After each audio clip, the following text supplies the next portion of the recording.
To discuss the current issues that bother the world right now, and we still don't have answers on our questions. What is going to happen in few days, in few hours, actually. So it will be really interesting conversation today because we are having very interesting guests coming here to Tbilisi to sit on our panel and discuss the key points. And also we will have online engagements. And before we start our conference, I would like to ask Ms. Giulia Lasania to make few opening remarks, and then the President of Georgia, Georgi Margvelashvili.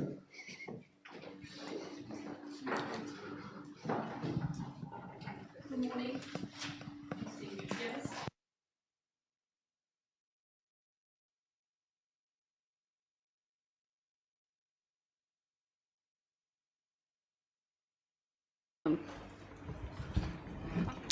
I'm here just to be seen for everyone. And it's the third conference like this, which is dedicated to the topical issues. After the Cold War, security system was not created in the world. Nobody is safe in turbulence emerging from time to time. We passed the Arab Spring and its consequences.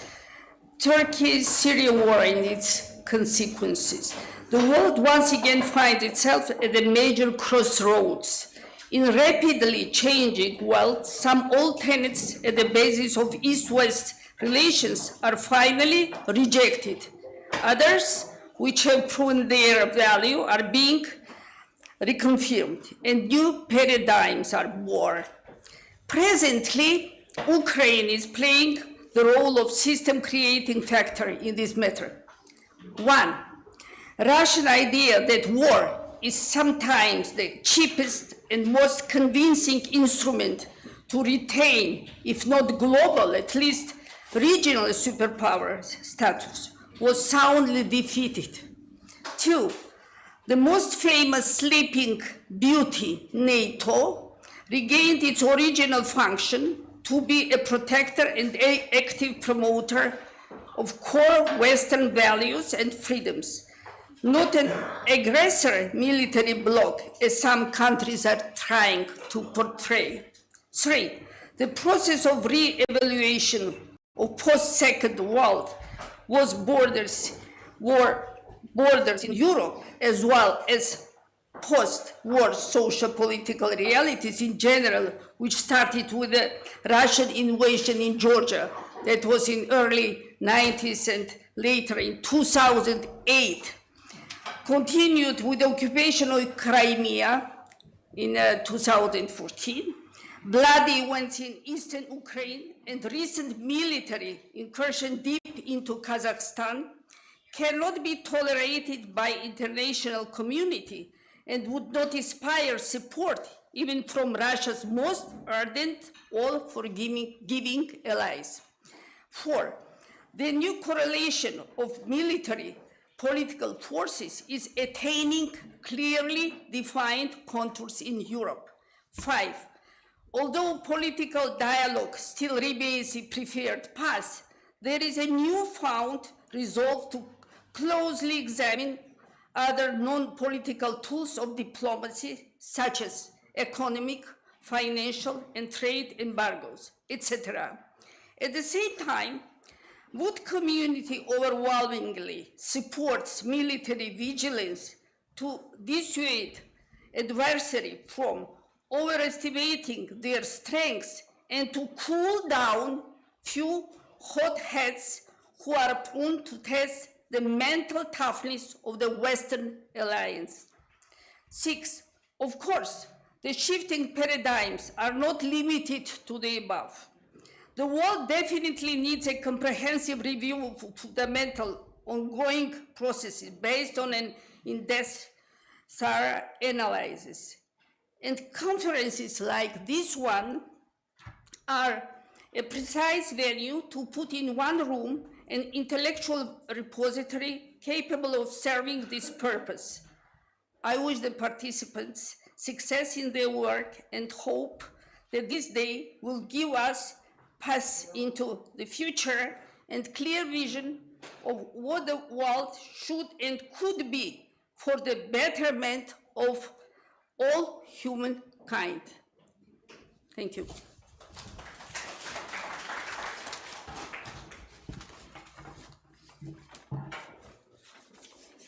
Thank you very much. Now I would like to ask Mr. Georgi Margvelashvili, the President of Georgia, to give us his own ideas.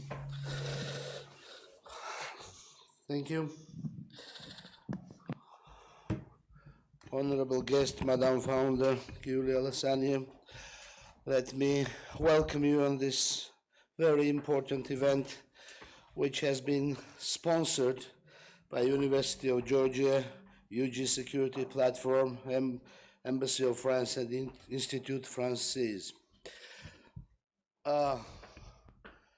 As it was mentioned, this is a very important event and a very timely event, an event that we should have more of such meetings and intensified dialogues, because I believe and I feel that we are in a very challenging times, at which point these kind of discussions create the backbone of our national security and our sovereignty. I would like to applaud to people who have actually put the text here, lesson learned, and have used the question mark in this heading. Actually, this question mark was basically a daily or a regular question mark that I had to put within my meetings with our international partners for the last 5 years of my service. We had to notify, when we were discussing with our friends and allies, that Georgia has been an object of Russian occupation in 2008, and where did we learn our lessons till 2014, where Russians have basically repeated the scenario that they have done in Georgia, but more swiftly, more readily, and with unfortunately with the effect of annexation of Ukraine and occupation of parts of the annexation of Crimea and parts of the eastern Ukraine. This question mark, basically I had to put this question mark at every meeting that we were having with our partners and allies. Though I don't think that the relevance of this question mark is still lost, and unfortunately the question mark still stays there.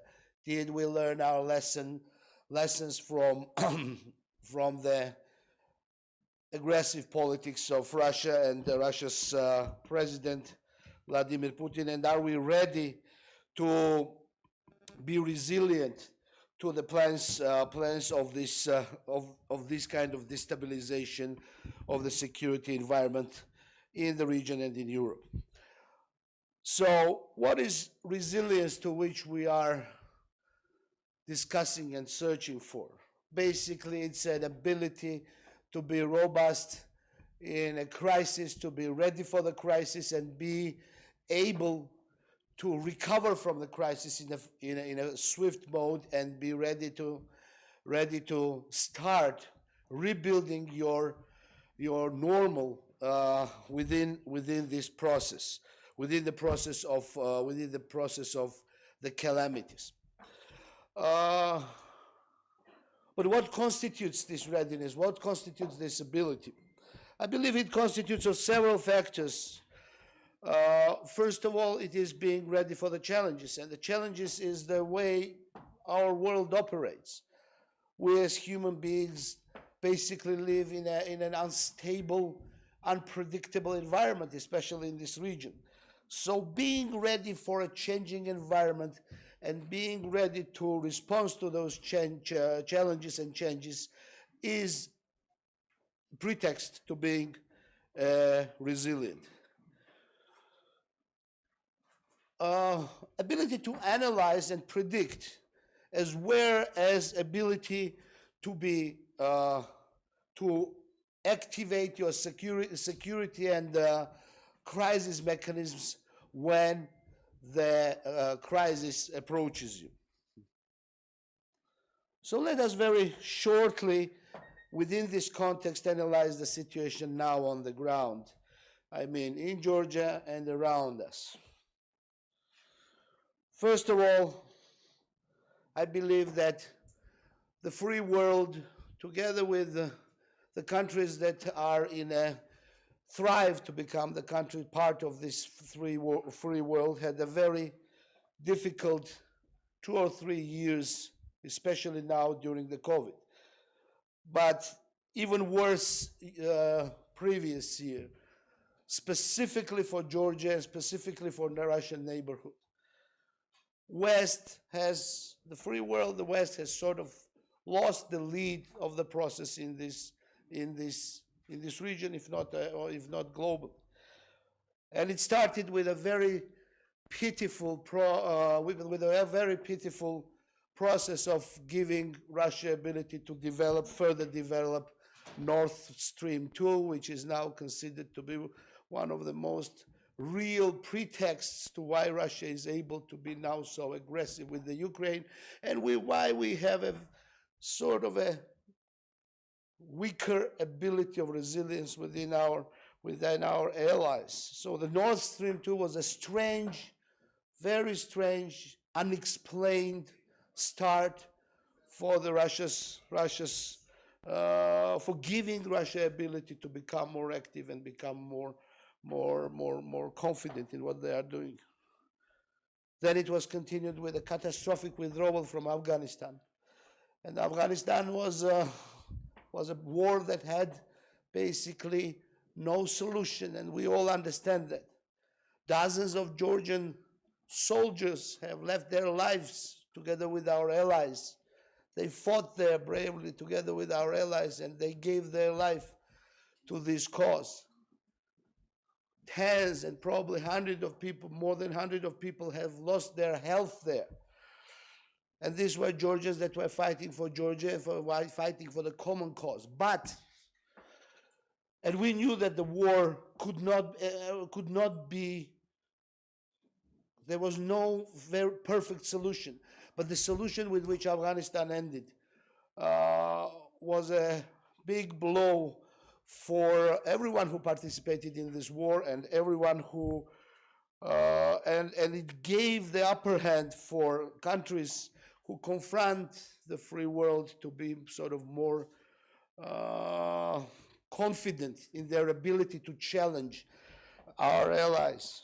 And but basically this continued with a catastrophic military buildup in Ukraine and political positioning behind this buildup. We should understand that what Russia is demanding from NATO is basically politically destroying the morale of the alliance. It's not a discussion, which, for instance, I was used to listening in when I was a kid to these discussions on the different ways of disarmament in Europe, on different ways of lowering the tension of military buildup. This was during the Soviet Union. And that's something that we are used to when we are hearing of this. But this, about let's reduce the arms, etc., etc.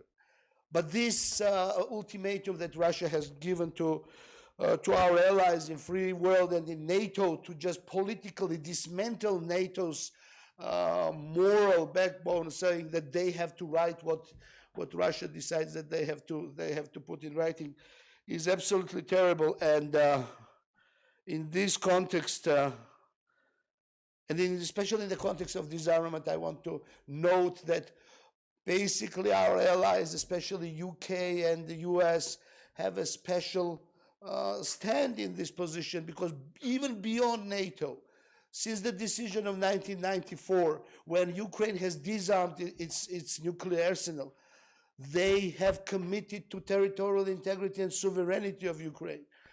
And we are talking about an unprecedented move in maybe in the world history, where a country takes away its basic military capabilities for the sake of peace.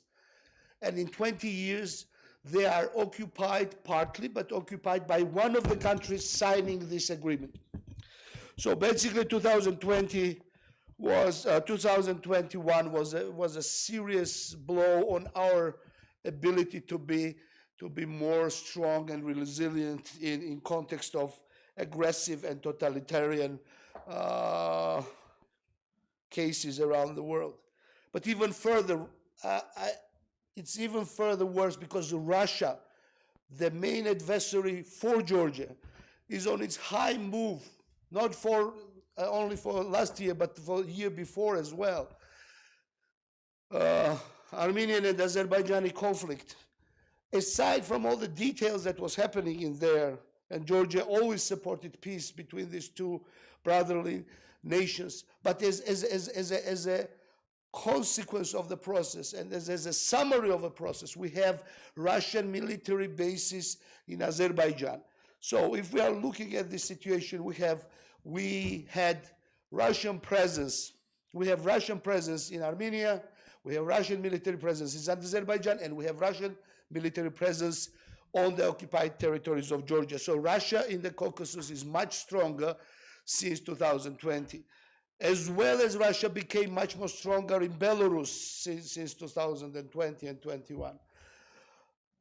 It was already mentioned about their activities in the areas which they call their neighborhood, their closer neighborhood. These issues are becoming more and more dangerous, and of course, the summary of this process is within the Ukraine. What is even more bothering in this case is the ability of Russia to proceed with its propaganda effectively. As much as we dislike Russian propaganda and Russian press pressure on us and our allies and our neighbors, we cannot underestimate their ability to be clear in their messaging, their ability to put their words, or how is that expression, to put your actions where their words are, or to be consistent with what they are doing. And how can this be compared with the messaging of our allies, who shy away from a very clear aggression of Russia in the region, who try to understand, to legitimize, to have empathy with an aggressor. And I'm talking from the real context. I'm talking from real comments of some of the politicians within our allies. Putin has a stress after destruction of Soviet Union. So going into psychology of Putin, and maybe it's interesting for some psychologists. For me as a psychologist, this is not interesting, but for someone it might be interesting. But to put it in a political context, that there is a reasoning behind this, that there is a reasoning behind this imperial thinking, that there is a certain security that Russia is seeking in respect vis-a-vis NATO. This messaging that we are not really going to consider. It was not on the table to consider Georgia's and Ukraine's NATO membership. So why are you pressing on us this kind of dialogue with an aggressor? Messaging that there can be a minor incursion. It, of course, is in a conflict with a very consistent and clear messaging from Kremlin, in which they are together with their actions. And this has to be acknowledged, and I hope has to be improved. So in this cause of environment where our allies are not in the grasp of situation, in the cause of the environment where our enemy and foe is on the rise, what are the abilities and possibilities for Georgian resilience, which has been a backbone of our national identity for the centuries? I believe here we also don't have very promising picture. First of all, for the resilience, you need an organized trust of the institutions that are going to be activated during the crisis process. This is the government. Now we can say that the trust to government is unfortunately on a very low scale. The trust to the government that we have not reached the trust in the parliamentary elections, we have not reached the trust in the local government elections, we have decreased the trust to the organizing institutions during the COVID process. So in case of calamities, the trust that government is able to give you a very specific and very concrete indications of who has to be doing. It might be, and especially in the case where with the new constitution, the Security Council has been basically destroyed. It's very low.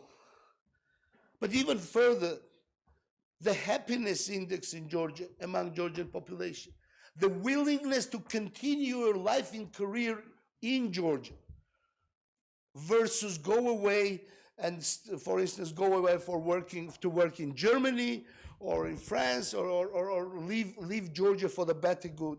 This level is extremely high. So the readiness of our society for the crisis and ability to swiftly and in an organized way respond to this crisis, unfortunately, it does not also is given in a good parameter. Well, there is always, especially in Georgian case and in cases of these nations like Georgia, who has gone through much more problematic past, there is always this mystic element, or maybe not even mystic, but the backbone of our identity that we are going to fight and be resilient like our ancestors did.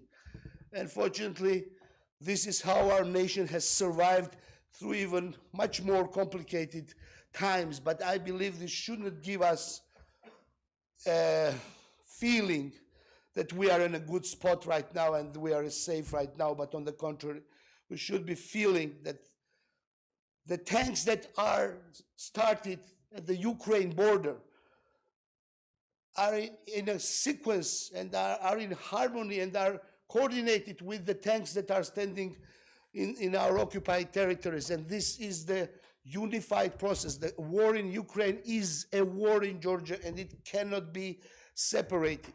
As we have seen those scenarios, they just flip. Once it happens in Ukraine, the other time it happens in Georgia, the third time it happens in Moldova, or happens in other parts of the Russian spheres of influence.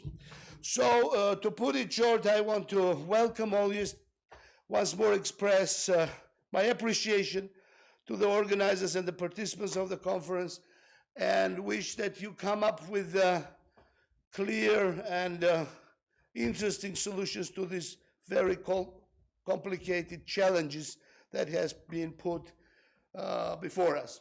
Thank you.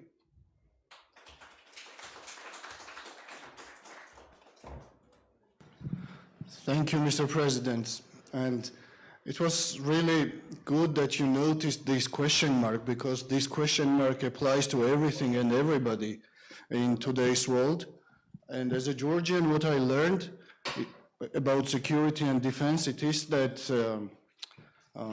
not law, but power and politics shape the situation, which is very bad because we are out of the legislative system. As a Georgian, I can talk as a Ukrainian as well today, because we know that the threats that are coming for both of us is like a game, who is going to blink the first. And this game is still continuing, and we don't know how it's going to end. Therefore, I would like to invite our panelists to elaborate more about their topics and make it clear how the resilience could be applied and what sort of lessons we have learned and what we are going to learn in the future, for the future, and if there is a chance to learn anything. This is also a question, according to our past. What we have done, what we have, how we have evaluated our security and defense situation. I would like to invite on the panel Dr. Karl Heinzkamp, who is representing the Ministry of Defense of Germany, our distinguished guest. And Dr. Karl, please, the floor is yours.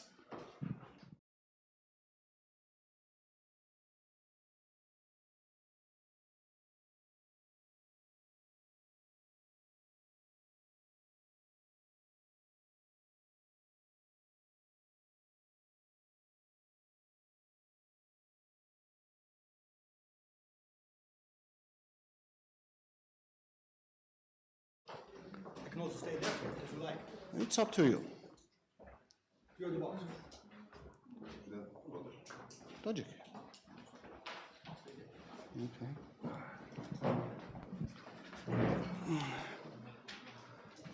First of all, thank you very much for coming to Georgia and for giving your time to us. As I said, we are going to have very interesting perspective, and we have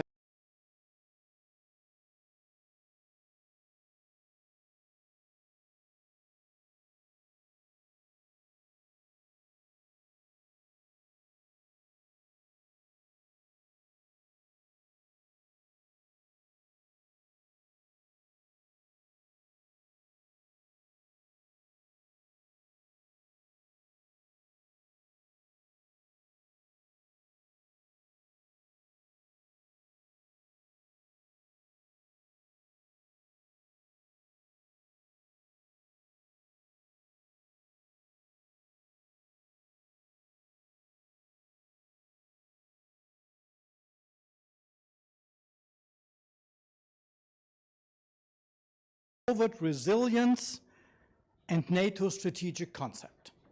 So I want to make it very simple by saying this title, Forward Resilience and NATO Strategic Concept, contains three terms, namely resilience, NATO strategic concept, and forward. Let me take a few thoughts on each of these three. Resilience. It's not a secret that resilience is a very generic term. It is extremely difficult to define because resilience is everywhere. We have political resilience, military resilience, societal resilience, medical resilience, economic, you name it. It's everywhere. It reminds a little bit of the famous question the American judge Potter Stewart got in 1964 when he was asked whether he can define porn. And he said, well, I know it when I see it. So it's apparently very difficult to define. And even if you limit resilience to security policy, it is still an inflationary use of the term. NATO has this famous NATO 23 study, which is the base for a new strategic concept. In this study, NATO uses the term 36 times you will find resilience. So we have a rough idea, as Mr. President said it, that resilience in security policy means the capacity to absorb external shocks. In that sense, it's the opposite of deterrence. Deterrence tries to prevent an action, and resilience comes if the action or the harmful event already occurred. So this is the basic idea of resilience. Since resilience is so cloudy, we very often combine it with other terms. So some people speak about democratic resilience, which means the idea of, for instance, in NATO terms, to keep NATO as a political unity. Indeed, we saw in the recent years an erosion of NATO's internal cohesion. Interestingly enough, though, the current action of Russia is countering this trend. So actually, NATO is getting more united now. The same thing that happened, by the way, after 2014, when 2014 helped to unite NATO. So actually, at the end of the day, Russia, by its action in Ukraine, might get what it wants to avoid, namely a more coherent NATO, more forces in Eastern Europe. So this might be the outcome. NATO also combines resilience with the term. NATO speaks about robust resilience. And this means the resilience of military, government, and society. And this also means that resilience is basically everywhere. So it's difficult to operationalize. In 2016, NATO had agreed on the so-called 7 baseline requirements for resilience. And this is things like functioning government, secured energy supply, working communications, and so on. So once again, very generic. Last year's NATO summit, NATO emphasized this, this principle by having a, by agreeing on a strengthened resilience commitment and referring specifically to Article 3 of the NATO, of the Washington Treaty, which says that all the allies have to increase their capacity to resist an armed attack. Of course, resilience today is much more about an armed attack. So once again, not very specific either. And this is where we stand now in NATO. Second catchword, NATO strategic concept. As you know, NATO is in the process of formulating a new strategy. The old one is from 2010, so slightly outdated. And that would be an occasion, actually, to discuss resilience, to find some answers to these open questions, to make resilience a little bit more specific. And there are a number of open questions also in NATO on what resilience means. For instance, what are actually the specific threats for NATO with regard to resilience? Not generic, but specific. Do we have an idea? Actually, we don't. Because the question is, for instance, NATO only threatened by states or by individuals? Or is also the pandemic or climate change a threat to NATO's resilience? And is NATO responsible for the climate change? Maybe not. Second question. In the 2010 strategic concept, NATO defines 3 core functions, which is defense, which is cooperation, partnership, and crisis management. The question now is resilience actually another core function, a 4th one, or is resilience included in all the other ones? Currently in NATO, there's a consensus that resilience is the precondition to fulfill all the other 3 core functions. Some in NATO say no, we should make resilience a core function. Another question is which role does NATO as an institution have with regard to resilience, given the fact that resilience is first and foremost a state issue, a nation issue. It's even more, it is an individual issue. You are all responsible to protect your computers with good passwords, which we all not do that much, at least me. So we are all responsible for sort of resilience. So what is the role of NATO? Can NATO judge on other nations, NATO nations, if they don't fulfill their resilience requirements? And is there any control mechanism we have in NATO? No, we have. So all these questions would be urgently needed to discuss. However, the Ukraine crisis is covering everything in NATO. We are not discussing anything else but Ukraine now, for good reasons. And this is why these important questions are not discussed. Third point, forward. And now I think comes the interesting part for Georgia. Even if resilience is a national responsibility, it requires almost by definition international cooperation. You cannot be resilient as a state if your neighbors are not resilient. So therefore, resilience begins at home, yes, but it has to be shared with others, and therefore it's the major issue for cooperation right now. And if NATO talks about cooperation on resilience, it first and foremost talks about cooperation with the EU, because the EU in Europe has those non-military elements of the resilience which NATO does not have. However, cooperation cannot and must not stop at the borders of the EU or NATO.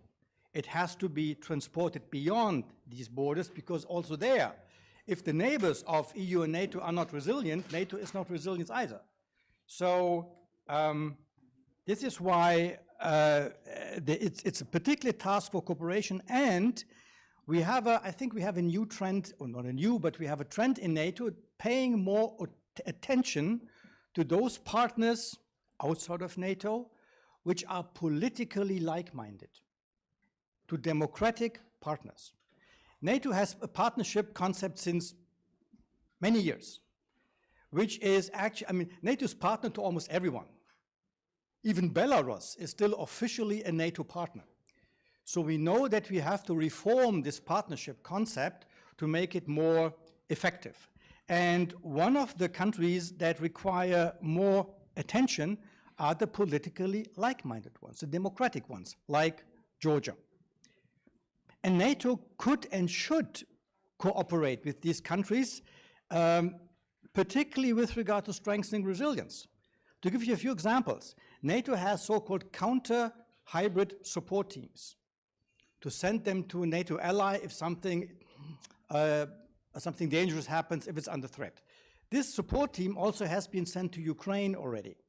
The EU, by the way, also has a hybrid support team, so which means they are also possible to be sent to NATO partners. Second point, NATO has a so-called Center of Excellence, a COA, in Helsinki on hybrid threats, which means it's already based in a non-NATO country. Helsinki is not, or Finland is not a NATO country. This COA can and will and should cooperate much more with countries like Georgia and others, so again with the like-minded, with the politically like-minded ones. We in NATO could change, and we will change much more best practice models on how to deal with certain threats, with certain resilience problems. Already Sweden and Finland is very close to NATO, also both not NATO members, in exchanging on best practices on potential resilience problems.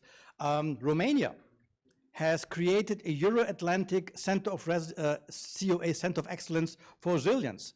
So also this can and will work more together with partners outside of NATO. All this can increase the resilience of NATO partner countries, but even more, it can narrow the gap between membership and non-membership. And this is something which is important for Georgia and others. If NATO membership is not in the cards for years to come, and we can discuss for hours why this is not the case, it's not likely. But then the interest of countries like Georgia is to make, as the former US Foreign Secretary Madeleine Albright said once on the Baltic countries, to make the difference between member and non-member paper thin, in the sense of sending the signal that the security of these countries is important for NATO. And in this sense, it's terribly important what is happening now in Ukraine. Ukraine is not a NATO member, we all know.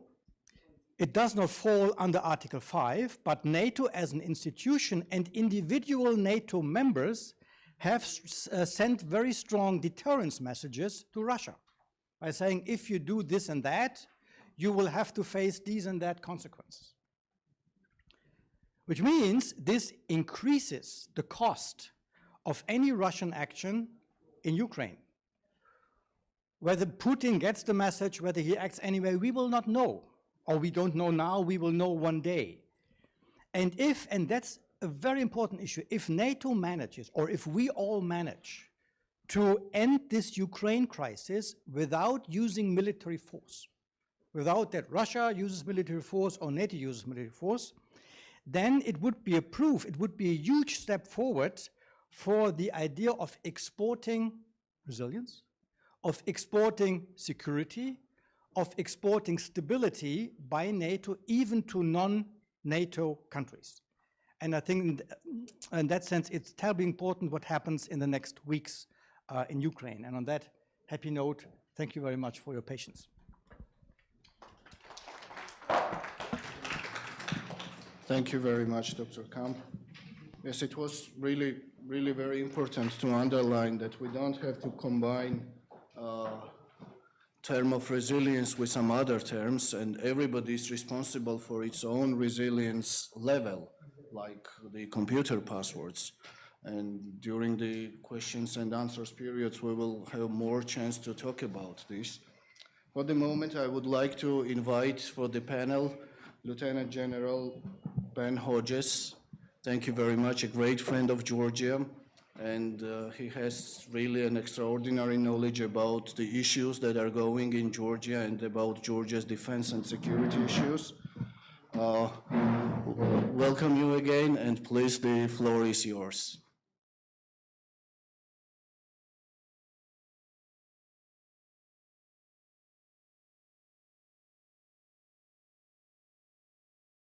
Georgia and about Georgia's defense and security issues. We'd like to also say, seeing President Mark Velashvili reminded me of my first visit to Georgia in 2013 when I had the privilege to meet him there. And I asked kind of a silly tourist question, but I had the president right in front of me.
Us extremely vulnerable, and it makes everything that much more difficult.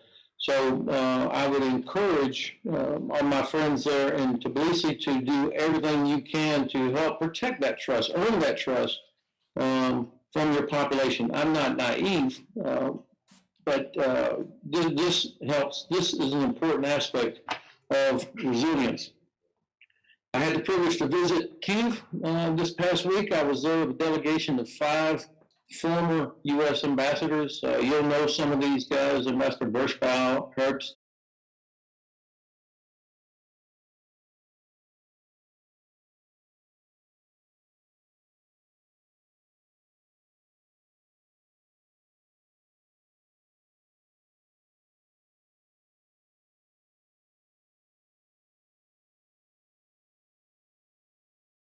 ground for what's going on there. We met with several different members of the RADA from different parties, as well as the speaker of the RADA. We met with several different ministers, and I had an hour with President Zelensky. I came away from this meeting and from our visit, first of all, impressed with the fighting spirit of Ukrainians.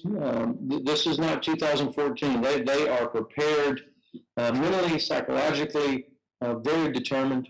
President Zelensky impressed me. He is not confused about the threat. There has, of course, been some disagreements between Washington and Kyiv about how the threat is perceived, how the Russian threat will manifest itself. Is it going to be a massive assault all at one time, or is it going to be something that looks more like what they've been doing actually since 2008? And President Zelensky has the very difficult task of helping make sure his country is prepared for what I think is almost inevitable. It's not inevitable, but it's almost inevitable, certainly increasingly likely, a new offensive by Russian forces into Ukraine. But he has to be prepared for that. But at the same time, his economy is getting crushed. And they're having to use up reserves just to keep their currency afloat. This is not a surprise to the Kremlin. In fact, I think much of what the Kremlin is trying to do now by deploying all these soldiers on Ukraine's border, in addition to the 30,000 plus that are already in Crimea and in Donbass, is to do exactly that, to put so much pressure on Ukraine that the economy suffers. And then the Kremlin will have achieved one of its principal strategic objectives, is to present Ukraine as a failed state and for the government to collapse. This is part of their aim. And interestingly, my flight Tuesday morning from Kyiv back to home to Frankfurt was a Lufthansa flight. During the middle of the night, the departure time moved up an hour and a half. So you can imagine I was hustling when I did wake up to get to the airport on time to catch the flight home to Frankfurt. And this is because Lufthansa and several other airlines are beginning to curtail their flights in and out of Ukraine, to curtail the amount of time that they're actually sitting on the ground. So this pressure from Russia is affecting even the airlines. So this is the challenge that the president has. How do you maintain calm? And by the way, the head of the American Chamber of Commerce in Ukraine told me that several American companies were asking him, should we pull our people out? And of course, you know, the U.S. Embassy sent families home, and several other embassies did that. So what incredible pressure on the president of Ukraine. And so here, this kind of resiliency that Carl was talking about requires leadership that is able to convince the population we are doing everything that's necessary. We're doing everything we can. We have friends coming in. There were 3 prime ministers in Kyiv just yesterday. And I think today President Erdogan is visiting in Kyiv. We had a large congressional delegation last week. So these things are helpful. And the endless flow of aircraft bringing in weapons and ammunition and other necessary supplies, this is part of it. But he's got to also do it in a way that businesses keep going, that airlines keep flying. What a challenge. And of course, everybody in Tbilisi is connected, well, there too, but in Kyiv is connected to the internet. And so I encourage my Ukrainian friends, you have to be proactive. If you want to protect your internet, you have to be proactive. You can't just tell people, make sure you're using the right passwords and that you're doing normal things. You have to be proactive. The RADA is not on a government website. It's separate, just like the parliament in most countries would be in a separate entity than would be the actual government itself. And of course, they are getting hit. Pressure from refugees.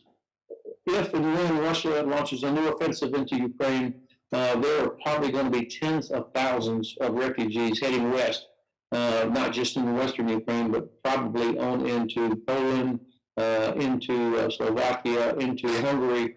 And this is going to create massive pressure on those governments and on the European Union. Now, again, this will not be a surprise to the Kremlin. Their support for the Assad regime put over 3 million refugees on the road into Turkey and into Europe back in 2015.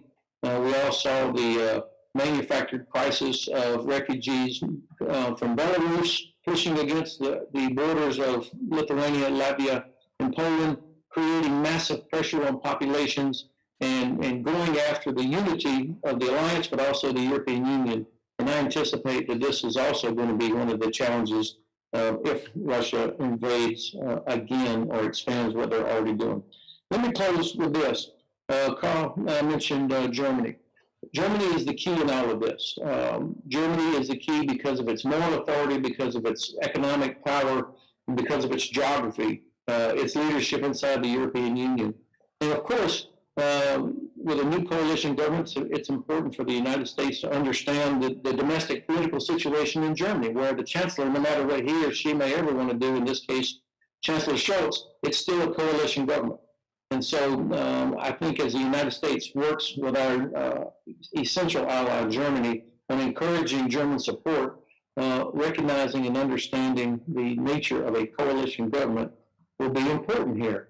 I will say that the Green Party has been tougher on Russia than I would have ever imagined in my life.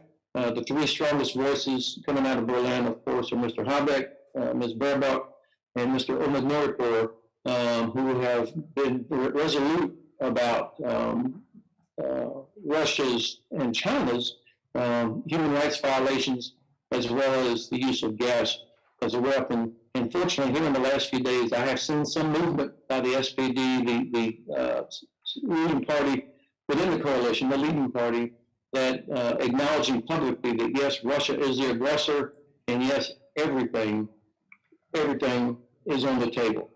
With that, I'm very grateful for the chance to talk to you this morning, and I look forward to questions also and challenges. General, thank you very much. Yes, you mentioned trust towards media, trust towards government, trust towards all the major actors who are going to be the suppliers of security and more peace for its population, for its allies and partners, which is really a big problem, and we are facing the consequences of the lack of the trust nowadays. And thank you very much again. Dr. James, thank you very much for coming to Georgia as well, from George Marshall Fund. The floor is yours, please. Good morning, everybody. You just have to push. Good morning, everybody. Good morning, everybody. Thank you.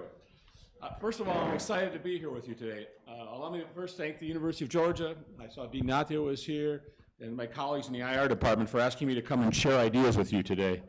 I'm excited by this opportunity because the focus of the conference, resiliency, for me, it's crucial in mitigating the contemporary threats we're facing. However, as Carl noted very well, is that this term has been used in many ways. It's used by everybody for about everything, and I'm not really sure what it means, but I'm going to try to use a definition and apply it today. For me, my remarks are based on deterrence is absolutely crucial, as it's not a standalone policy. It must be a key component of national security, and in particular, a total defense policy. So that's the ideas I would like to share with you today, and I'll look forward to your questions later. Okay. Next slide, please. Let's see, do we turn this on?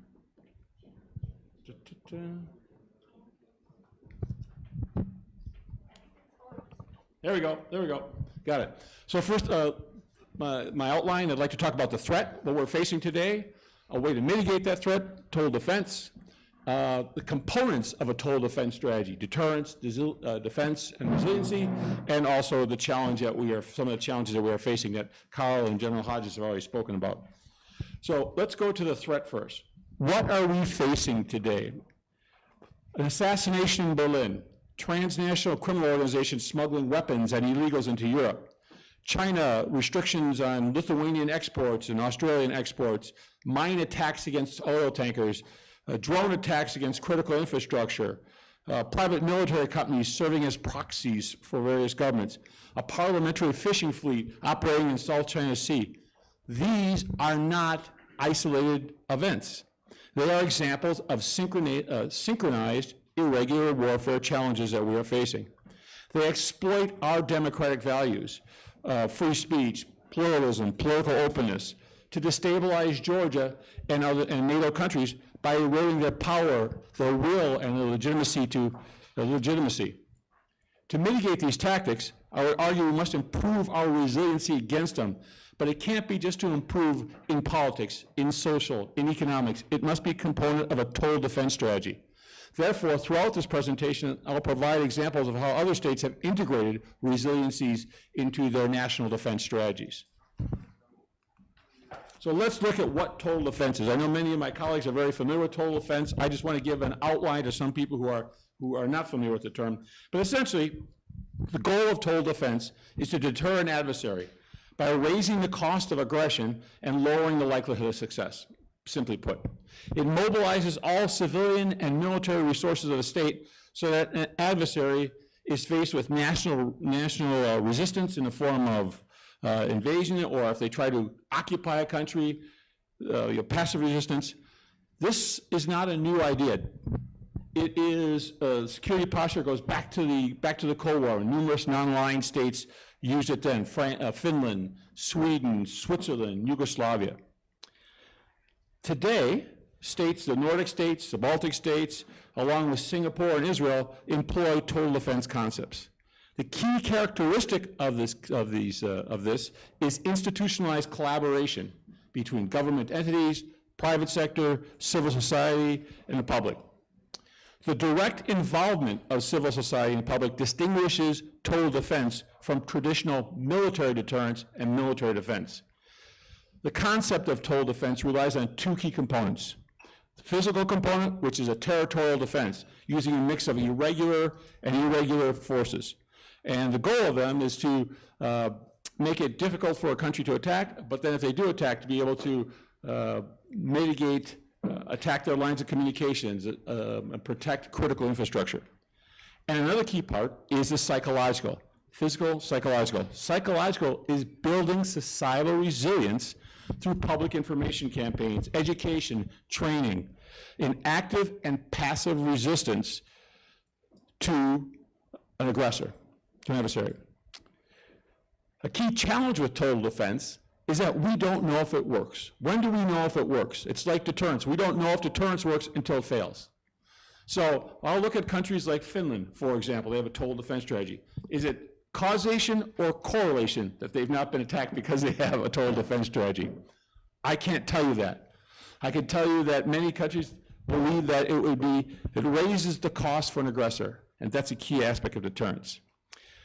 Some of our states since 2014, since the invasion of Crimea, have revived a total defense concepts to mitigate what I consider the most important threats of the time, and those are hybrid threats.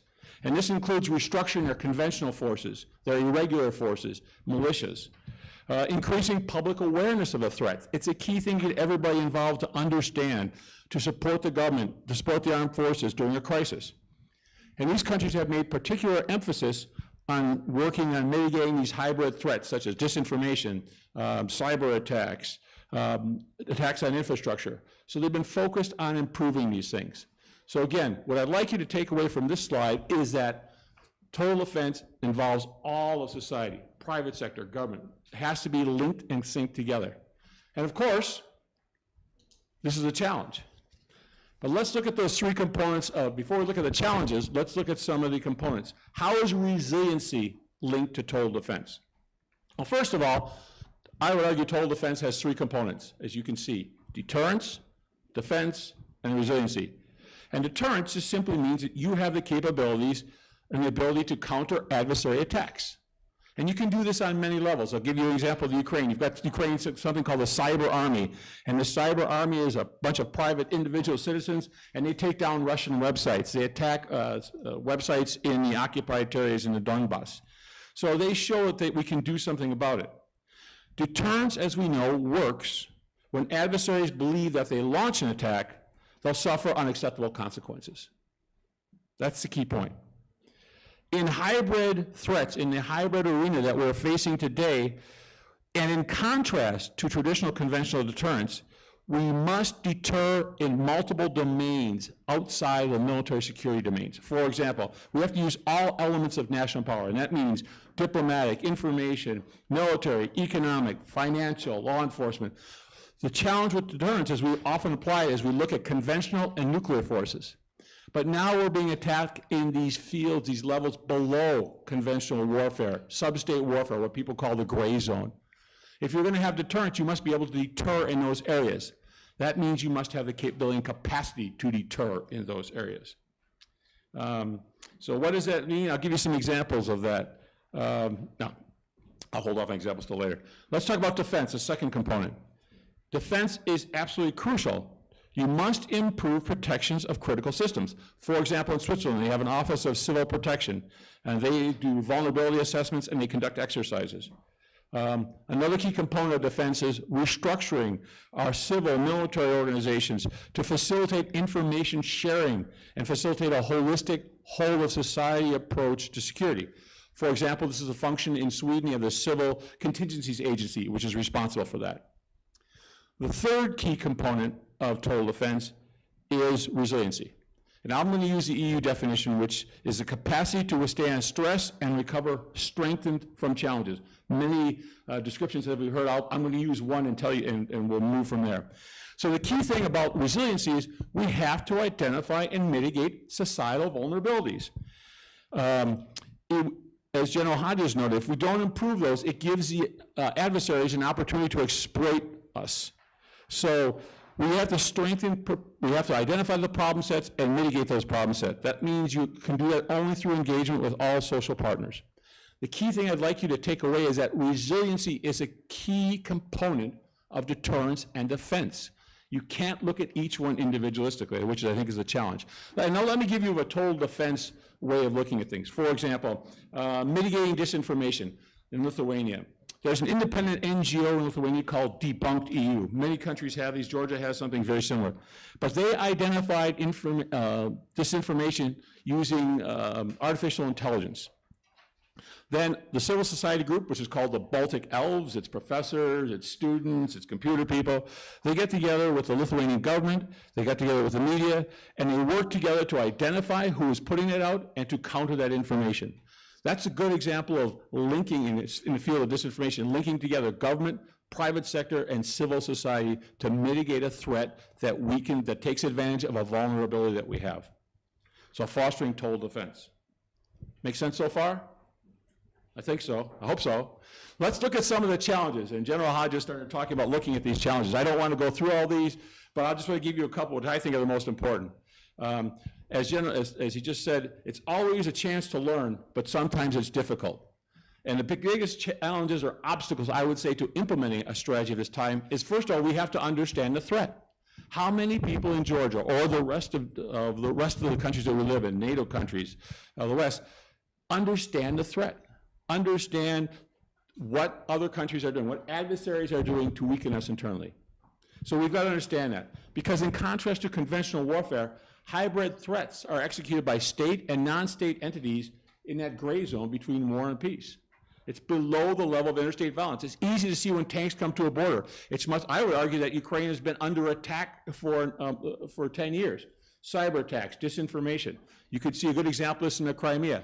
Most successful operation you've seen in history without firing a shot. The Russians took over the Crimea. That's probably the most effective military operation we'll all be exposed to in our lifetime. So hybrid threats take advantage of the strengths of our societies, our openness, political pluralism. It's very difficult.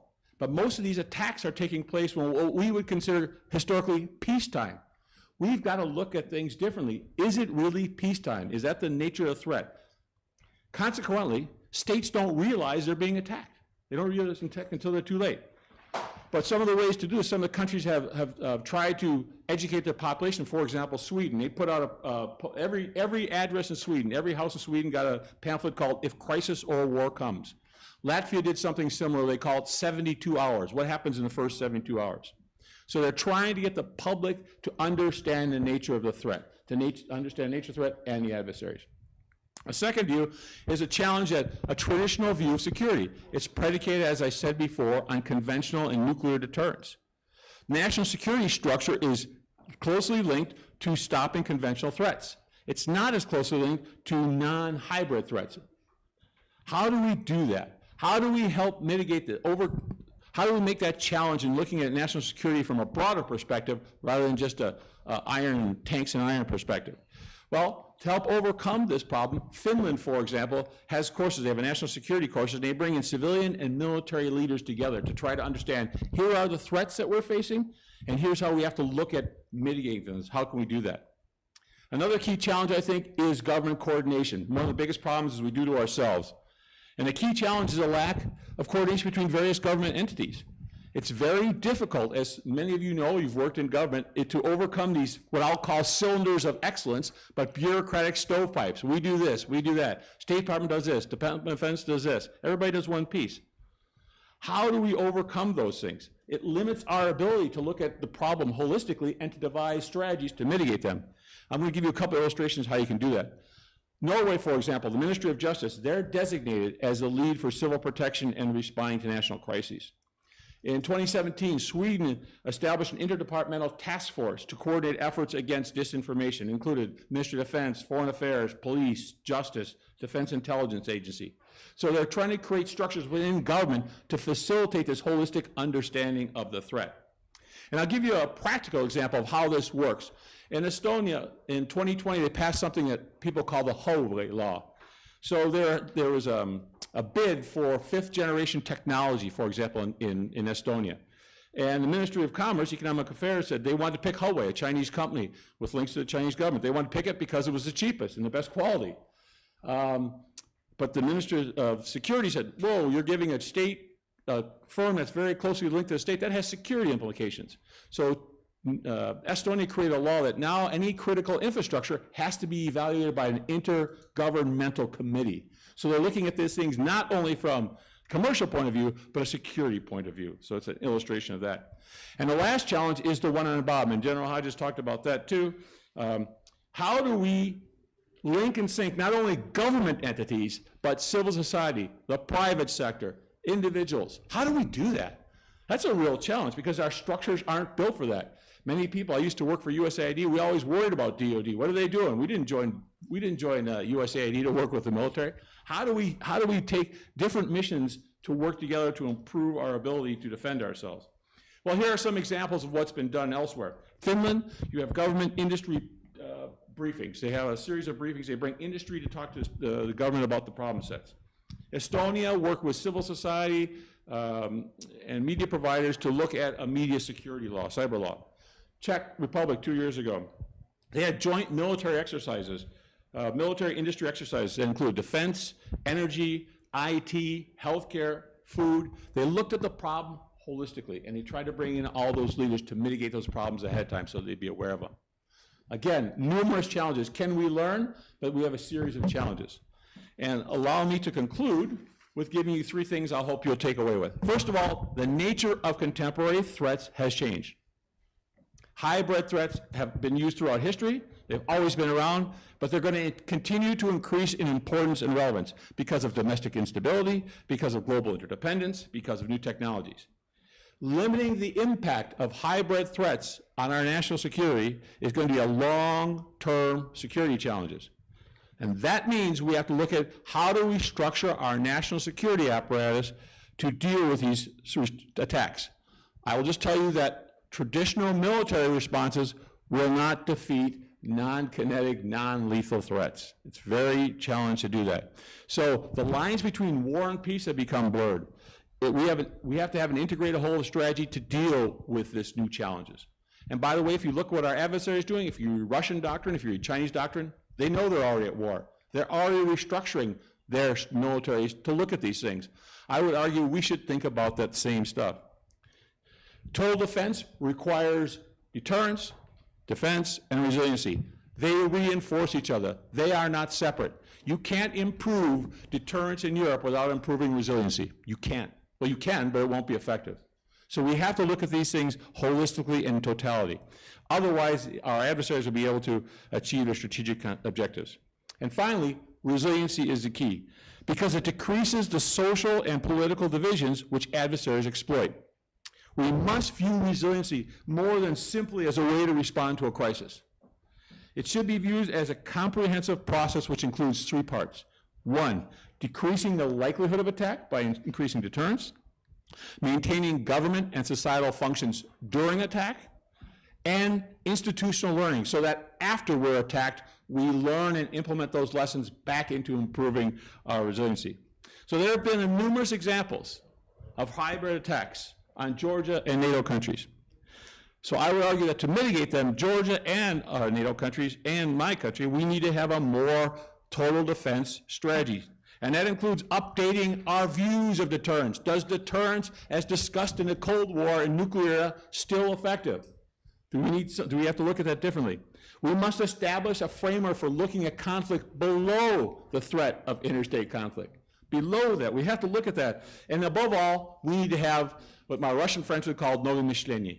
We need new thinking. We need to look at the security threats through a different prism. That means assessing our education, our training, our strategies. Are we built to do this? For decades, we've focused on military responses to military provocations. But I would argue that adjustments to mitigating hybrid threats are going to be a challenge because of this. Our past always helps blind us to the future. So we are increasing, since our adversaries are increasingly operating in the gray zone, we have to be able to deter them. We have to be able to, it's not black and white. And if we keep looking at threats as black and white, we will continue to have our security adversely affected.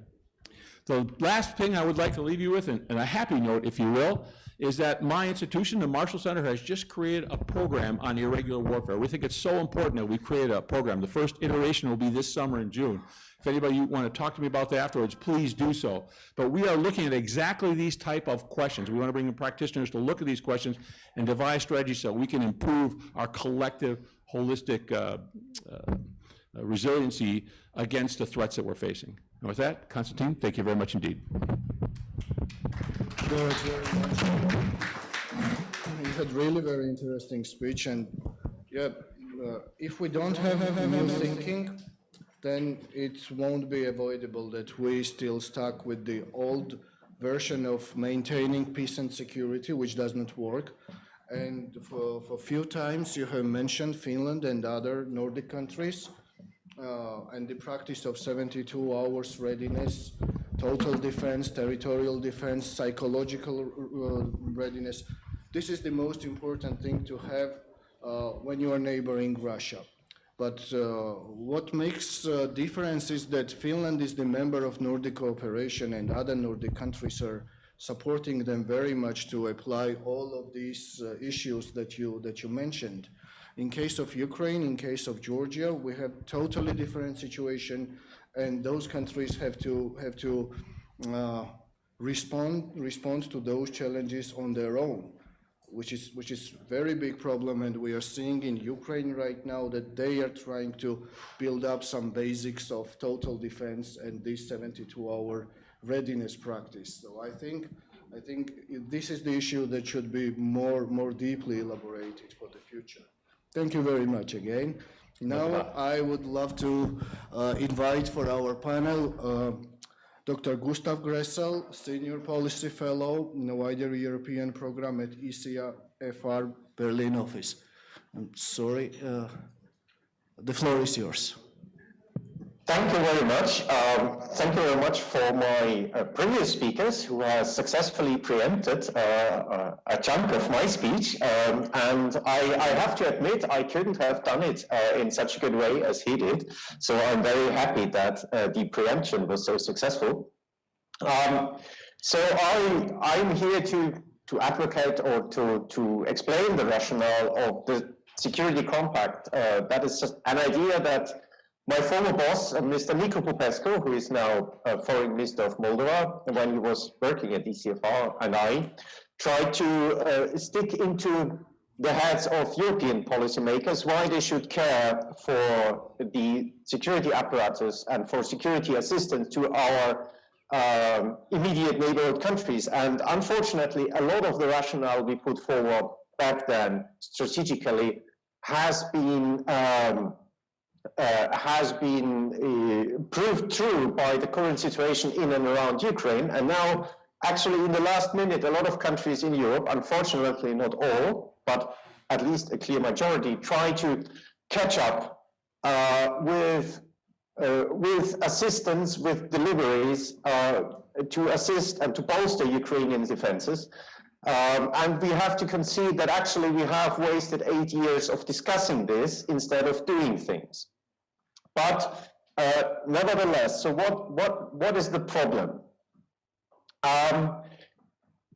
Our general idea was, or the general problem, each of the security sectors in the associated countries, so those that made a dedicated European choice, or dedicated Western choice, Ukraine, Moldova, and Georgia, faces problems in adapting to the needs of, as explained before, a kind of total defense concept. Because predominantly, any country that emerged from the Soviet Union is pretty bad equipped to do so. The Soviet system was centralized, it was top-down planning, it rested on, it didn't rest on local initiatives, on delegating competences, and it was a very compartmentalized system. So you had different pillars of administration of the political and party structures, and they tried to cooperate as little as possible, because usually that entangled risk for the personnel involved. So breaking this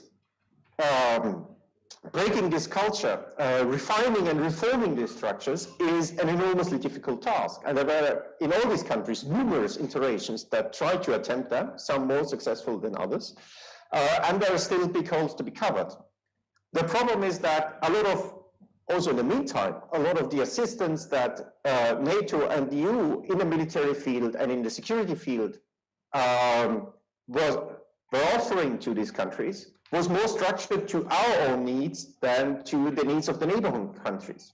That was participation in international missions, interoperability issues to send certain troops, for example, to Afghanistan or to Kosovo or to Mali. And I'm not saying that is generally a bad thing, because interoperability helps, and getting officers and getting military personnel in touch and acquainted to Western ways of tactical leadership, of operating alongside NATO allied forces is in itself a good thing. And it's in itself useful, but it doesn't solve the entirety of the equation. It doesn't solve the whole problem, because it does not touch amongst national security planning and emergency structures. It does not create interagency cooperation. And in the military field, a peacekeeping force operates under very different conditions than a military force that is deployed to deter an open military aggression by a superior military enemy. So we need to get more sort of customer-oriented in our defense systems, because the survival, and this is regardless of the NATO membership perspective or the EU membership perspective. The EU membership perspective, of course, is important. I understand that, but irrespective of when and where a decision of that is made, the survival of these countries as sovereign and independent countries is a key interest of all other European countries but Russia, independently from institutional arrangements. So what could the Europeans have offered? Training, education, both inside the partnership countries by refining curricula, by sending trainers to training and education facilities, both in the intelligence, in the military sector, in the police, as well as admitting partner countries to, for example, the military Erasmus program within the EU that sends military officers from one army to the other, that gets each of us acquainted to how a German officer to the Polish army or a Polish military facility or a Finnish, etc., there you can learn how do these bodies deal with pretty much the same problems that actually we face.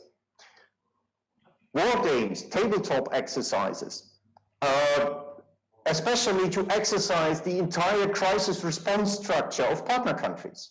There are a lot of partner countries, so both Moldova, Georgia, and Ukraine, for example, have drafted new security doctrines, new security strategies, where they lay out how they want to deal with a threat if it emerges.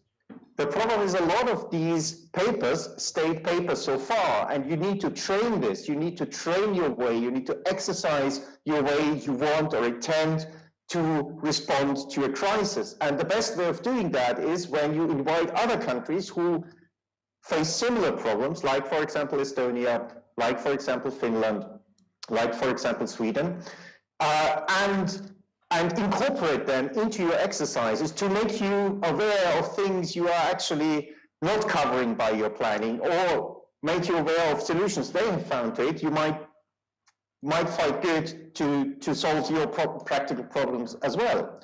Then, of course, military maneuvers and exercises that not train only peacekeeping scenarios, but hard, robust military defense issues.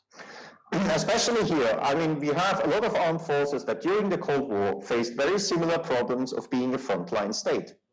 And the solution to this, or how to train, how to organize your armed forces, how to deal with facing a superior conventional military enemy right at your border, they are not an enigma. They are there. And you can learn from these people. You can train together with these armed forces. Look at the Lithuanian, Polish, Ukrainian brigade, for example, where you have, at least pre-COVID, had a continuous schedule of exercises and common maneuvers. That was very helpful for the Ukrainians in that context. Cybersecurity partnerships. We have emerging cybersecurity structures across the EU that deal with rapid response, threat data exchange. The problem is they do not have a mandate to cooperate with external actors. So even if they, for example, as Ukraine is also a test lab for Russian cyber threats, and the Russians test cyber weapons first against Ukraine and then against EU member states, actually they would love to cooperate with Ukrainian cyber defense structures. They do not have a mandate to do so. Also, even for our defense preparations, that would be an advisable thing. Then the issue of intelligence cooperation in exchange for reform of the intelligence sector. So both in Georgia and in Ukraine and in Moldova, intelligence reform is a very tricky thing, and it has been postponed over and over. In Ukraine, actually, over the last years, quite some things have happened. In the legal phase, the laws need to be implemented. But one big incentive, especially if you look into Ukraine, why intelligence reform has happened over the past years, was that it was a condition for intelligence cooperation with particularly US and British counterparts. And their intelligence is crucial for the Ukrainians to assess what is going on beyond their borders and beyond sort of the neighborhood they can, with their technical means and with their abilities and capabilities, observe. So here is a mutual interest to bring that together, to facilitate intelligence reform by offering cooperation that increases both our understanding of the situation in the countries and, of course, the partners' understanding of the situation in their country. That preempts or prevents misunderstandings or wrong reactions in the case of a Russian provocation that sometimes are just dedicated to cause reactions that they want to exploit. And of course, that increases the security of the partner countries. And last but not least, the delivery of military hardware and defense industrial cooperation to modernize military equipment that is in place in these countries. And now if you look at the most recent UK, Polish, Ukrainian defense cooperation agreement, actually it's exactly that. The Brits have, since 2019, especially in the field of the Navy, started to modernize Ukrainian naval infrastructure, naval training, very good initiatives. I'd love to have other countries joining that. But still, here we are. And Poland is the most important defense industrial partner for Ukraine, because Poland has ample of knowledge in how to modernize Soviet legacy equipment to make it more useful, because neither Ukraine nor Georgia, and especially not Moldova, will have the financial resources to overnight jump into equipping itself with fully interoperable Western-style equipment that Moscow doesn't know and has a harder time to predict and to deal with on the battlefield. But taking legacy equipment and modernizing it with different signal equipment, different night vision equipment, upgrading the armor, etc., that can make a lot of difference in how useful this stuff is for your defense needs. And this knowledge now is sort of from our own defense modernization efforts we have put in our countries, is now transferred, in this case, to Ukraine. But still, I mean, we saw now the initiation of the European Peace Facility, which in theory should sort of second the American Foreign Military Aid Program. So it's new money that is provided to the neighborhood countries to buy a certain amount of equipment. Unfortunately, of course, there's a lot of political discussions around which equipment they should buy or they should get and where the money should spend on. But I'm more optimistic on this. It's a start. You know, we start with mine clearing equipment and medical stuff, and we'll slowly progress towards other things. Because, and that's also a lesson from this crisis and from the situation we see happening around Ukraine. Even if some of the deliveries of lethal aid are of course not changing the situation for Ukraine on the battlefield, there are important signals, because each of these lethal aid deliveries, as small and unspectacular they might seem, require clearance in Parliament. And a Parliament that clears lethal aid to Ukraine signals to the Russians that probably this Parliament will have no problem discussing pretty harsh sanctions in case you invade. So if you want to make your sanctions threat credible, even a minor treat in a military field is a pretty good signal. Unfortunately, of course, this is not yet, especially in Europe, not yet cast in a coherent language, in a coherent strategic vision, in a coherent communication vis-a-vis Moscow that would actually sort of make this not appear as only the sum of all parts, but how should I coin it? A kind of awakening or rising up to the challenge. You know, you learn with the problems, and with that, I leave it for the discussion. I guess there will be plenty of it, and thank you very much for listening. Gressel, thank you very much. It was really interesting to listen to you. And when you said that in terms of NATO and EU perspective, relations with partners, yeah, NATO and EU, they both have a lot of partners, but they also have integration aspirant countries. And you said that not only integration aspirant countries, but also member countries have this post-Soviet legacy in terms of equipment. But it is not only equipment, it is also understanding of politics, different sorts of affairs, which still remain to be post-Soviet style.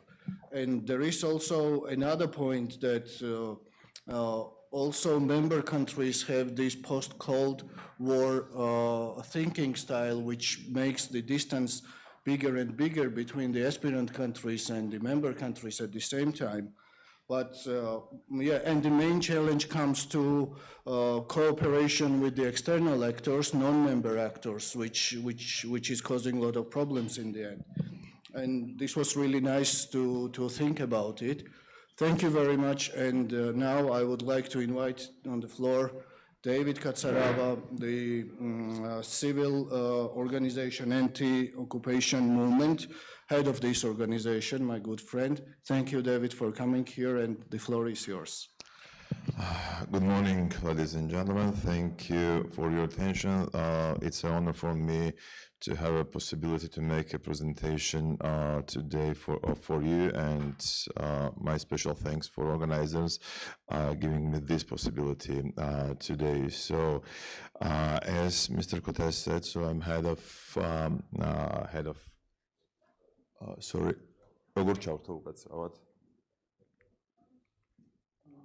Tik aukაცრავად. პრეზენტაცია როგორ ჩავთო?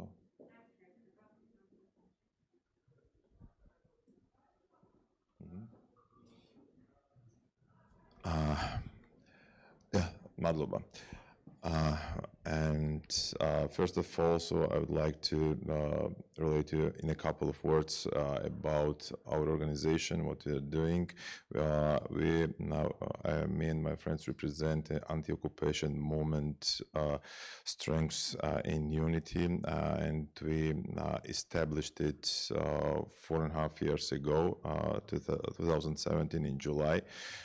And the reason why the group of civilians decided to establish this organization was the collaboration of our government with Russian occupiers, and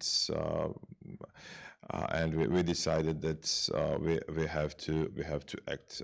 So and now I would like to argue this.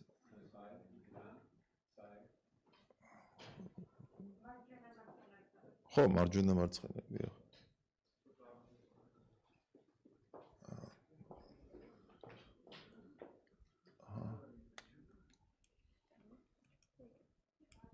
რას მიუშვება? აქეთ თუ იქეთ? მე მგონი იქეთ, ხო, მაგრამ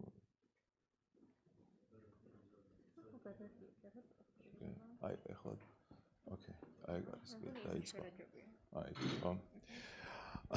Sorry, sorry, and we, as I already said, we established in 2017, and what the purpose and the main goal was that we have to act, and we don't trust anymore to the government. And what is our objectives of the movement? So to obtain a reliable and up-to-date information on occupation, to raise public awareness on occupation and its influence on countries' development, to improve civil society and international partners' involvement in fight against occupation and their influence in state decision-making process on this issue. So we are working on an everyday basis. So we are monitoring the occupation line and Russians movement every day. We started 4.5 years ago, and I can say that only 1 month of quarantine 2 years ago when the pandemic started, so stopped us. So otherwise, so we are every day at the occupation line and trying to disturb and to create a discomfort to Russian occupiers while occupying our territories. So what is the model of our activism? So voluntary participation and organization operates only with crowdfunding. So there is no paid staff and all expenses are absolutely operational. Fuel, equipment, and everything connected to our monitoring missions, which we are providing every day. All information obtained during patrolling of occupation line territories is absolutely open. And we are sharing is with relevant state institutions. Organization operates with anybody interested in contribution into the occupation and sharing values of democratic sovereign country independently of their political or other affiliates. Our milestones, there were some milestones within these 4 years which are very important for our organization and in our activities. Tatunashvili case, I think that most of you know this tragical case when Russians kidnapped our soldier, then tortured and killed him. And our movement was 100% involved in all the processes of getting back him to an occupation, non-occupied part of our country. It was a really tough period and tough case. Atotsi 11 months of civil resilience. I have to relate in a couple of words about Atotsi. This is an example how civil activism can be very effective. 4 years ago, in 2018, 7th of November, Russians continued borderization process in Atotsi village. So you know that the creeping borderization and creeping occupation of our country, of Georgia, is not stopping. So it's continuing on a everyday basis. And this was one of the stage of this process. And when we got this information, so we went directly to the offense which was installed by Russians, and they were still working there, and we appealed to them that we will not give them a possibility to continue borderization. 11 months we lived in this village, and every day we stood at defense, not giving the occupiers possibility to continue borderization. And we can say that not only in Atotsi it was stopped, but alongside of the whole occupation line, there was no 1 meter of fences added to that occupation line within this 11 months. And it was continuing until the government helped occupiers. Yeah, it sounds wild, I know, but in fact it happened in this way.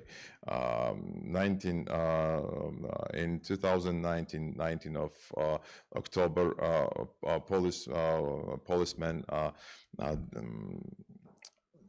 created a wall between occupiers and civil activists, and only after it Russians continued borderization, and this was the proof that if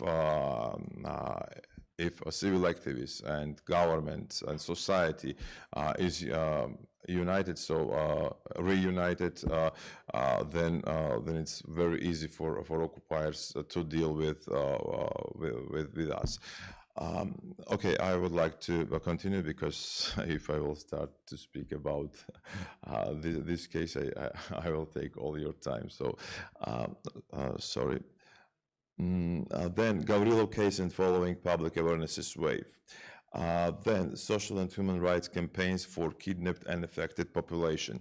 As you know, Russians are kidnapping our citizens almost every day. I will show you the figures a little bit later. Security system piloting for affected population. Source button project. So this is the project, and I have to say in more detail about this. This source button project is the project which was created by organization for the people who are in a risk group of kidnapping. So who are going every day close to occupation line and to who are kidnapped and who have been kidnapped several times by occupiers. This is a special device like a GPS tracker, and we divided it. Unfortunately, we were able to purchase only 55 devices, and we divided it between 40 villages.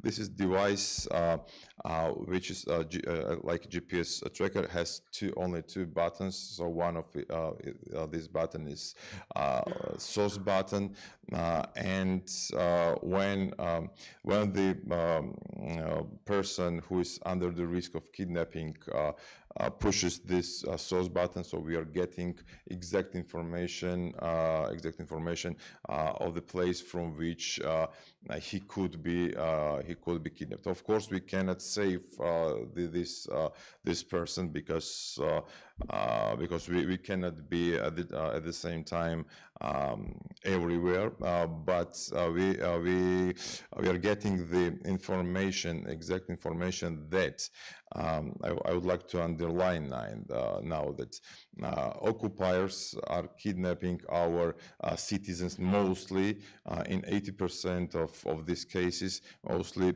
from the territory which is controlled by our government. So I mean that occupiers are crossing the occupation line and going onto the territory which must be controlled by our government and kidnapping then our citizens from this territory. And after this kidnapping, so they are making photos on already occupied sites, and then so they are starting some like a process that citizen of Georgia has crossed this so-called state border, etc. And then so after 2-3 days procedures, so giving them back to us. So this is a proof. This source button gives us the proof that Russians are crossing this line, and this is the continuing and creeping aggression. And so we can use it. Against them. And also the next point was fear zone identification. Fear zone identification. So two slides later, I will speak more detailed about the fear zones. What does it mean? And this is the term which was created by us, and so it has a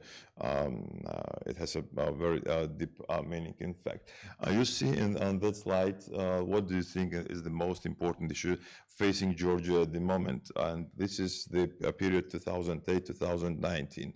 This was made research that the unresolved conflicts as a priority problem, and it was highest priority in 2008. But then this priority was decreased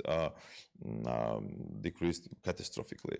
But after 2017, when we started our activities, society was much more involved and is much more involved in this process, and you see that it started to increase now. Statistic of kidnappings 2008-2021.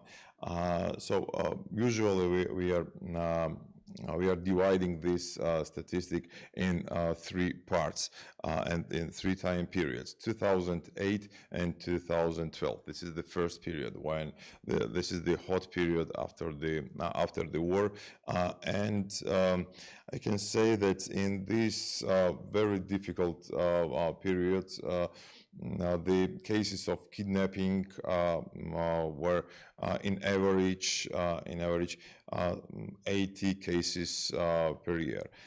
Then after from 2012 to 2012 and 2000 in the period of 2017, the quantity of kidnapping cases was increased, and it was in average 140 per year. And from 2017 until today, this is the period when we started actions at the occupational line on, as I said, on everyday basis, and the society was involved and is involved in all our activities. The quantity started to decrease, and nowadays this figure comes close to the figure of 2008-2012. So in average we have approximately 75-80 cases within the year. So during the last 2 years, these cases were decreased to 67 and 63 kidnapping cases per year. Statistic of borderization, so 2008-2021, and I will divide this time period also in 3 parts. In 2008-2012, Russians made a borderization approximately of 4.5 kilometer, approximately 1.4 kilometer per year. So quota is showing me that I have to finish here, but unfortunately, I'm not able to explain, to relate all what I wanted to speak about. I will speak now about the new plans of Russians, and I will then finish. Okay. So approximately 1 month ago, we got the information which we made and open, that Russians intend now to start new borderization and new occupation process of the territories which are not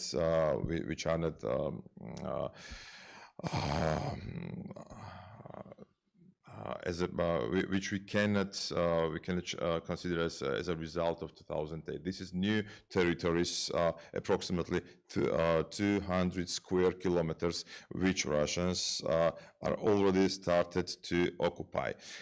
This is very important issue. I'm sorry that I cannot finalize my presentation, but anyway, thank you so much for your attention. It was important for me to have this possibility to relate to you about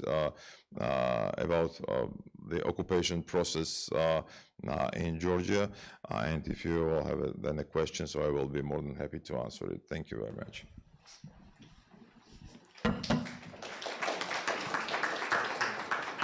Thank you, David, for your presentation, and also thank you very much for what you are doing, because you and your organization are the entity which has the most vulnerable and most outstanding information about the things going on the occupation line. And as you mentioned, you started your activities because there was a lack of trust towards the government, and unfortunately this trend is still going on. And hopefully you will find a lot of successes in your future endeavors, and I thank you very much again for coming. Now unfortunately we ran out of time for a bit, but we still have time before our break to collect questions from the audience. We also have online questions, and our online guests are also here to answer our questions. I will start with one question, because the question came online also from our friend Lasha, who is not here due to health issues, and his question was directed towards General Hodges. What do you think about Georgian defense forces are adequate in terms of number and capabilities to the major Russian threat of military invasion, and if not, what steps must be done to increase Georgian military resilience? Maybe, General, you will answer this question, and meanwhile, we will collect the rest of the questions in the audience. Thank you. Thank you. Obviously, it's a critical question. Georgia, just because of the size of the population, obviously will never be able to have an armed force that is affordable and sustainable that alone could stop a Russian attack. So that means you have to make the most of not only the population and resources that you have, but also your geography. The idea is not new of making yourself indigestible and doing things that would make it so costly and would take so long for Russian Federation forces if they were to launch another attack into Georgia. That means you also need to have a rapid mobilization of reserves, territorial forces. I would encourage a very close look at what Finland does, the culture as well as the style of how Finland, which has the same challenge, small population, right next, but yet you're right next to the bear. The way I've seen Finnish exercises, the way that they mobilize, how quickly they get troops equipped into the field is impressive. And I think in the past, former Georgian defense minister and chief of defense have visited Finland, have worked with them, and also, by the way, with Estonia. I think this is a good model for Georgia. But also, last thing is the making sure that, or offering to the United States, for example, and to the UK, be as inviting as possible for the United States Navy, the United States Air Force to want to come there for exercises, perhaps infrastructure, storage, the airfield, do things to make it easier for the Air Force to go in and out of there. And also the port project at Ermaklia, that would have done a lot, I think, a base that is more appealing, frankly, for the Navy to come in there more often with larger vessels. These are the kind of things I think also which contribute to Georgian defense and security. Thank you, General. Now we can move towards the audience. I would like to ask you to introduce yourself and to whom your question goes. Hello, everyone. I'm You have to push Pavlishvili from Ilia State University, professor of political science. Thank you very much, all the guests, for the interesting presentations. And I have the questions to the doctors. Excuse me, I don't remember the names. So we talked a lot about the resilience. Thank you very much for all the types and explanation what they mean. But I think we have to mention another type of resilience. This is the resilience of Russian aggression. So we and you said to us that the countries like Georgia, Ukraine, and Moldova, the more they become like-minded to West, and means that democratic states, the more resilient becomes the Russian aggression. So, and I agree with Dr. Gressel that the defense development and improvement for these type of countries we represent is very important, but this is the long-term project. For the short term, the problems and challenges we face, and right now Ukraine faces, what is your short-term or mid-term advice for the countries like us to overcome Russian aggression? Thank you very much.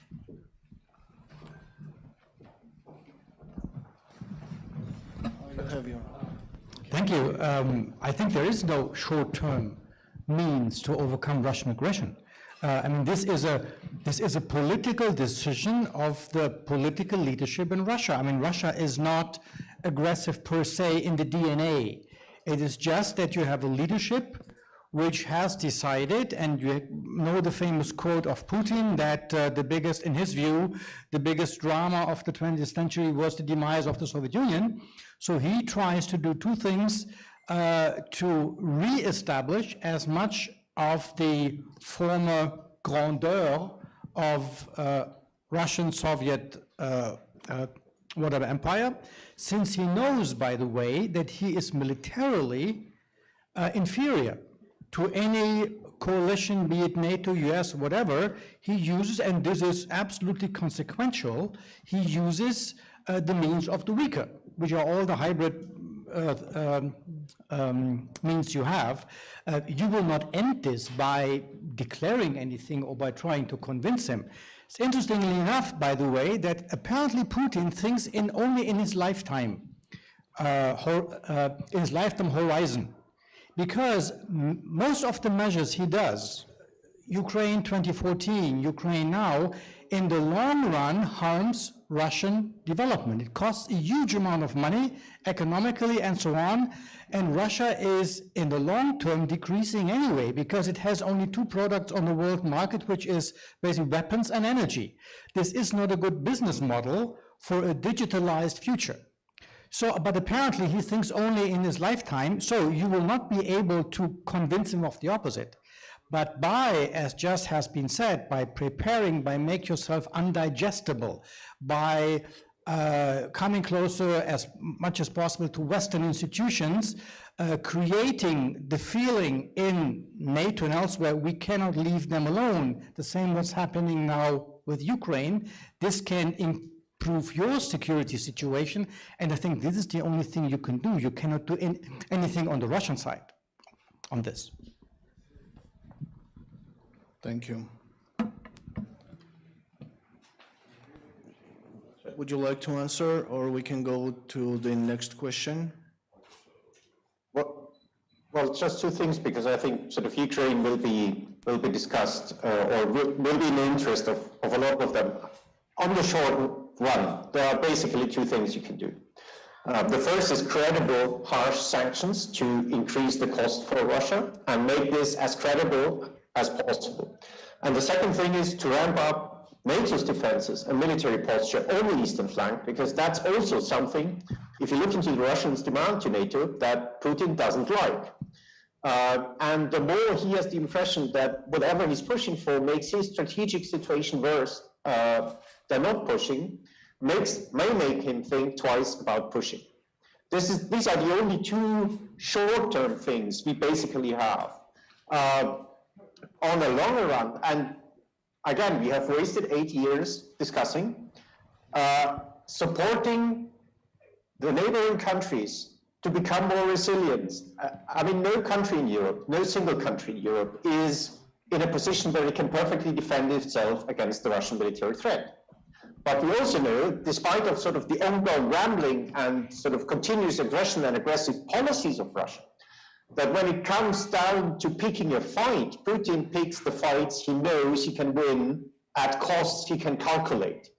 And in this thing, you can adjust your measures. You can raise the possible costs, and you can decrease the predictability of victory. I mean, yes, Russia can, under all circumstances, and regardless what kind of weapons we ship to Ukraine, win a land war against Ukraine.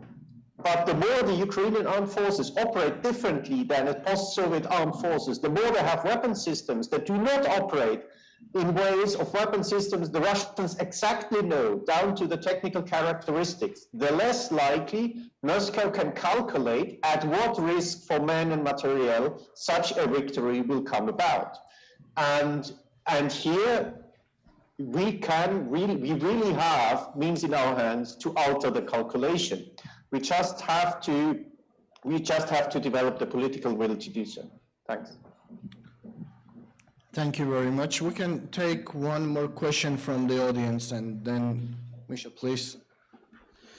Good morning. My name is Michael Kajamadze. I'm a reader in politics at the University of Oxford. Just one short question, if I may. Russia is aggressive because it's strong or because it's weak? Nice question, really. So what do you think? Russia is managed by a bandit. Putin saw this like a mafiosi or some like this guy, yeah. And I will answer you very short. Russia is a country which understands only one language, language of power. Power and force. Would you add something? All right, then we can close this panel. Unfortunately, we ran out of time and we are having more guests waiting for us online. But we will conclude all the findings together. Meanwhile, this panel was very interesting in terms of its final sentence, for example, that Russia is understanding only the power language. But this is not the only thing we can offer to Russia. We can offer our own resilience that makes states and countries more stable and more ready for the challenges that are coming from the bad side of the world. And at the same time, we are having EU and NATO and its partners, and the partners which are respecting the standards and let's say respecting the rules that are inside those organizations, and which are willing to become more and more close partners. But unfortunately, we are seeing that this partnership is not that strong to avoid the ongoing situation as we are having in Ukraine, or what we have had since 2008 in Georgia. Otherwise, there is also the lack of trust towards our own governments, trust towards our media, towards our politicians. We don't really understand what they are doing and why they have decided to take this manner of actions and affairs with its own people and other partners. But the only thing we understand that Russia is benefiting a lot out of this behavior. And we have to set our own passwords on our own computers to make them more secure, as Dr. Karl said, and I totally agree with this. Ladies and gentlemen, thank you very much for coming here. David, you wanted to add something? I want to add something. The experience shows that any discussions and any compromise, Russia understands as a weakness. And only after the whole world will show to Russia that and will speak with Russia with the language of power, after it, so we can start discussion with them. If this does not happen, it's of course my opinion, but I think that many of us will agree with this point. Only after it, when Russia sees that world is ready to show its power, only after it will be possible to speak with Russia. Before it's over. Hopefully we are at this stage right now. Yeah. Thank you very much, ladies and gentlemen.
წინდა.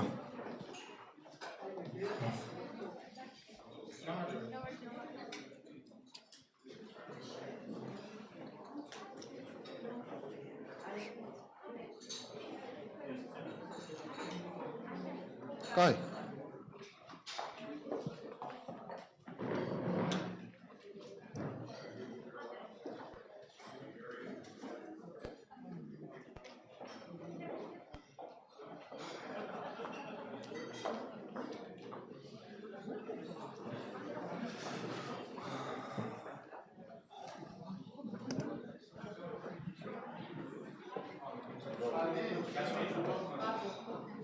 That's the danger we face. Remember when I said you have to think about security differently? It's not just tanks.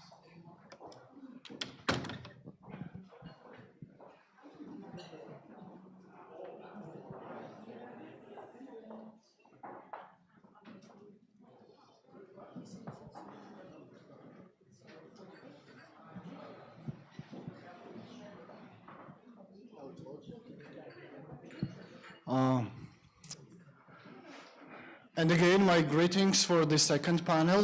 Thank you very much for coming. We have our new speakers here, and we will discuss very important issues which comes to cyber information and all related issues to its security. But for the moment, we are having our keynote speaker from NATO, Jacqueline Doe, who is the head of Western Section of Security Policy Department. We are ready to listen to her. She will be online. Hello, Jacqueline. Unfortunately, and also our panel members will be joining us online. And I will introduce them when the time comes. But first, we start with Ms. Doe.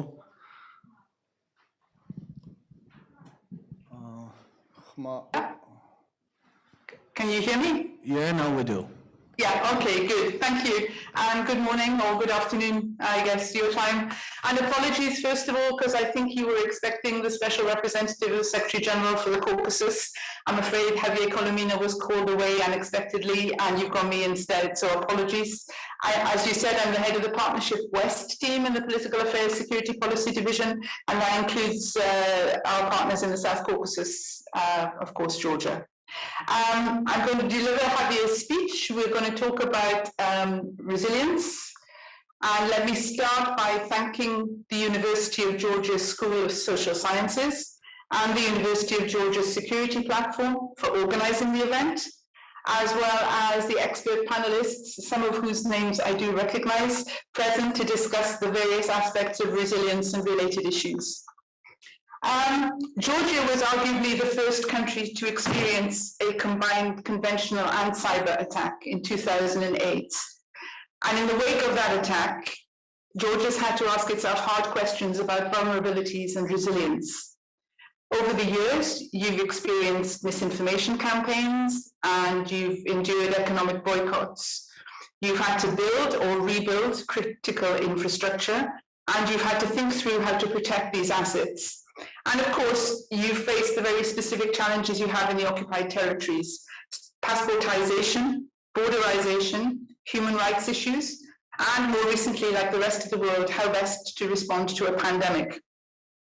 Now, for NATO, this is also arguably a familiar topic, because the 1949 Washington Treaty already stipulated that the parties, and I quote, separately and jointly, by means of continuous and effective self-help and mutual aid, will maintain and develop their individual and collective capacity to resist armed attack. And end quote. Under this umbrella, NATO has, since the 1950s, developed many policies, set up many structures, and conducted many activities to address emergencies and to ensure preparedness. In fact, we've even built our own pipeline system. This work, of course, took a new direction following the end of the Cold War in the early 90s, when NATO started to engage extensively with its partners in this area, and we created a body to coordinate the use of civilian and military assets from allies and partners, including at the time Russia, in response to disasters, whether man-made or natural. And this resulted in the setting up of the Euro-Atlantic Disaster Response Coordination Center, which is a bit of a mouthful, which we still have today, the EADRCC. But since then, since the 90s, our societies have become increasingly complex and interdependent, and new vulnerabilities have emerged. And in addition, today's strategic and security environment has become one of increased competition. So arguably, hybrid threats are no longer just elements of our competition. They are today's competition, or even coercion, and sometimes even confrontation, which means that resilience and preparedness has become ever more crucial to maintaining our individual and collective capacity to absorb and resist attacks. Indeed, resilience is one of the key issues that NATO is hoping to address when we develop our new strategic concept later this year. So clearly, the topic of resilience, and indeed this conference today, is a very timely one. But it's also an issue, excuse me, around which there's some confusion and misunderstanding. Resilience is a broad concept.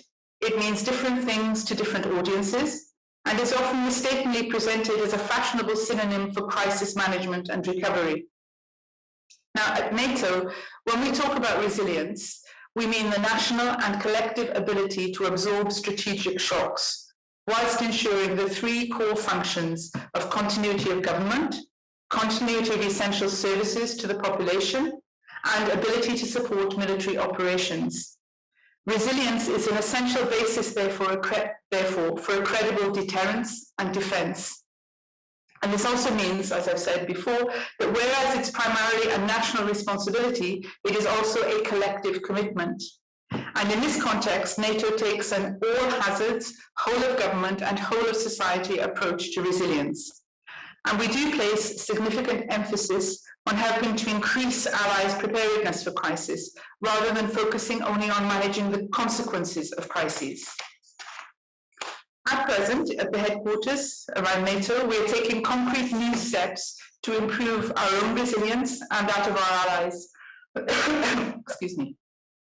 This includes a broader and more coordinated approach, and we're trying to achieve this through the establishment, the assessment, and the monitoring of resilience objectives and national goals, through the establishment of a senior resilience committee, which will actually replace the existing civil emergency planning committee, and the designation of senior national officials by allies to coordinate efforts on the national level and to enhance and streamline consultations within NATO.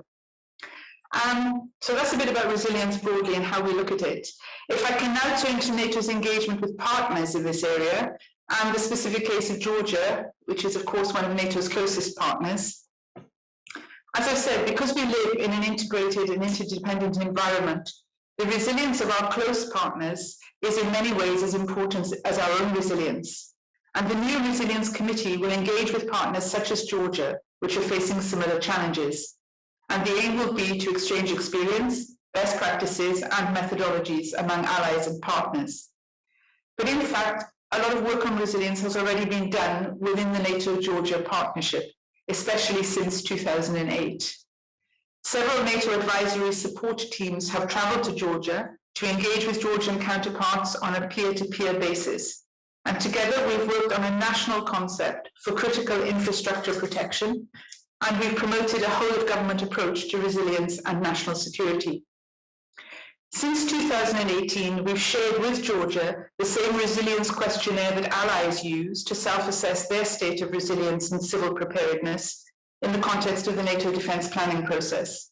And Georgia is one of the selected partners with whom allies engage on a regular dialogue on resilience in the Civil Emergency Planning Committee. Today and in the future, therefore, NATO will continue to support Georgia's resilience using all available tools and opportunities. And one of the 7 strategic objectives of the substantial NATO-Georgia package is to enhance Georgia's resilience. And in fact, nearly all of its 16 initiatives contribute to resilience in one way or another, whether it be STRATCOM, cyber defense, crisis management, or military medicine.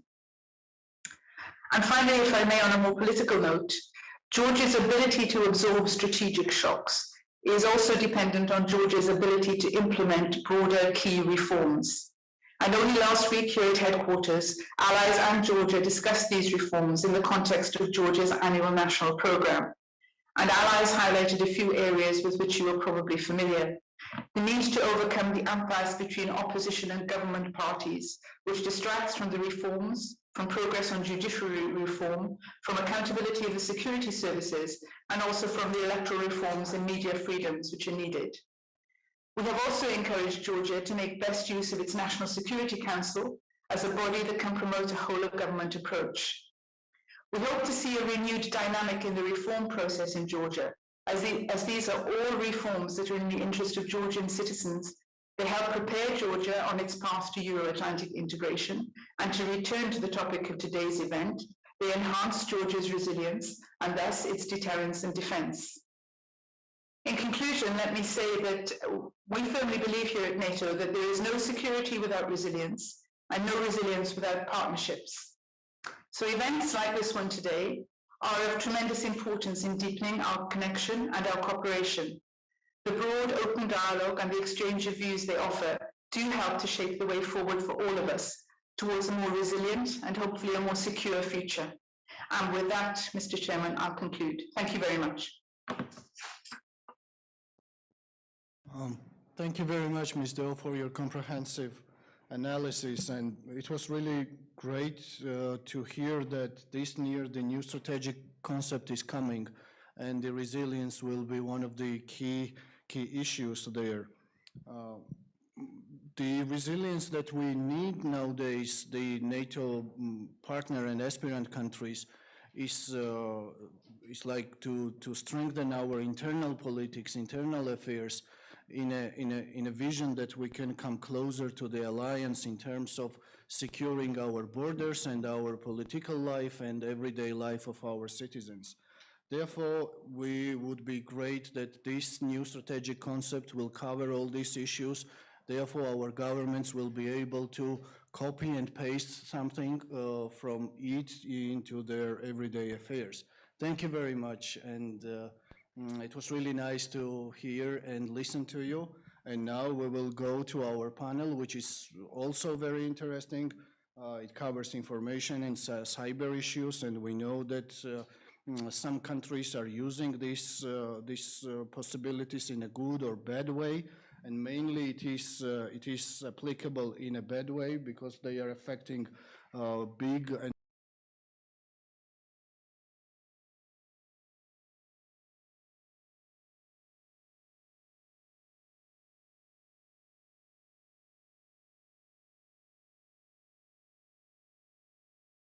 Nadia Kovalchikova, Senior Analyst, EU Institute for Security Studies, who will provide us with the EU perspective regarding the ongoing issues on cyber and information. You are welcome, Nadia. Thank you, Constantine, and good early afternoon to everyone. Good morning from Paris. I hope you hear me well. So it's a pleasure to be here at the conference, and after such a insightful and informative keynote we heard from the NATO representative, I will be just happy to follow under and focus a little bit more, zoom in on the information operations and perhaps cyber as well, but I do know that other colleagues in the panel will focus more perhaps on the cyber elements.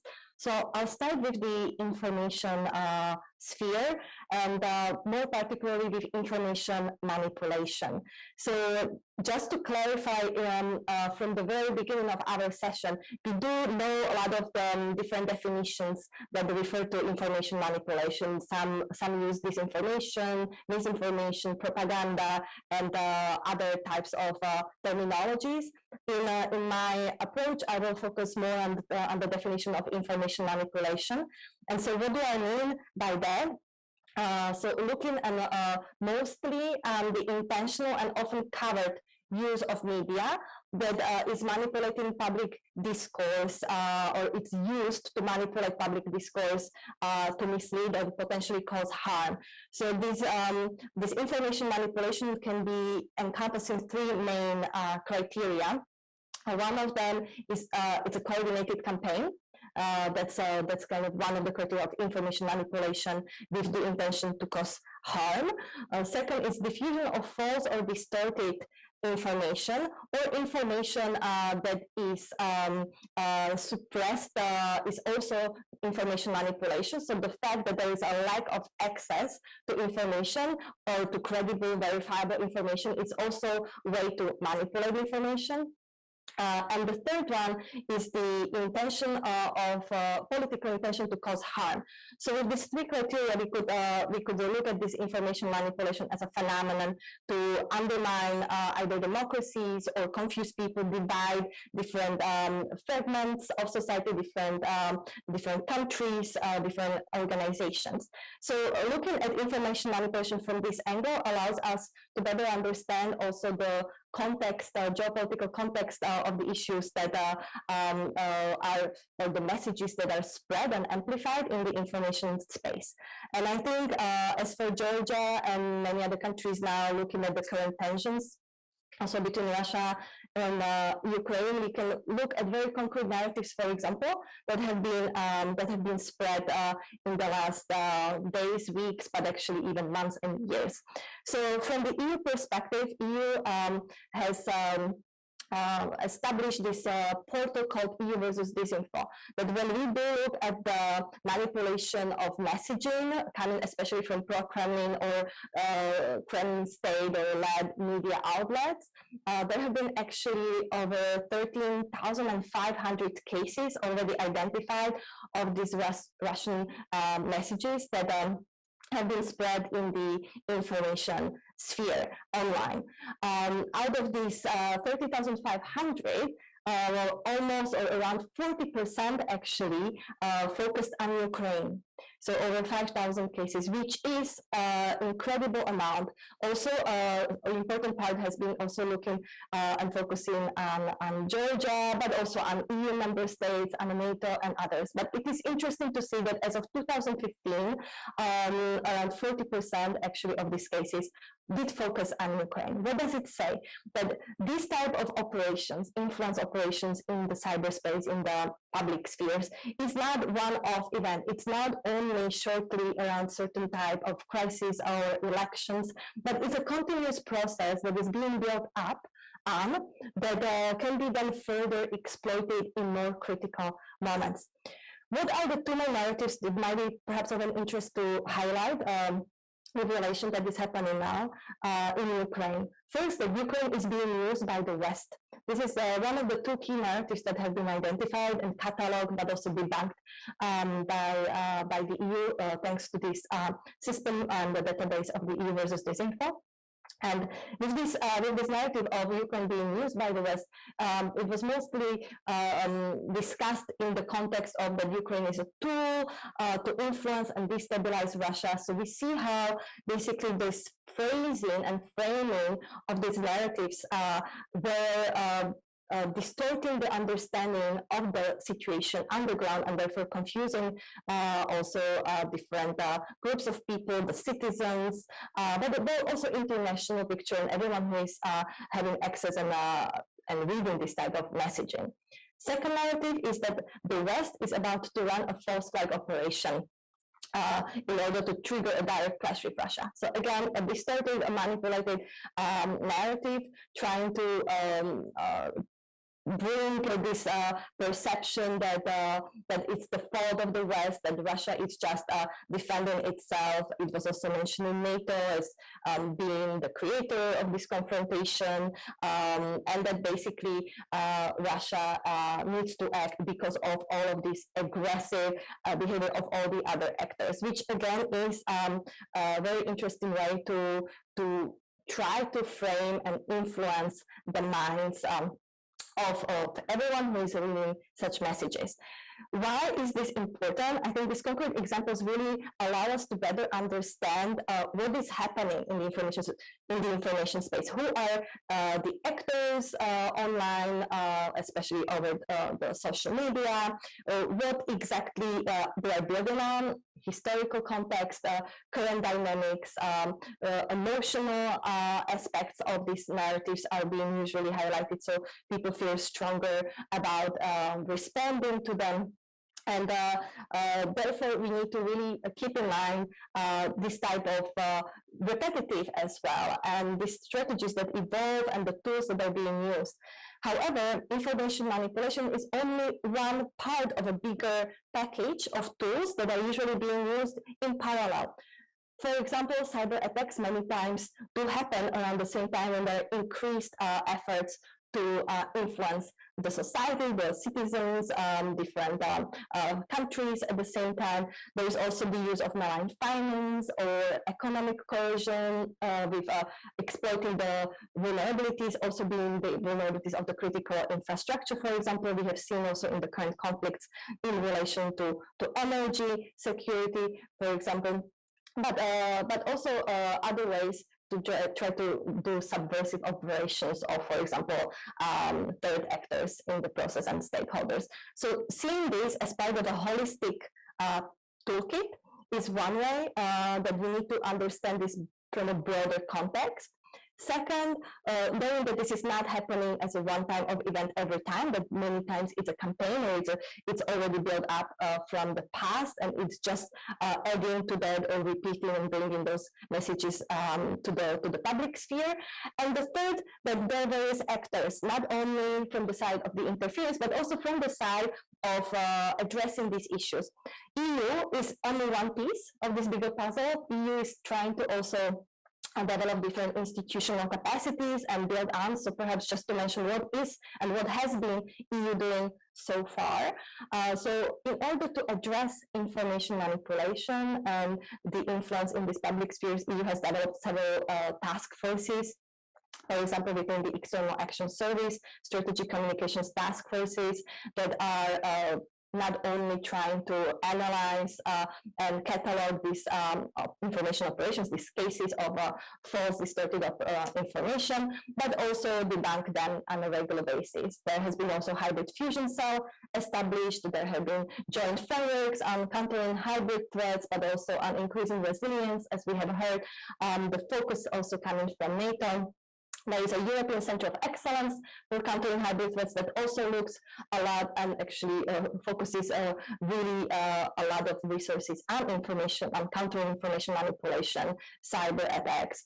But there are also many other initiatives that have been established in order to tailor different critical moments of our policy situations, such as different media literacy campaigns to counter disinformation. There has been also this special committee established in the European Parliament countering foreign interference in all democracies, including disinformation. Maybe just to add for this special committee that its mandate is now concluding shortly, that is going to publish a report which may be of an interest to some of you.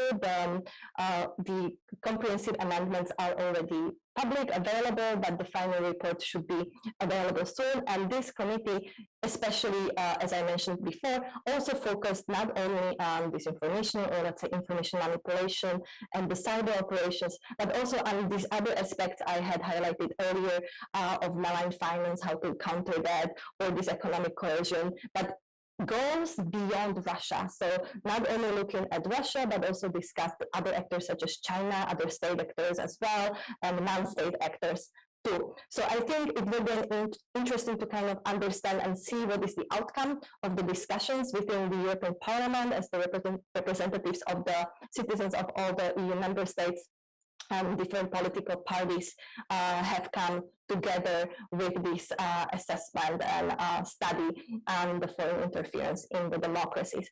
This is important because a lot of the discussions did not only focus on interference in the EU member states, but also in other democracies, partner countries, neighboring countries, that might be definitely helpful to also see the results for Georgia, for Western Balkans, for other countries that have been also discussed and part of these efforts.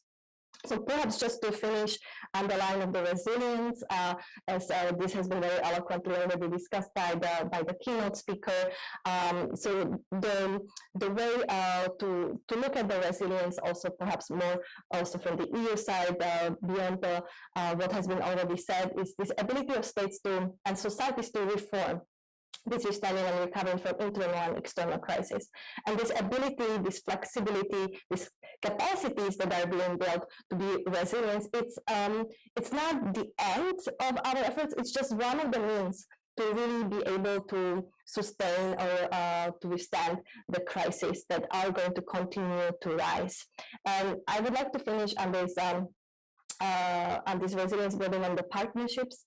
As was also mentioned, EU, as I said, it's only one piece of the bigger puzzle. It's thinking of a lot of proactive measures, not only responding, but also proactive ways to address information manipulation, how to build on the tools that are already existing, how to cooperate with the partners that are doing excellent work at various levels, being the state or non-state, stakeholders, academia, journalists, and others. And I think this type of ways of putting our strengths together and our efforts and with cooperating with the partners is the way how we can have a larger impact on addressing such interconnected threats as the information manipulation or cyber attacks are. Thank you. Thank you, Nada, very much. It was really interesting to listen to you. And you raised a very good question about identifying who are the major actors and where we can identify whether it is state actor or it is some private individual or a group of private individuals who are trying to manipulate different areas and different layers of society, and also conducting cyber attacks on main infrastructure of different countries or different societies is really a very big challenge for us, because for many years, I would say it would be difficult to control and to sustain a controllable situation in this term. Maybe during our discussions we will find some solutions about it, or maybe not, but anyways, it was really very interesting to listen to you. And we will come back to you during the questions and answers period. Thank you very much. And now I would like to introduce Eto Buziashvili, fellow researcher at the Atlantic Digital Lab, who is a standing wall, I would say, in Georgia in front of these manipulative activities which are coming from identified and unidentified actors. So, Eto, identified. Please. Identified. Yeah. We do know who they are. Thank you so Okay. much. It's my pleasure to be joining you today in this very important discussion. I'll start with one of my favorite tales, which is a tale of fox and turtle. So once there was a fox who wanted to eat the turtle, but every time he tried to do so, the turtle withdrew into its own shell. So Fox tried many things. Fox tried to beat up the shell with a stick, but it did not help. Fox tried to suggest money in exchange of removing the shell, but it did not work as well. So one day there appeared the hanging TVs on the trees in the forest.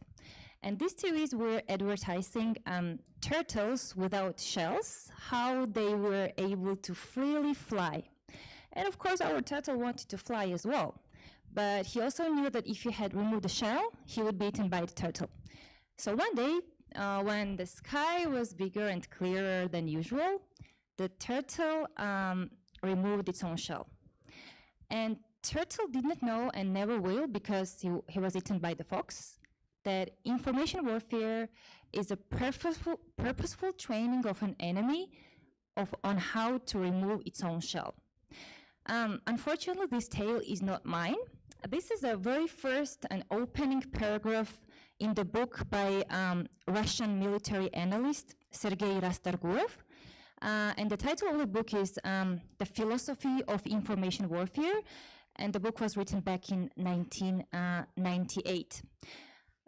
This very first opening paragraph basically captures the whole notion of the information warfare and how Russia was viewing the information domain back in 90s or back in Soviet times.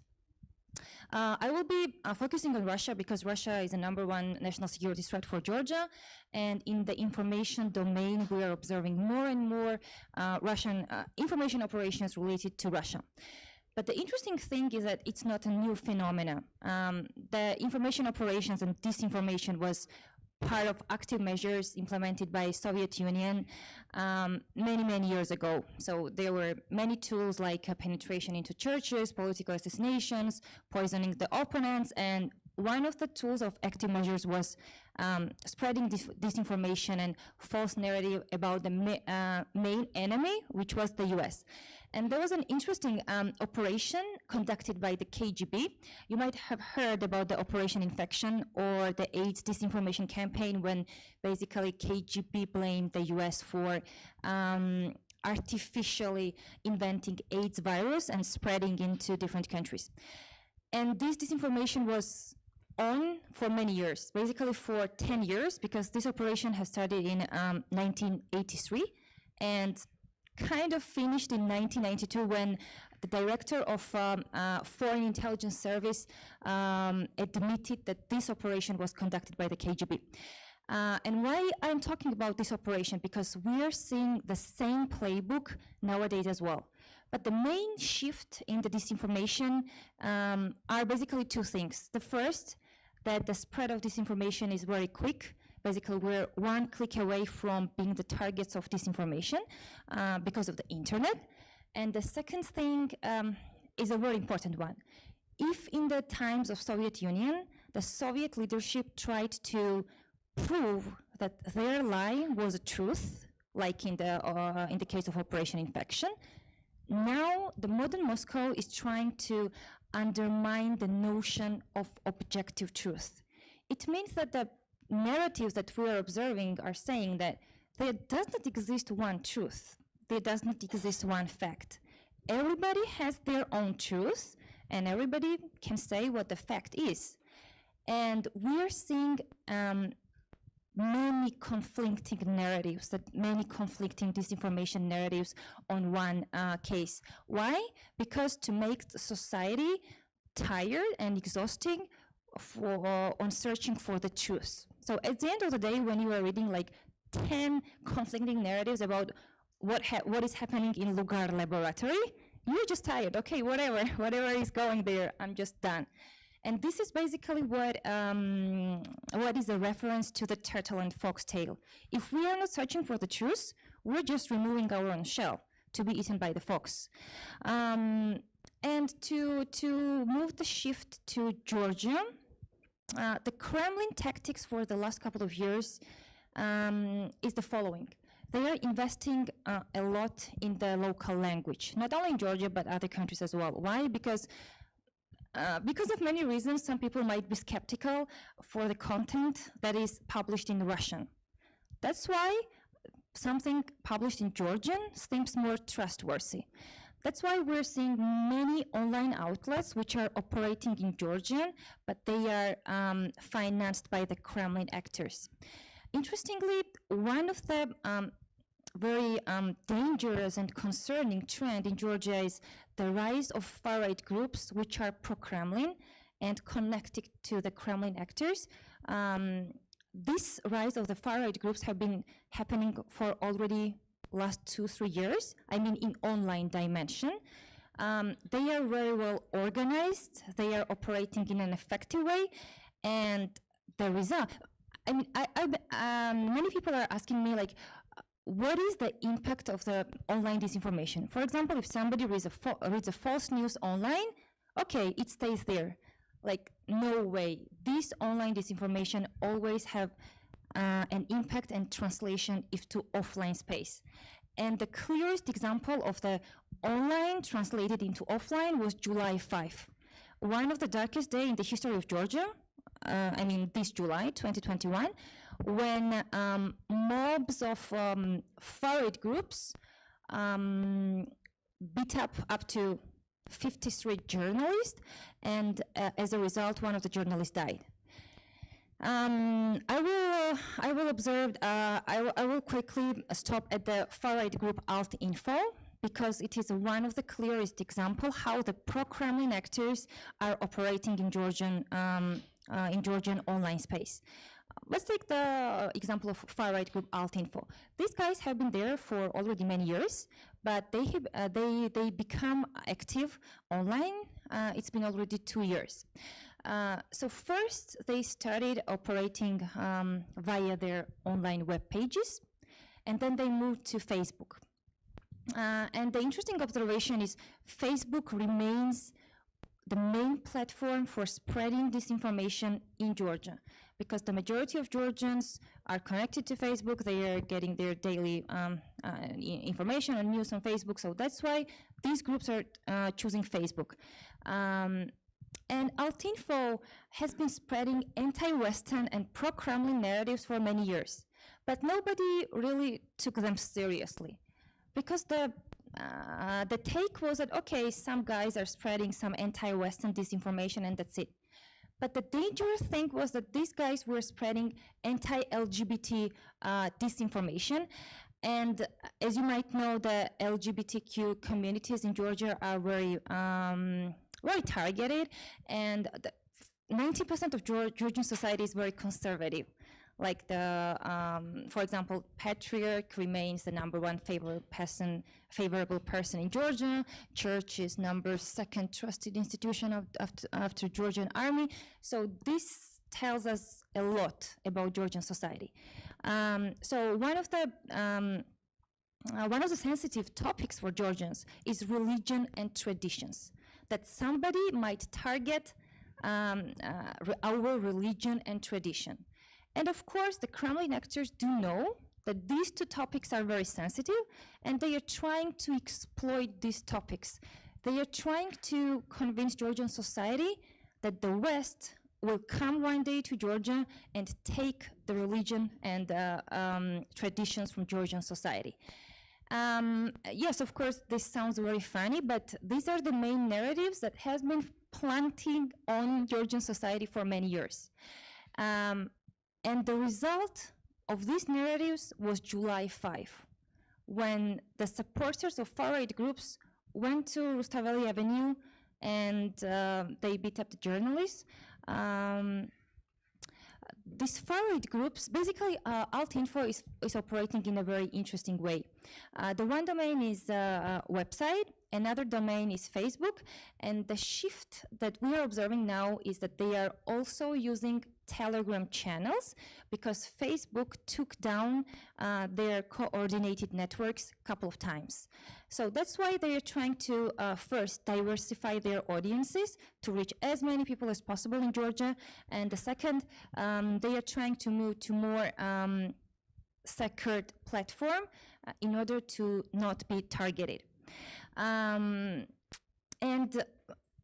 as you might know now, the Altinfo is already a political party, which continues to spread its anti-Western and pro-Kremlin narratives, and nobody knows what will happen in Georgia one day if we will be able to observe another day of July 5.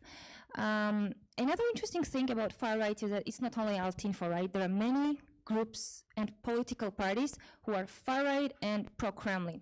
And two of the very interesting parties, basically Alliance of Patriots and Georgian March, they also have been operating in a very interesting way on Facebook.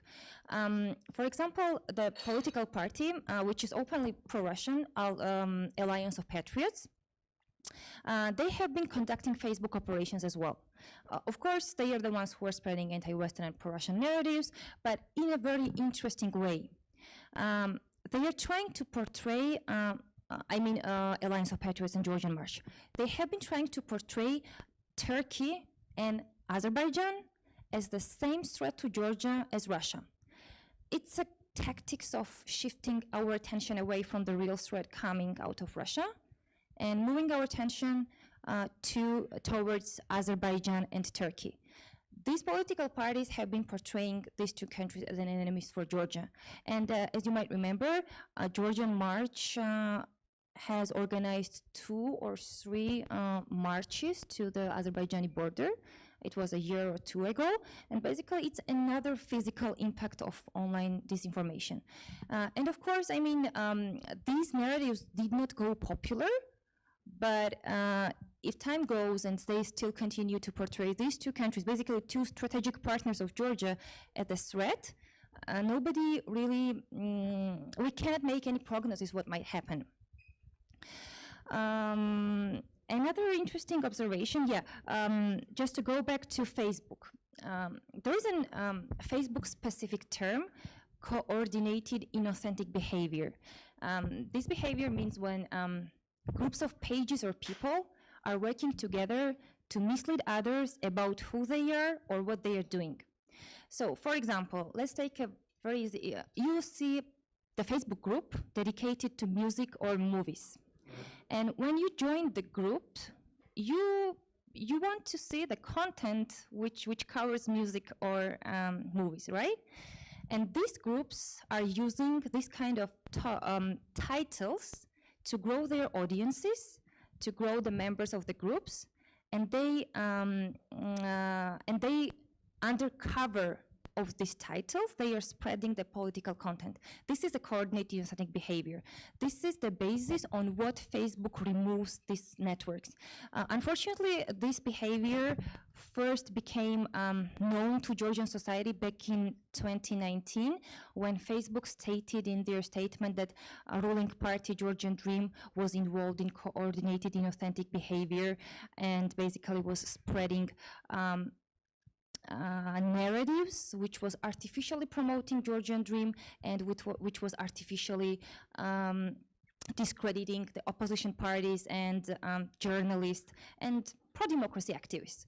And then unfortunately this tactics was used by some other groups and parties as well in Georgia. But what is interesting is that these actors are becoming smarter. For example, if we take the first case of Georgian Dream being involved in coordinated inauthentic behavior, the tactics was that the party was outsourcing this activity to the local marketing company Panda, which was basically spreading misleading information in the name of Georgian Dream. And the aim was to first hide the traces because it's a very big reputational damage. And second was that basically some specific groups know how to do it best, right? And then when we saw other coordinated inauthentic behavior taking place on Georgian Facebook, they were more advanced. They were changing their tactics. For example, creating many pages, many groups to make it harder for us to search for them. But the good thing is that researchers like us at Atlantic Council, we have the exclusive partnership with Facebook, basically meaning that we're exchanging information with each other, and then Facebook removes this kind of networks. And last but not least, I want to touch upon the cyber domain, but Andrew will do it best. We are observing more and more information when cyber attacks and disinformation are crossing each other. For example, you might remember that in 2019 and then in 2020, Georgia saw 3 big cyber attacks on its national infrastructure. The first case was when a Georgian Ministry of Health and Lugar Lab were attacked, and we saw the leak of documents, and then some actors forged these documents to accuse Lugar Lab in doing some experiments on humans. Basically the same thing as in Operation Infection. The second case was very interesting one. One day when we woke up, we saw the information that the personal data of 4 million Georgians were available on the hacking forum, the Rights Forum. And it's a big shock, right? When you are a citizen of Georgia and all the information, like there was an article which was claiming that addresses, phone numbers, the ID numbers, and all kinds of personal data was just there for everybody, available for everybody. And it is the very first shock which makes the society vulnerable, because you feel this unsafety, you do not really feel secure, and you might think that everything might happen to me in this country. So this was a more influence operation targeted on breaking Georgian society from within. Then we, of course, checked this data and found out that there were not indicated ID numbers and the phone numbers, but of course there were the addresses and the names and surnames, etc., of Georgian citizens. Of course, this feeling of being targeted, being unsecure in the country makes society more and more vulnerable. And I will stop here, and maybe we will have chance to discuss the responses to how to deter disinformation, how to respond, and how to make society more resilient against this threat. Thank you. Thank you, Eto, very much. I really liked your tale about turtle and the fox, the reality is that sometimes we are turtles and sometimes we are foxes. It is always changing. I mean Georgian citizens, because we, as citizens, we are trolled by our government, and our government is trolled by others. Well, it is my observation, and it works very badly overall for the Georgian citizens. Yes, I hope that we will go more into the deep during our discussion period. Now I would like to invite Mr. Andro Gotseridze, the founder of Cybersecurity Studies and Education Center, who will elaborate a little more about cybersecurity and the role of Russia. Welcome, Mr. Gotseridze, welcome. Thank you very much. Good afternoon, ladies and gentlemen. It's a great honor to speak to you this afternoon, to speak to you today. Thank you for the kind introduction, Mr. Chairman, and the excellent speakers and the very good audience. Thank you very much once again. What is the geography of destructive cyber operations? Former Secretary Pompeo that Huawei and other Chinese state tech companies are Trojan horses for Chinese intelligence. Russia's disinformation campaigns try to turn our citizens against one another, and Iranian cyber attacks pledge Middle East computer networks. I have to be Russocentric today, and what I would like to share with you is a short overview of Russia's cyber activities. The issue is that Kremlin views the information as a key domain of modern military conflict, and in the last decade, cyber has become the fifth domain of confrontation. The cyber operations today are an important part of any war, conflict, or confrontation, and Russia is successfully developing its offensive cyber capabilities to achieve its political, economic, and military goals, as well as geopolitical advantage. How far will with what means and to what extent can Russia reach into global finance, energy markets, digital economy, communication, public services, or information systems, and from the use of malware such as NotPetya to SolarWinds or to Yandex and Kaspersky? What are the means of frustration? Can the Kremlin score an unexpected success in cyber war?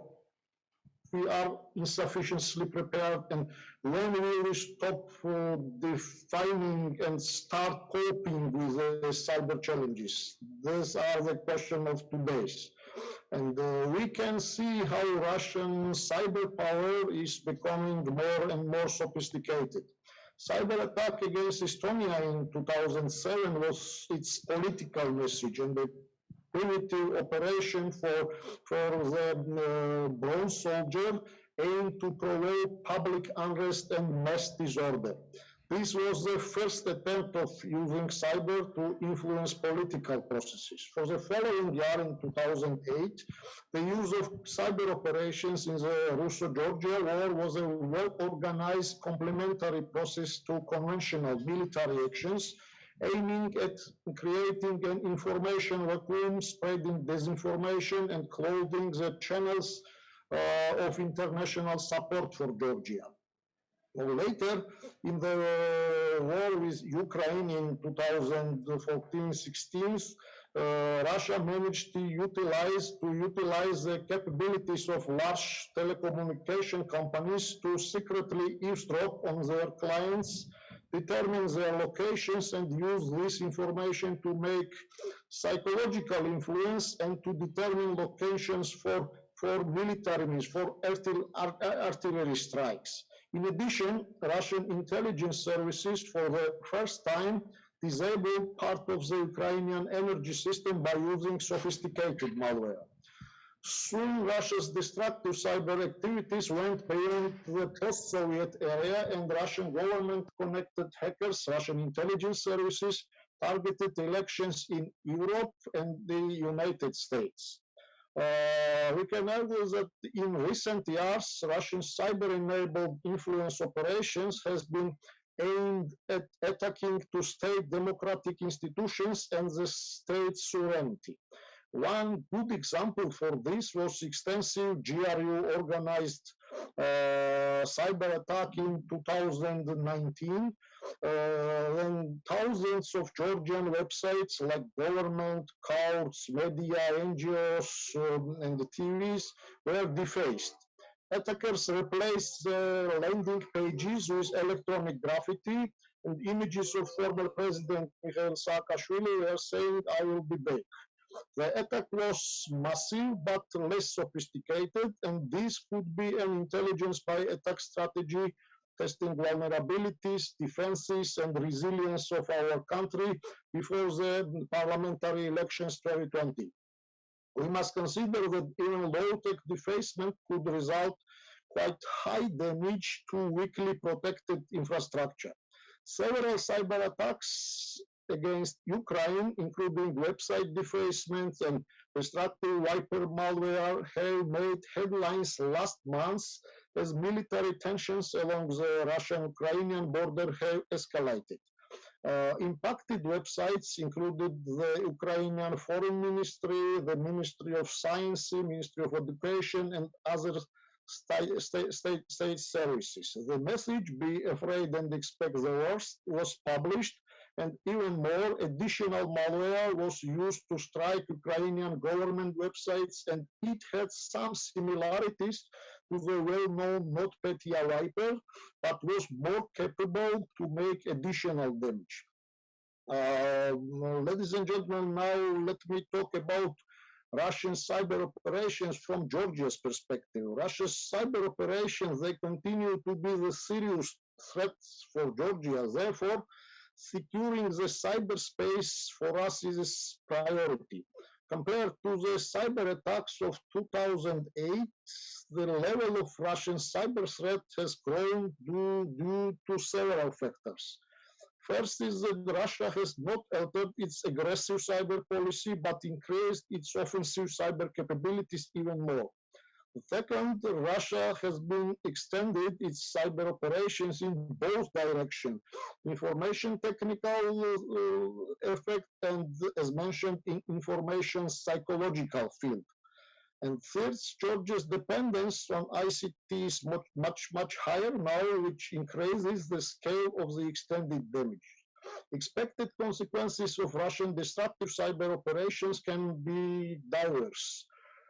For example, various levels of disruption of critical infrastructure, including ICS, which is industry control systems, cyber espionage, cyber attacks through sophisticated malware like black energy, like Robus, etc., supply chain compromising, and information psychological effect. On one hand, information technical effect could lead the country to the serious damage and or casualties, and on the second hand, the propaganda spread through cyber channels could cause the alteration of public perceptions in favor of the Kremlin, reduce our pro-Western sentiments, and form or strengthen pro-Russian elite, and this may appear as a reason of possible conventional actions, possible military activities from Russian side.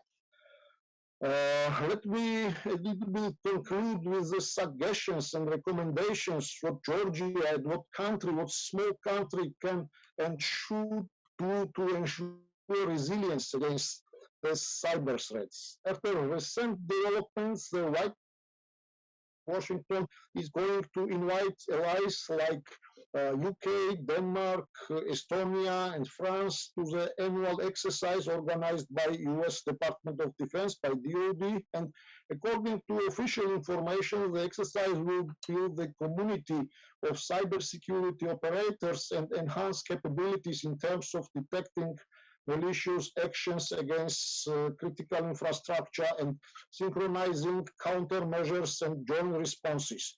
It is a conception of a collective defense alliance in cyberspace, which will act in accordance with the norms of responsible behavior of states in cyberspace. Engagement in these events is very important for Georgia, as its cyberspace is a kind of testing ground, kind of polygon for Russian cyber operations. In 2019, the US and maybe 26 partner states signed a joint statement on the responsible behavior of states in cyberspace, and the partners note that if necessary, they will act jointly against the responsible countries in accordance with the norms of international law. It is not surprise that Russia have not signed the document, and it is important for Georgia to adhere to this document and participate in the development of a framework of responsible behavior in the internet, as well as in cyber capacity building activities. At the same time, Georgia should not limit itself to statements of or attribution, and at the outset should express its readiness to join the Cyber Flag Alliance or Cyber Flag exercise. And these developments seem real, given to degree of Georgia's cooperation with the West in the cyberspace, with NATO and with allied countries. So, first, Georgia should integrate cybersecurity into wider security field. The second, to make amendment in acquisition legislation which will ensure banning the ICT production or ICT technologies made in adversarial states, particularly in Russia. It's important to enhance public-private partnership, which will include engagement of cyber intellect from business sector into cyber defense and development information sharing platform between public and private sectors, and to encourage public-private partnerships, PPP platforms. And fourth is establish volunteer-based cyber units, cyber defense units, and organize joint governmental cyber exercises with volunteer-based cyber defense units. Excellencies, my final point I would like to make, this is about wine. You would agree, everybody or most people like Georgian wine, and 15 years ago, Russia banned our wine for political reasons. This was a hybrid activity, economic blockade. This action led Georgian winemakers to improve their wine and to reach world's wine markets. And the same is here. To respond Russian possible cyber attacks, we will do and we further improve our cybersecurity. We have to further improve our cybersecurity, our resilience, and I personally do believe that Vladimir Vladimirovich Putin was and will remember Mephistopheles' phrase that I'm a part of the power which eternally wills evil and eternally works good. Thank you very much for your attention, and I'm ready for your question. Thank you once again. Thank you, Mr. Gotseridze. It is always a pleasure to listen to you because we are picking up so many new ideas which might be applicable for the society and for the country overall. Yes, cybersecurity must be taken into the wider security agenda, and unfortunately we don't see any signs of it because we see that any of the Georgian private company or a governmental entity is open to be under the attack, under the cyber attack, and it is very easily solvable for the identified or unidentified actors. And also cyber units and their exercising is, of course, very important, but the only thing that stands behind this is a political will. And our political will is to use all these utilities just in favor to their personal interests, and it's not getting out from the overall interest of Georgia as a country.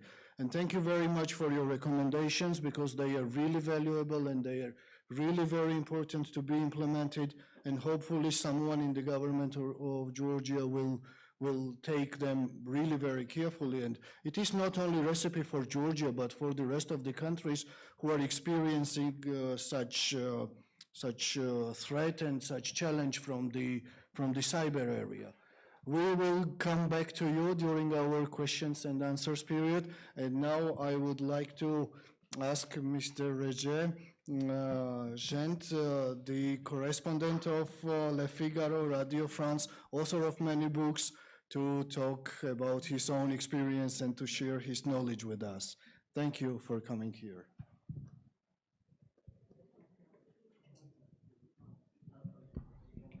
Just push the button. Thank you very much, Konstantin.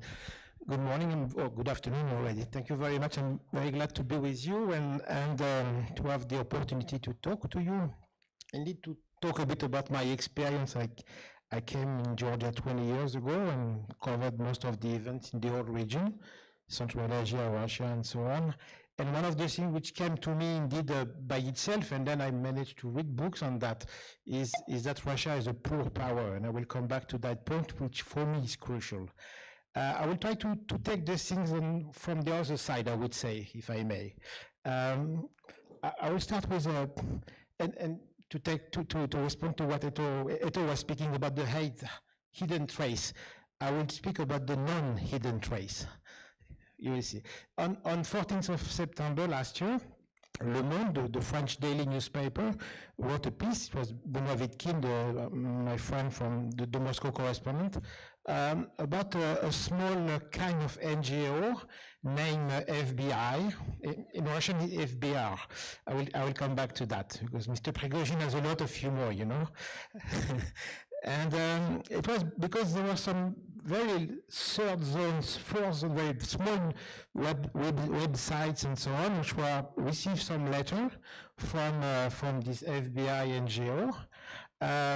This NGO pretend to make some advocacy for police violence in the West. In the US, there are a lot of police violence. In France, there are 2 cases that they were advocating, and so on and so on.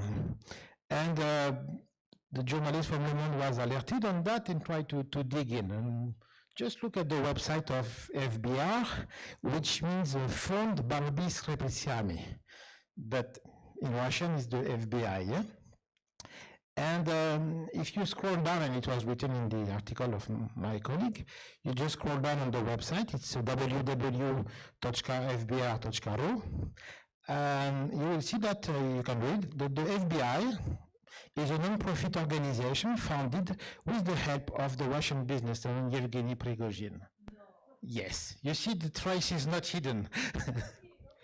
So, but for me, what is important in this is that it is not hiding. Usually, if you work on influence, precisely you try to hide the trace. And all kind of influence, I did some investigation, for example, on the history and the present of separatism. Precisely what you do is you try to make a people's uprising or look like a people uprising. The first, I think in the history of Russia or Soviet Union, examples of separatism was in 1923, 1924, in Tatar Bunar and somewhere in Belarus now. And for example, in Belarus, the guys from the Cheka, or GPU at the time, they were dressed as a peasant from Belarus. They went on the other side of the border, pretend to make a kind of people's uprising, and then took this territory. So something we know. But in this case, Mr. Prigozhin is not hiding the traces. And for me, it's really important. There is maybe 2 reasons. If you look at the sociology of the ruling circles in Russia, it's probably a way for him to show to the big master that he's doing things for the state or for the regime, and we should never ignore that. I was recently in Berlin, and I found out that the Yakunin's Dialogue of Civilization organization is closing down. And if you speak with people in Berlin, they say, you know, this think tank or so-called didn't do much during many years. And I saw that maybe one of the reasons is just Yakunin wanted to show to Putin that he's, okay, he took a lot of money for himself, but he's giving back a bit to help the regime. So he doesn't care about the result as well. But for example, for me, the other reason why Mr. Prigozhin acts so openly with this FBI NGO is also that the most important for him, and maybe for the Russian regime, not the most important, it is as well important, is to show that you can influence the situation. Because this is a poor power. And this is precisely a tool of a poor power. I think it was said on the previous panel. But for me, this question is really important, and not only for me. Maybe some of you read this summer, there was a good piece from Peter Krekor. Peter Krekor is a political scientist and is director of a think tank based in Budapest. And precisely this is what he was underlying. He doesn't, and as me, he doesn't pretend that the influence does not exist. He doesn't pretend that it is not important and can have an impact, as you Eto showed and others. But one of the goals, at least, of China and Russia, and this is what Peter Krekor was writing about, is to show that you can be influential. And look at what's going on since a month now about Ukraine. Maybe the most important is not to reach an agreement, it's just to show that you talk, that Russia talks with Washington. Like, you feel, if you read the headlines of the mainstream medias of all over the world, that the two big powers of the world are Russia and US.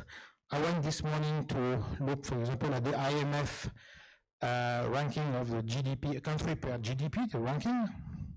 So the first is US, $26 trillion. Second, China, 16 trillion. Then 10 times less is Russia, 1.6, 11th position. So the real, I mean, GDP is not everything, but in terms of economy at least, and this is what you need, I mean, the power first is in the money, or at least is, you can't be a power without the money, but if you show that you are bigger than you are, and this is all the point, but Russia is 1.6, after South Korea, after Canada, after Italy, France, India, and so on.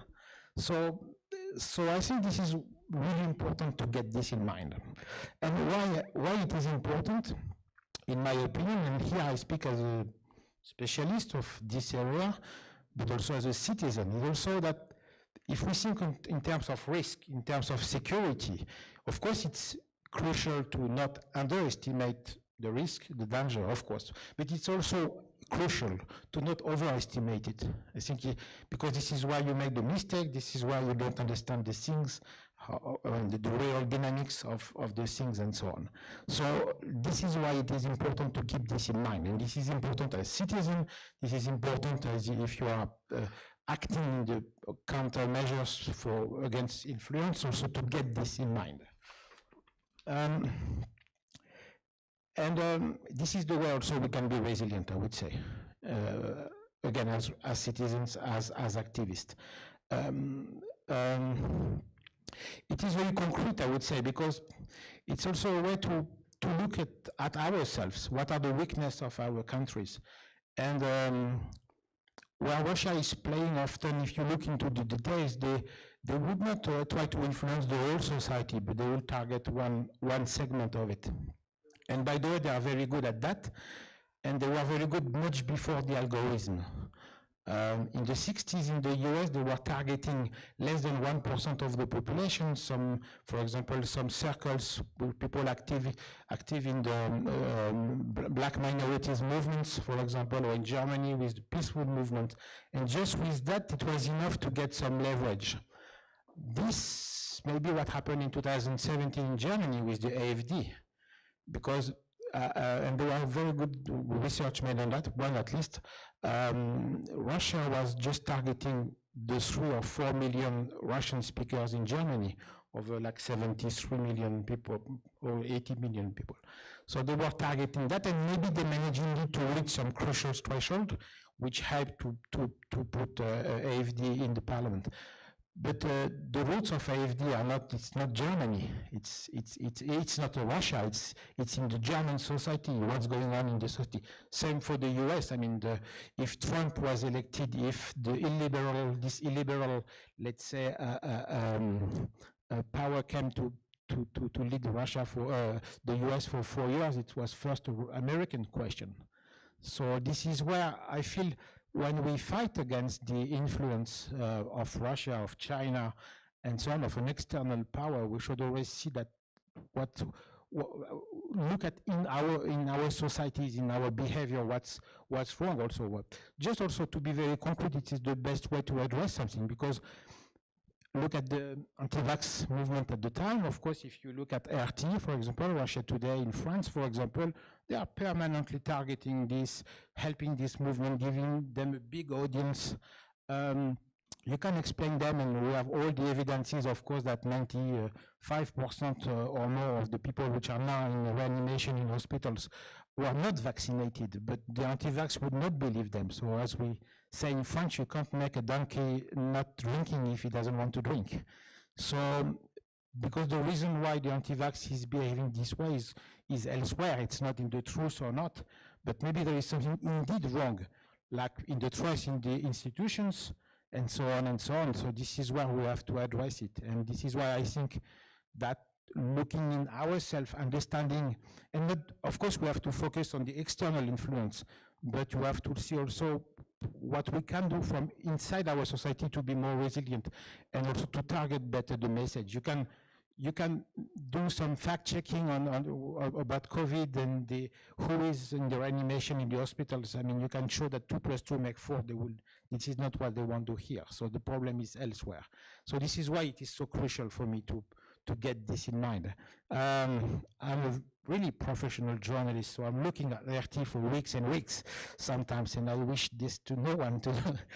And when you look at, I guess you did also RT in English. In French, for example, they are not really original, you know, they just use everything. They know that, for example, in France, you can have, you had the Gilets jaunes movement, which was about, probably deeply, it was, of course, it was a question of the price of energy, but also it showed some breaks within the French society. When Macron was elected 5 years ago, there was the debate was about who benefits from the globalization in France, for example, the big cities. Paris, I mean, 5, 10 big cities, and the ones which are not benefiting from it. And by the way, this region, these small cities are emptied slowly by slowly. And Russian, they got this. They understood that the debate was around that, and probably there was some truth in it. And for example, they just create a new program which is all about that. They just go in some small city of 50,000 or 100,000 inhabitants. They just meet the people. They look like not political at all. They just give them the floor. They explain their life and so on. They complain. But precisely they are trying to use what worked 7 years ago. And if once something is popping up, like in the headlines, like a migration issue, as it was in Germany in 2017. Remember the Lisa fake story, for example? They just use it. And let's see what will happen in France now. The election will be in 2 months, 3 months. But I would not be surprised that probably there will be nothing, but that they could use if at some point there is a scandal on immigration or something like this, they will use it, and then they will try to, as they did with the COVID, for example. But the response was quite good. So there is nothing to do on this. So this is what I wanted to say. Look at. I took my Bible, which is Thucydides, the War on Peloponnese. You see, it's a big book. Because, I mean, that book is 2,500 years old. I guess most of you read it. I try to read it every 5 years. It's a wonderful book to understand what is the fight between democracy, whatever, if Athens was not exactly what our democracies are, but there are a lot of similarities, and the holist power, which is Sparta. And we can really compare, and I know that some American academic did some comparison with what we live now and so on. And in this 600 or 700 pages, it almost never criticized Sparta.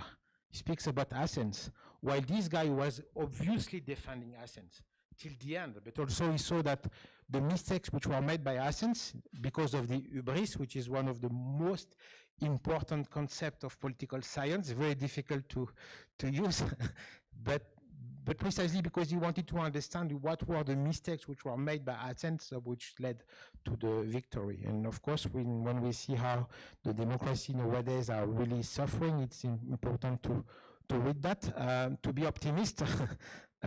Finally, Sparta won, but after 30 years, they could not stand and they lost again. Thank you very much. Mr. Center, thank you very much. It was really interesting overview of your experience and of your knowledge.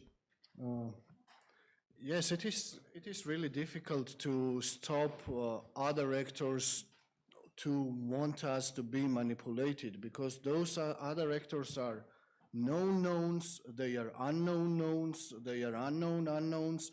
So what should we do to protect ourselves? Is there a state responsibility that state has to make some steps to protect its own citizens from being thunderbolted by this false information or some other interferences like taking personal information? Or we personally should be taught, trained somehow to protect our own information and to protect our own area of having reliable information. Yes, now we have to go to the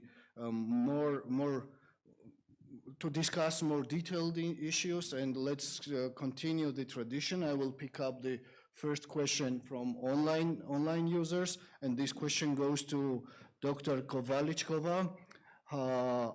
Does EU consider its vulnerability caused by unwillingness of some of its member state government to counter aggressive Russian info warfare and disinformation, allowing by that liberal forces across Europe and benefit from this particular member to acquire false information and spread it across the Atlantic society, a kind of creeping disinformation? So maybe you give us your comment about this question, and if there are any other questions in the audience, please let me know and I will make an order. Okay. Thank you for this question.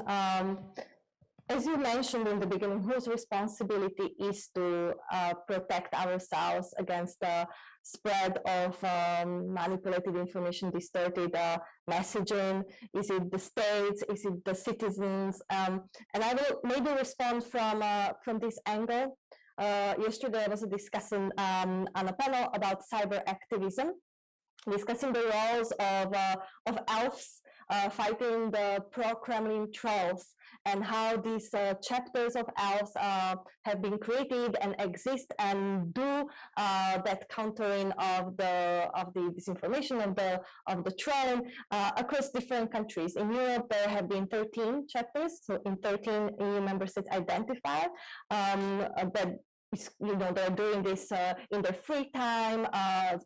Most of them, I think, they are unpaid, which is the opposite of the trolls, who are paid, targeted groups to really interfere into the public spheres. So yes, you see that there is this mobilization of the citizens that feel vulnerable, that are vulnerable to this messaging, to this influence, and are mobilizing. Of course, not everyone can do that. It's great to have elves that they are doing it, and there are more of them. They're growing. There have been 3 elves academies training these elves across different countries.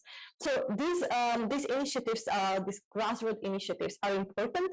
They are, of course, just one part of the initiatives, of the activities that we need in order to be effective and have a meaningful and sustainable impact on countering disinformation.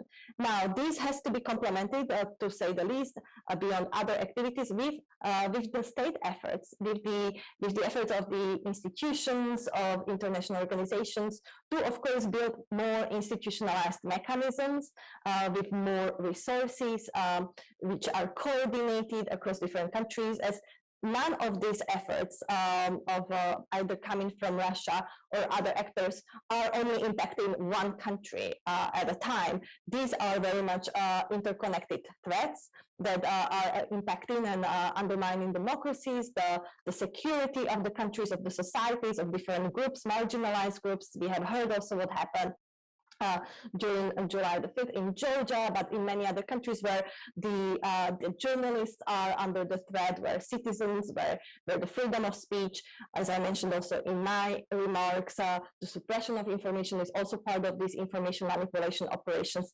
And so we really need to ensure that if we are in other alliances of partners of democracies, that there is a common understanding that there is a need to protect the democratic values while countering the distorted or false or manipulated information. And I think within the European Union, the understanding, of course, is there. I also think the understanding is across the allies of NATO, that what is important to preserve and protect and defend are the democratic values and securities of the member states and, of course, of the partners and of these principles writ large. So there are, as I mentioned, quite a few efforts that are already ongoing, that are financed from the EU common budget, that are increasing these efforts and the tools and the resources to counter disinformation.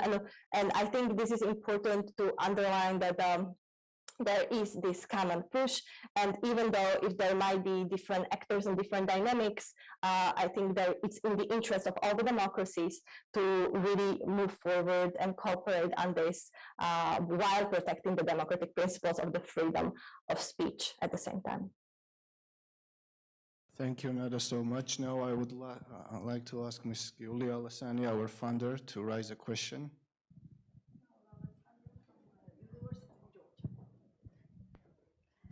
But is it possible to have a question to Mrs. Kolobina? No? She's not there. Kolobina. Ara? Oh, that's a pity. Well, okay. But then to the others. I just evil is always much more creative, faster, much more efficient, and good is frequently is left behind. And what is the reason in this sphere? Is it higher salaries, much better prepared professionals? High salaries, or maybe something else, and how to prevent all that. Thank you.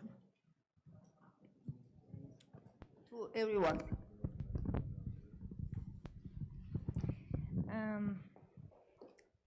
I will pick up on some points that Rene said. And I do agree that there are covert and overt operations which are led by the Kremlin, but let me not agree with you with the overestimating. Because as you mentioned, the Prigozhin case, like it was obvious that he was the one who was standing behind the website, right? But there were many cases, for example, that Prigozhin and his troll factory interfered in the election of the US, which the US intelligence community reported 2 years after the interference. Or that, for example, Prigozhin is standing behind the Russian private military company Wagner. It's not that much, I mean, it's not that much obvious, right? He's not the one who's saying that, yeah, these are my guys who are fighting in Africa, Ukraine, Latin America, etc., etc. So we should not really call it overestimation. And another thing is that we are not demonizing Russia or China. Of course, there are some messages that are invented by Russia, but in majority cases, the Kremlin is trying to exploit already sensitive topics that are in the society. So these societies are vulnerable on some topics, and the malign and bad actors are just exploiting them to fuel more and more negative emotions. And of course, naming and shaming is one of the first responses. For example, as was done in the Prigozhin case, when he was named, that he was the one who was interfering in elections and he was sanctioned, and not only him, but others as well. And here we come with the topic of cooperation of three sectors, NGO sector, media, and the government. Without the role of the government, who should be the part of the solution, not the part of the problem, it is difficult to make responses to disinformation actors. For example, let's take the case of Georgia, the Alliance of Patriots, the political party. It was Estonian intelligence service who wrote openly, it was the Dossier Center, an organization who provided the documents how Alliance of Patriots is connected to Russia. Or in the case of Georgian March, it was the Estonian intelligence service and their report who said that these guys are financed by Russia. So this should be done in Georgia by official agencies of Georgia. And okay, if it's not done, then if these reports are already out, somebody should be looking into them and investigating if there is a real foreign interference in elections and if there is an attempt to break Georgian society from within. Because if there is a murder, there should be a murderer, right? Somebody who committed the murder. The same thing is on disinformation. If there is an attempt to break society from within, if there is an attempt to interfere in elections, there should be somebody doing it, right? And clearly naming the actors is the crucial. And of course, there are many reports produced by us, by other researchers, of course with open sources, who are making estimations that these actors might be behind them, and then comes the role of the official agencies who should be taking care of that. Regarding the legislation, I'm not really convinced of having some legislation regulating disinformation in Georgia because of Georgia being fragile democracy, and this legislation might be misused in the country. But there are long-term efforts that can be done in Georgia. For example, the Finland case, when the critical thinking subject was introduced in Finnish schools, and I think this was done in other Nordic countries as well. And the second and very important one, to realize that the disinformation is a national security issue. Especially when it comes to the foreign actors who are trying to interfere in the domestic actions. We should be taking information domain as the domains of land, sea, and air, where the warfare is taking. The same thing should be applied for the information domain. And I think I will stop here. Is anybody willing to answer the same question, or we can go to another question?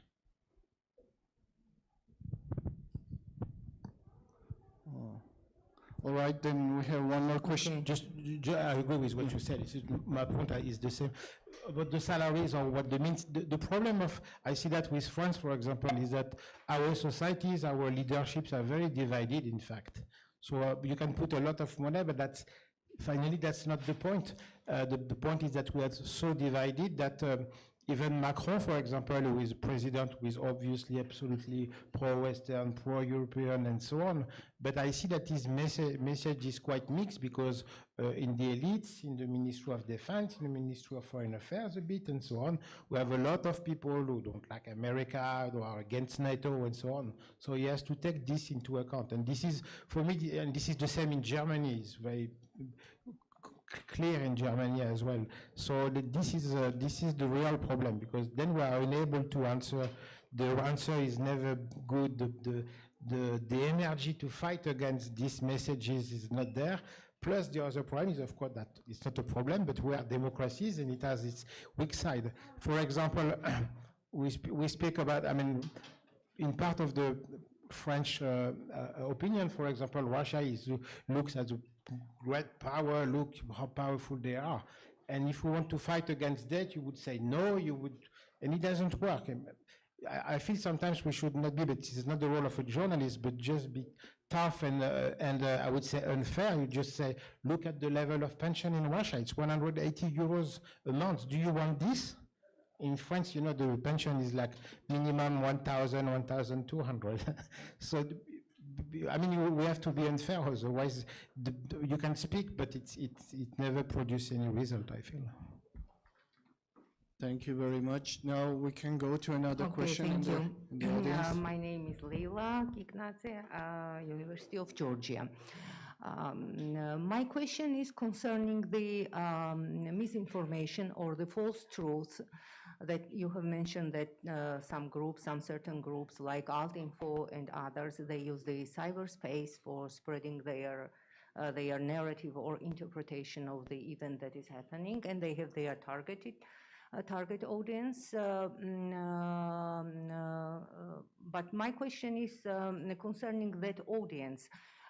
Is there any observation that you have observed how those people choose their truth and what tools they choose to distinguish, for example, the false truth from the truth, and what are the reasons or factors that make them to be tended to that particular narrative or interpretation?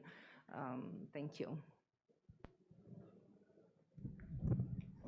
I think we have to apply to our online speakers. Mr. Gotseridze, maybe you are willing to answer? Yes, sure. Thank you very much for this question. The content itself, this information content, this is represents a mix of false and true information aimed at confusing, demoralizing, and gaining influence over the target audience. And the target audience is the first of all population of Russia and certain groups within the population of other countries, for Georgia and for Western societies, the internal Russian political elite or those of the target countries, and the channels of spreading propaganda are very various, including TV shows and other radio channels, bots and social media trolls, optimized search engines, etc., etc.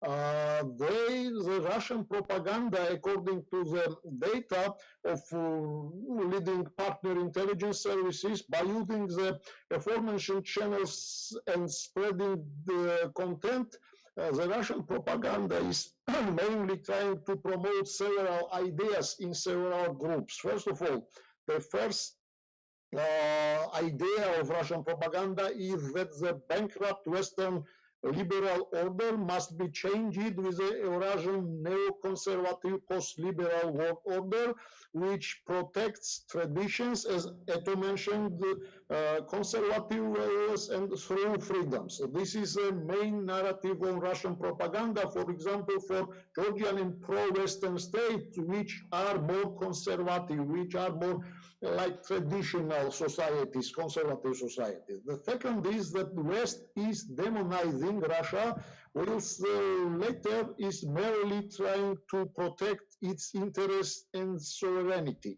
And the third, I think, is that the United States and the West are interfering with the democratic politics of sovereign states and changes government all over the world.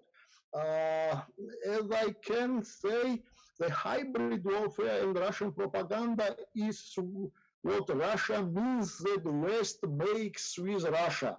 They are concentrating in these three content, and as mentioned, the audience is very various.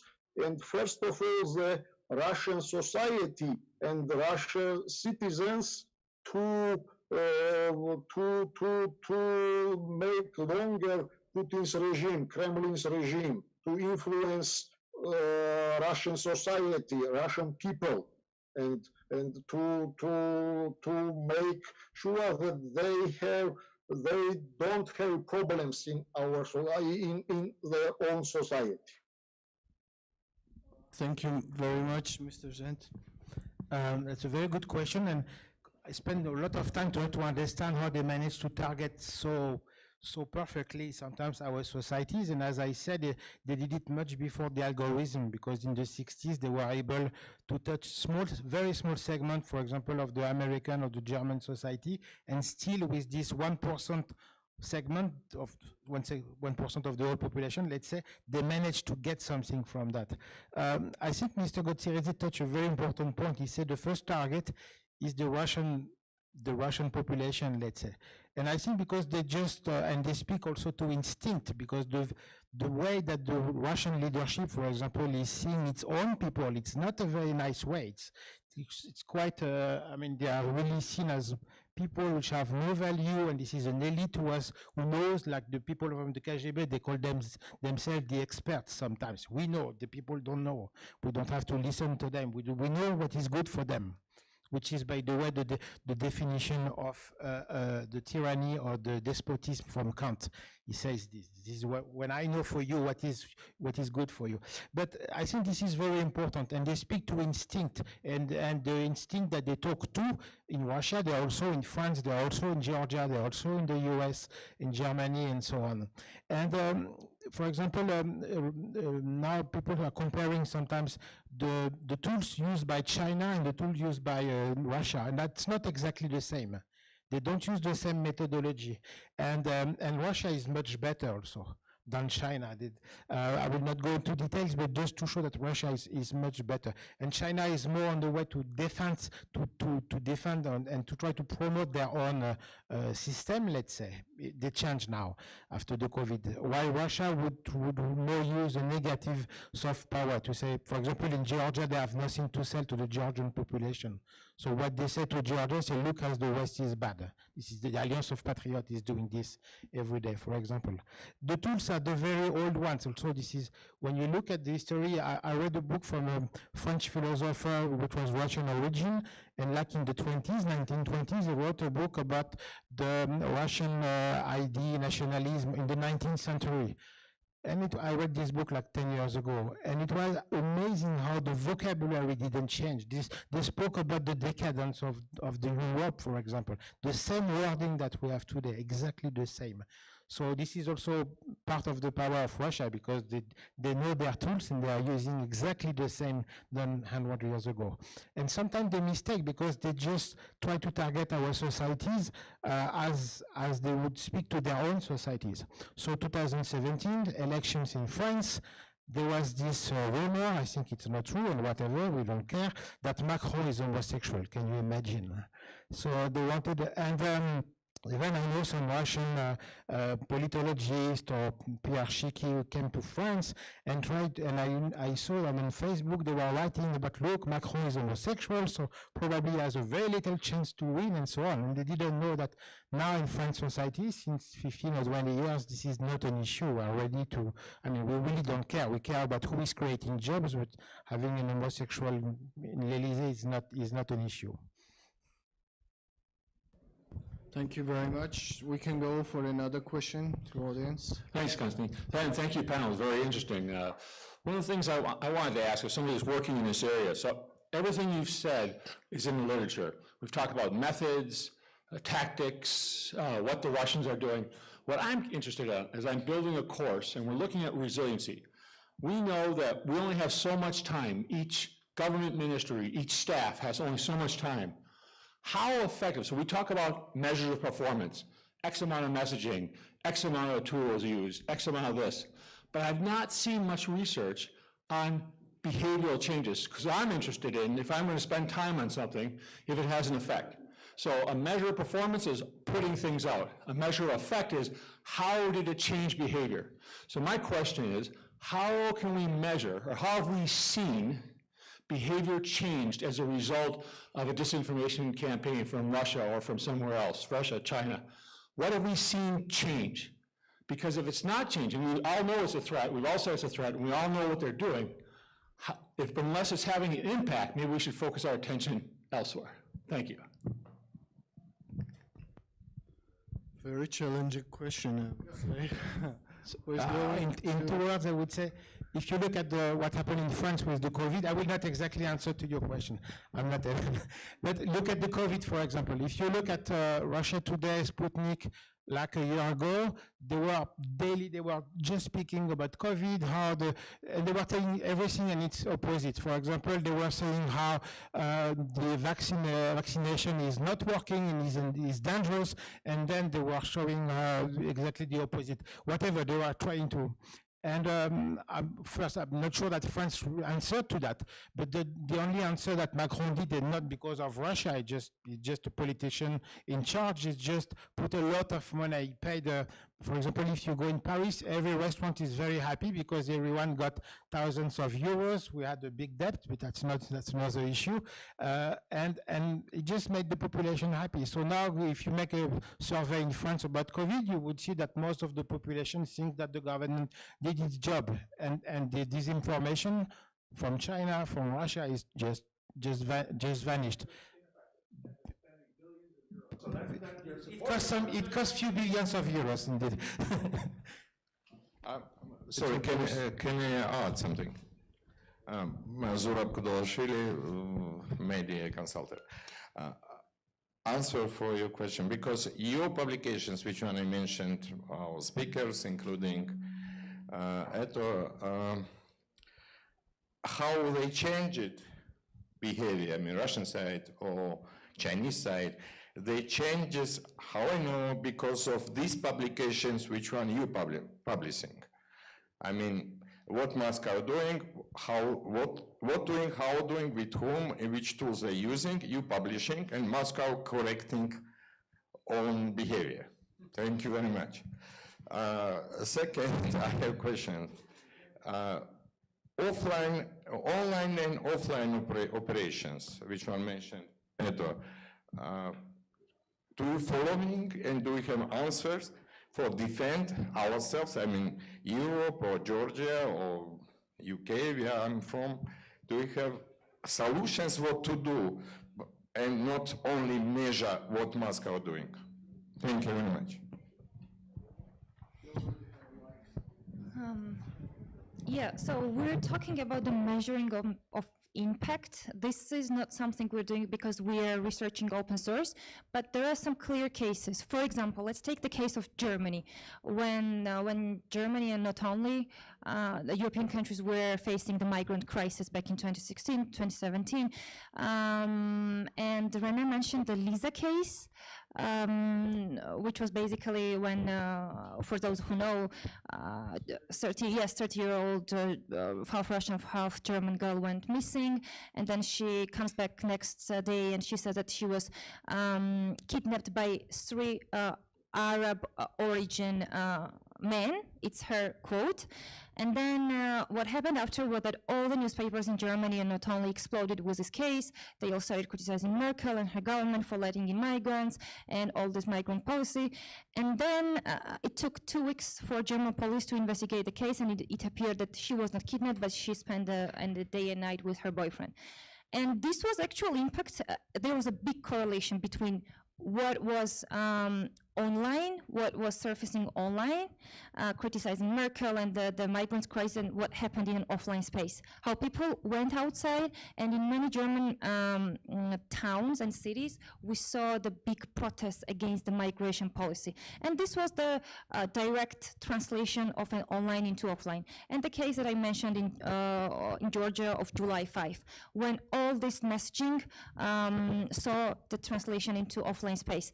But it is the joint work of many many experts of different fields, us researchers, psychologists, and the polling organizations to work directly with people and ask how their behavior has changed. It might also be the results of elections, like how the percentages of the parties are changing. If, for example, if we are seeing more and more pro-Russian messaging in Georgia, if the pro-Western parties are losing the support, yes.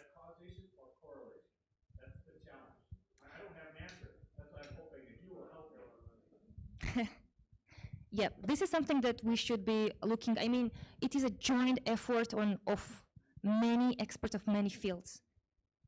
And just, for example, the Georgia's Georgian people supporting Euro-Atlantic aspirations. As you might know, the percentage is really high, like 80%, but it should be measured in the time frame.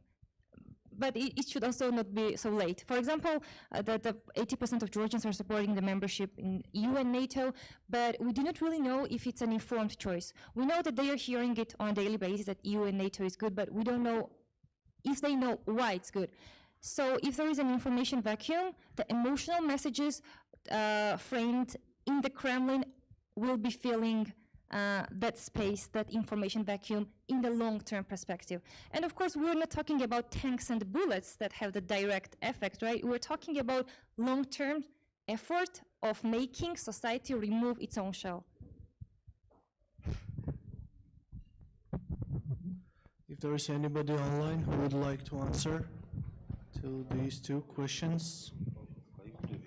Nadia? Okay. Maybe just briefly, because a lot of the points were also mentioned already and were very valid and important. Just to follow up on what Eto just mentioned about information vacuum. So the question was, what can we do about it? Do we know what to do about it? Do we have the tools?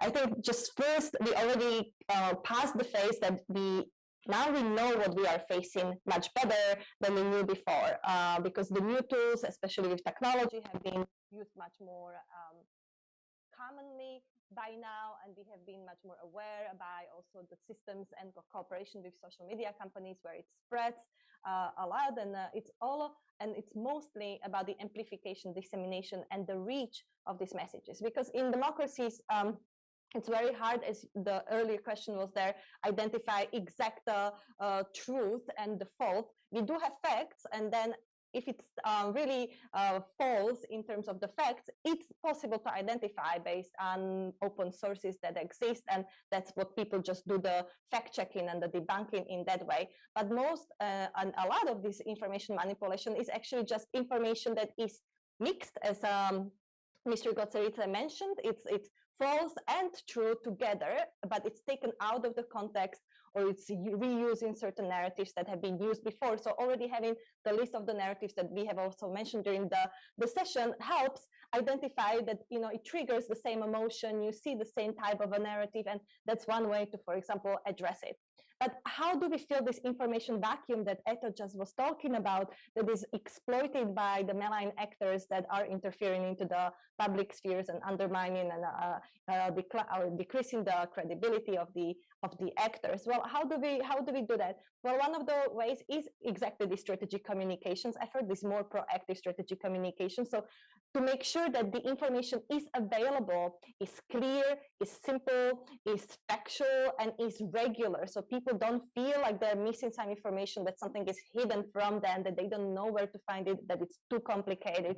And I think understanding these needs is the way forward to make sure that the targeted information is addressing these needs in a way that the citizens, the users have enough information and therefore are better prepared and resilient when they are encountering information that is potentially misleading, false or out of context. So this is something that we do know is important. Obviously, the way is how to do that, how to make sure that we communicate in the right time, in the right way, with the right messaging to the right target audiences. And that's also the combination, not only the words, but also learning from the other actors in a way. How do they use humor? How do they use images? How do they use different sounds, different triggering of emotions? And there is a lot of research on that also from the behavioral science, this triggering of emotions, positive emotions, sad, doubtful, negative, all kinds of elements that work there, that is possible to also use in a very active and I would say democratic way as well, not undermining our own principles, but actually using the tools that are available just in the right way. Thank you very much. I would like to thank all of our panelists for very interesting conversation, because we discussed absolutely everything that is touching us and our countries on a daily basis. Manipulation, attacks on critical infrastructure, lack of political will, and also some questions how we should defend ourselves from the coming challenges and coming threats.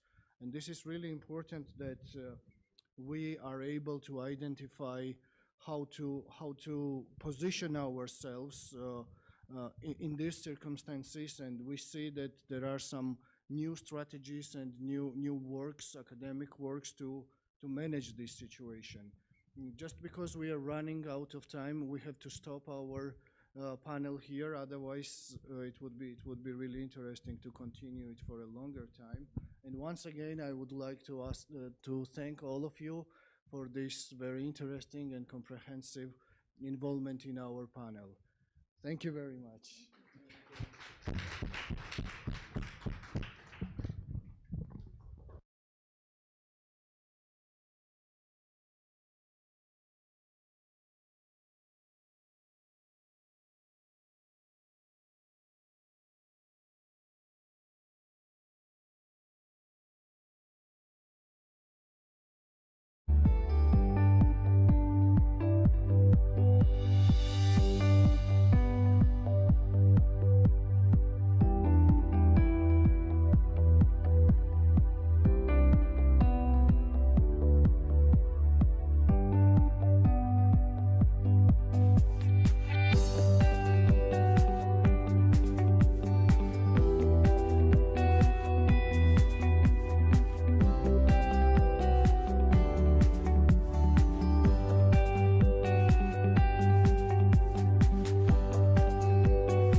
ერთი.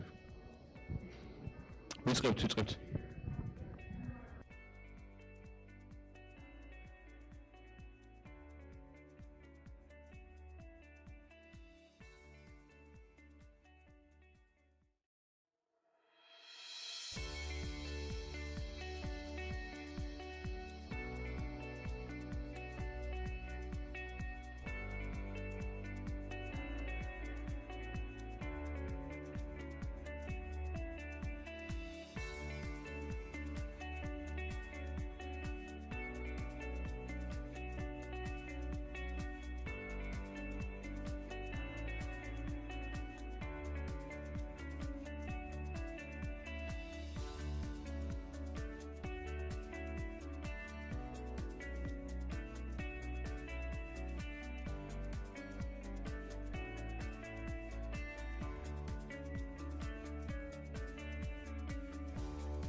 or 22?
Hello.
Good afternoon, everybody.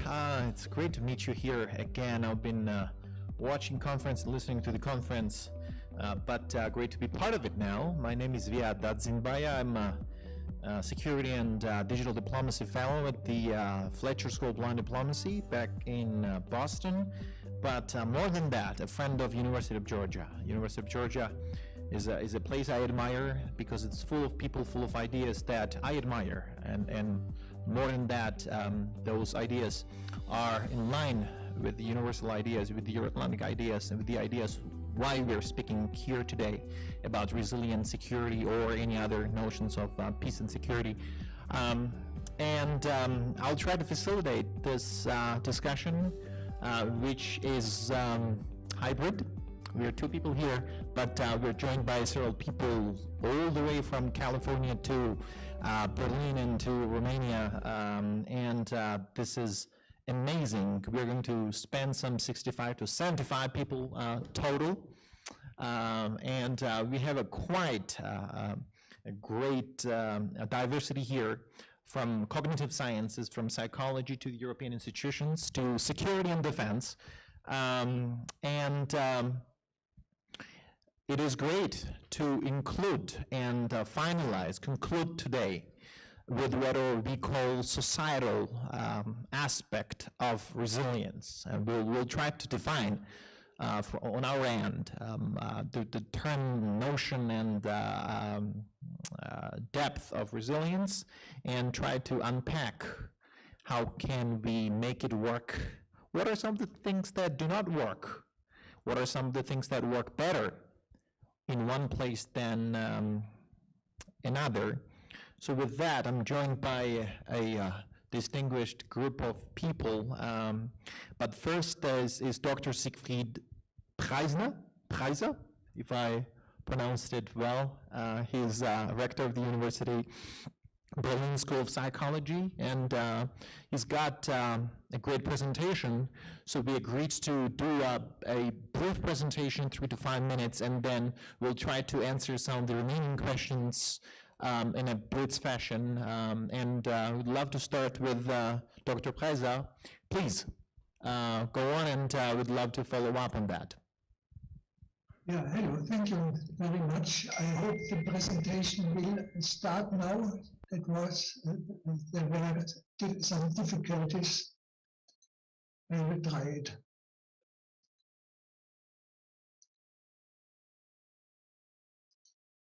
Can you see it? It is on your screen.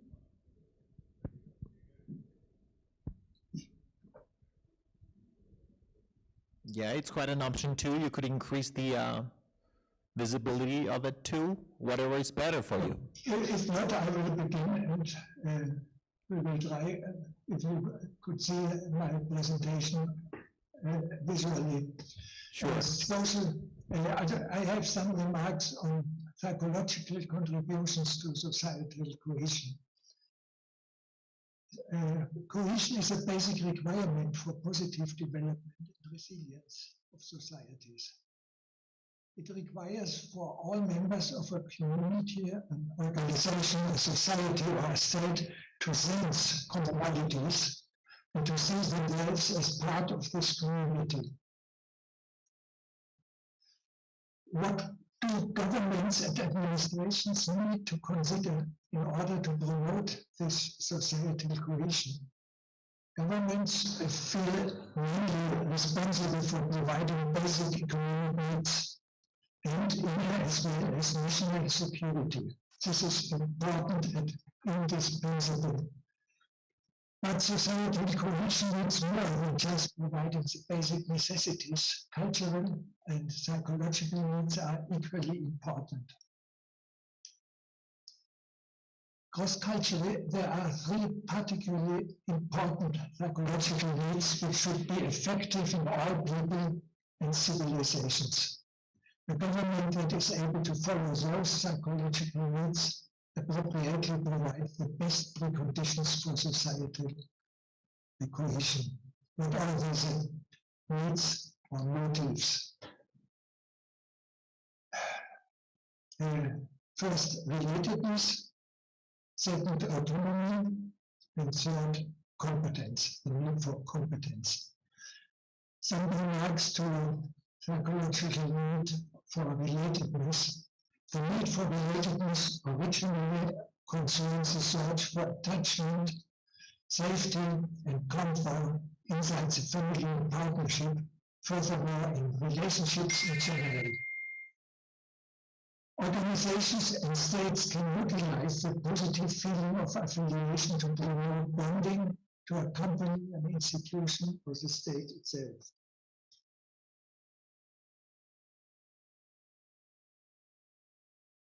These requirements can be derived from well-functioning families. Functioning families provide their children and all members with positive feelings of belonging, satisfying relationship without fear, faith in their parents' good intentions, reliability and predictability, efficient actionability, the family is to solve problems and to eradicate difficulties.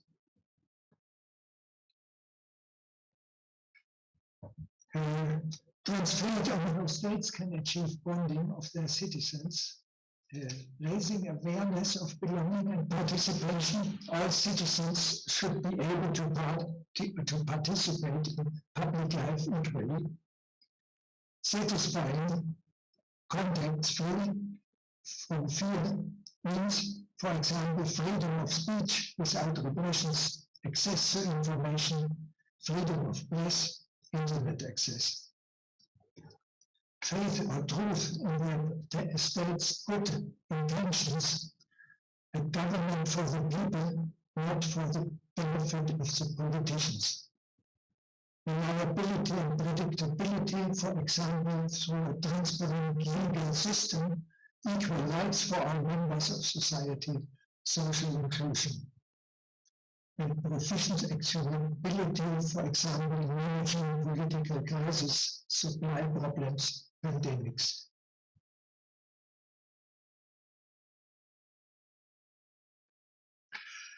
The second need or motive is the motive for autonomy.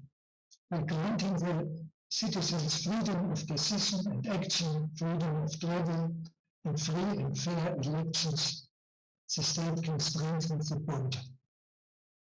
The citizens need to know their possibilities and how to implement them without fearing repressions and embarrassing themselves. The third need or the motive for competence, all presenters want to develop, practice, expand, and improve their skills. And that is true through the whole lifespan of men and other beings. By observing human behavior throughout the whole lifespan, a consistent motivation can be observed to develop, practice, and expand their own skills in areas important to them. People want to prove their skills to themselves. This way, confidence, self-confidence, and self-efficacy is developed.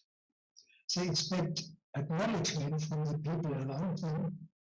They want to utilize the skills to their own advantage, and if society cohesion exists, they want to utilize their skills for the good of the society too.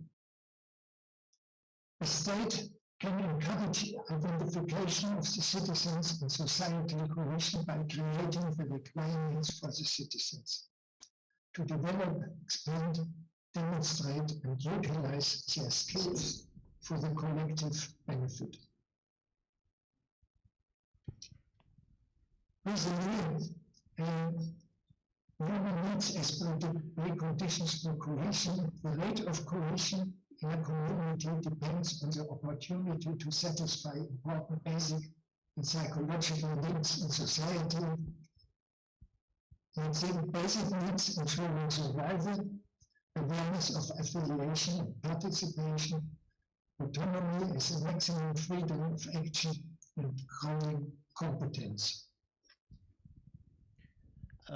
I guess we could pause here now because I would love to come back to you with some specific questions, if you don't mind, and we could elaborate more throughout the Q&A too. Thank you so much. It's a great framework, theoretical vision and theoretical framework on how do we think about societal cohesion and how we think about societal role in building something that looks like a system, that could resist to external shocks and stressors and could ideally recover after attacks. So with that, I would love to move to Her Excellency Ambassador Andrew Pierre, who is a career diplomat focused on Eastern Europe, Russia, Central Asia, Black Sea region, all of the keywords that we have been discussing here today. And I would love to ask him for a short introduction about the concept of resilience, define the concept of resilience, and tell us more, how does he think the European Union has applied those concepts of resilience throughout this coronavirus crisis? Perhaps 1 or 2 minutes, and then we could exchange more with the short questions. Please, could you repeat the question? How do you find? It was a acoustic problem for me. Oh, I'm asking Andrew Pierre, Ambassador Andrew Pierre, if he can hear me. Okay, then I'll move to Lieutenant General Dr. Florian Coldea, who's a senior official at the Romanian Intelligence Service, but also one of the most knowledgeable persons in the security field when it comes to Black Sea, but beyond European security, Euro-Atlantic security. He's got an extensive background in the topic of resilience, and I would love to ask him if he can hear me now. I saw him on the screen.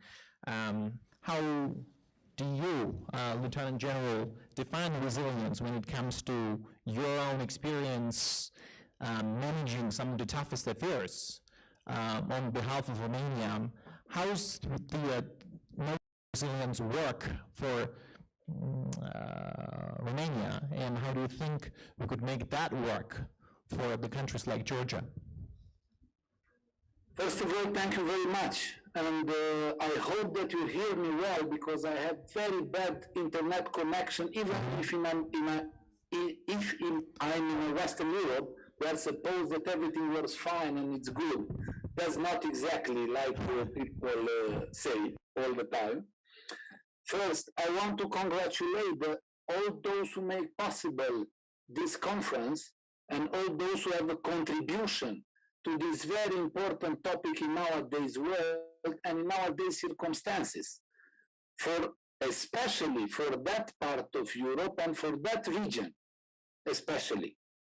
We, as a former communist country, witnessed and we were confronted with a lot of problems and with a lot of, how should I say, sensitive issues in our difficult way from communist regime, very dark communist regime, to full member of NATO and EU, passing through difficult transformations, radical reforms, and everything what I saw now in the region, in your country. For this reason, I try a little bit to say few aspects for what I noticed as a practitioner in my former capacity as the first deputy director in charge of the operation of one of the largest security services in Europe for more than a decade, and which I witnessed a lot of problem and a lot of aspects, and in a confrontational also field with a big actor like Russia. As you probably all know, Romania hosts the most important missile defense shield, as hosting American troops, and also NATO Human Center and Center of Resilience. It's the Center of Resilience of the level of NATO excellence.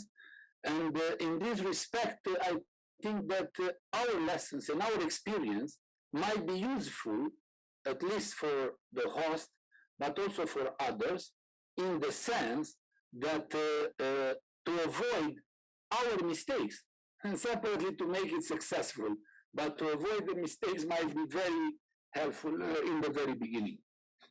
I tried to put here and to summarize in my presentation one important aspect to underline the importance of security culture as one of the main factors in building resilience, especially in these countries, in the former USSR.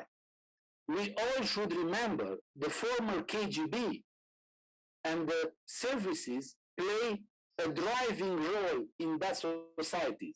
People are still haunted by these phantoms, by these ghosts from the past, saying that everything is linked with the services. In that respect, what I try to say that how important is to make a big reform in that of the security and of the military dimension of the state, and to use this education of security as a precondition to understand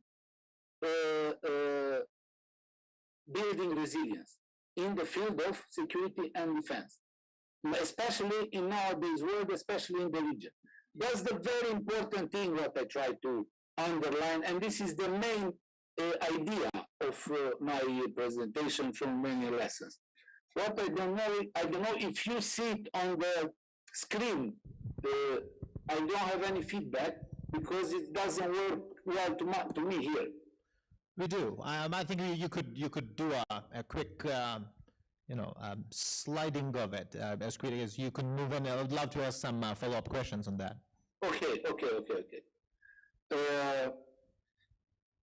Just in the beginning, the former state communists have a common past, many common traits, and I dare say a common future. Their future, and particularly that of their intelligence, is based on democratization, on providing security while regarding the hearts and minds of their native population, as well as the confidence of other democratic partners. Those were difficult processes for all states in the region, and Romania made no exception, as I can try to emphasize here. Yeah. Just inspirational, to be inspirational a little bit, it's important for what we try to say that power springs up among men when they act together. The problem is how we will do and how we will influence them to make together. And my predecessor here in the presentation says coherency and the cohesion at the state level. That's very important and remain a key point for specialists to say. Yeah. As a Romanian lesson, speaking about reform of the and increase the resilience, we were talking about changing and making a huge effort to really reform military and security sector. It was based on the NATO pre-accession, based on the American privilege partnership. We succeed to enhance the standards and democratic values at the level of services and the level of the military. EU and NATO help us a lot to find minimal required standards, and being part of the NATO and EU later on as a border state, the longest pedestrian border of NATO and EU, and is with inhabitants and is with Ukraine, not like in Finland, with the polar bears maybe, and with the big territory. Here, it was much more complicated. Later on, we found gradual positive changes, but you have to be patient and you have to pay some time to very, very complicated times.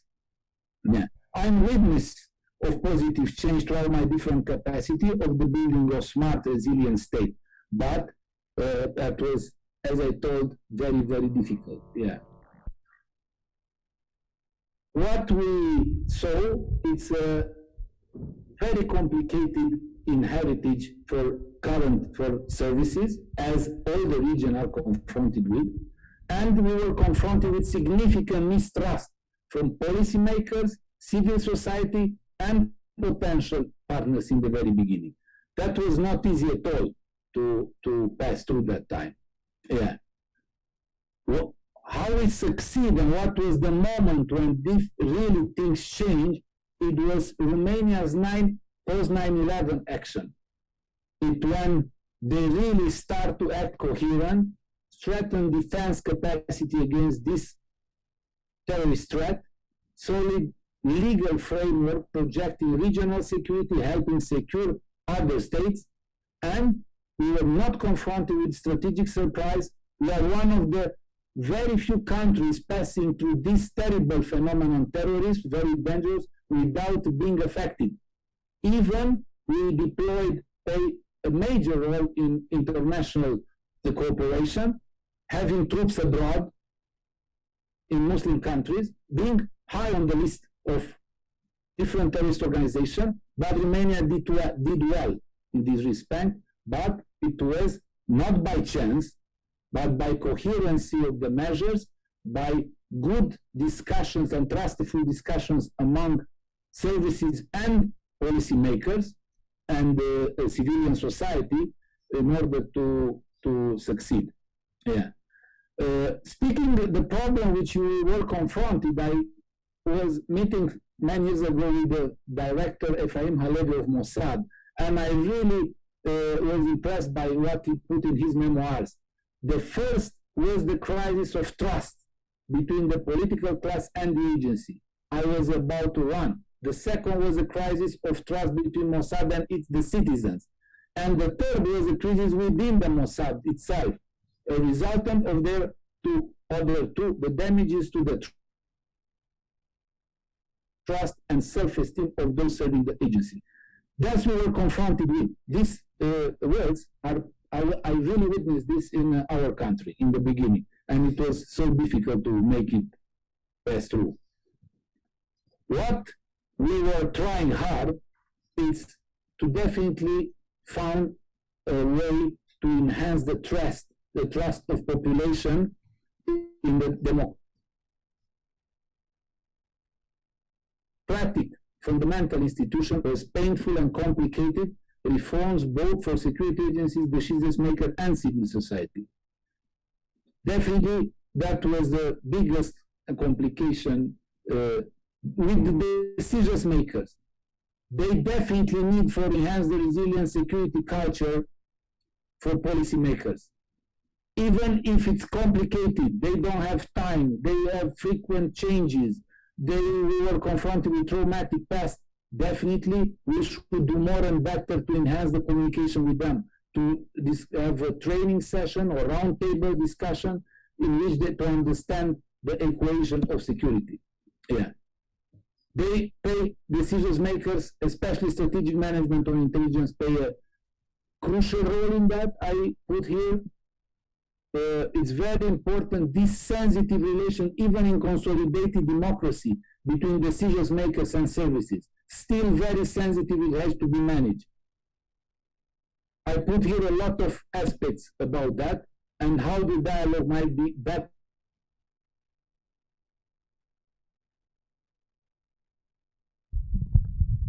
Internet issues. It's fine. We'll come back to the general. Great presentation, in fact, great beginning and continuation. Hopefully we'll be able to get some more juice from the presentation now. Our fellow Georgian connecting from California. Oh, sorry, it was bad connection. I didn't heard anything you said, sorry, for my connection. We lost you, General, for a second there, and you were talking about the decision makers. And if you could wrap up within one or two presentations, then would be great to explore the rest throughout the Q&A and some of the short questions that I prepared for you. Thank you. just to summarize, education of security remain the key point in enhancing coherency about the problem related with defense and security among all the actors in the society, decision makers, services, civil society. Thank you very much. This is Romanian experience. Thank you so much, General. Great framework, great lessons shared from your experience and from Romania's experience in terms of accessing the Euro-Atlantic institutions and tying it to the 9/11 United States institutional support. A lot of geopolitics, a lot of security there. Good lessons to be learned. We'll dive into that momentarily. I'll just move to India Gabichwadze, who is now working on comprehensive mental health clinic at Maiden's Health back in California, and he has quite extensively worked on the behavioral aspect, psychological aspect of resilience. And before anything, I would love to do this quick Q&A with him and ask to define resilience for me in a nutshell. What is resilience when you're looking at a human being? Before we move into institutions, we talked about security, we talked about politics and geopolitics and arms and weapons and everything, but what is resilient? What is a resilient person to you, if you don't mind sharing your own perspective?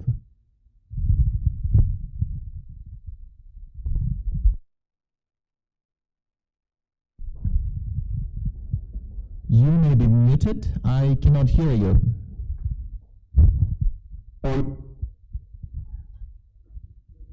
Sporadic? No, now you're muted. I think we can you hear me now? It's perfect. Go on. Okay. So sorry about that. So good evening, everyone, or good afternoon, or of course, good morning from LA. So first, I just want to take this opportunity and thank University of Georgia. Thank you for your trust and confidence.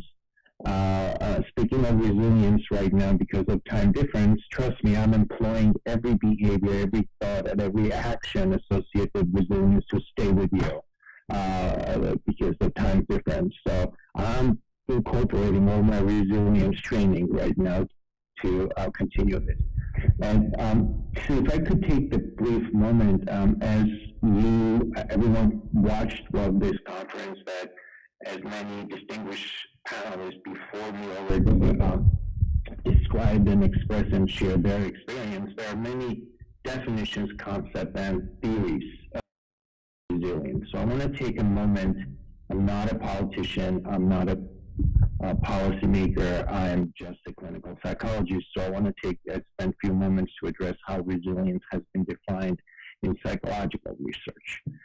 But however, we can all agree in something, that this topic of resilience seems to provide very solid foundation for educating the public, and educating public, and which brings the psychological health, physical health, and psychological health. So to operationally define resilience is very, very difficult process. And here's why: two aspects, right? Because when we're researching in psychology, resilience, every researcher incorporates different methods and does their testing differently. Some look at the resilience as process, while others look as an outcome. So what I'm trying to do as psychologists, we have tendency to complicate the process and not give the defined final answer. So there is no one single answer. No, there is no one applicable definition, right? But what I will divert to, I will defer to how American Psychological Association defined resilience, right? So based on their research and based on their findings, they define this is a process of adapting well in the face of adversity, trauma, tragedy, threat, or significant sources of stress.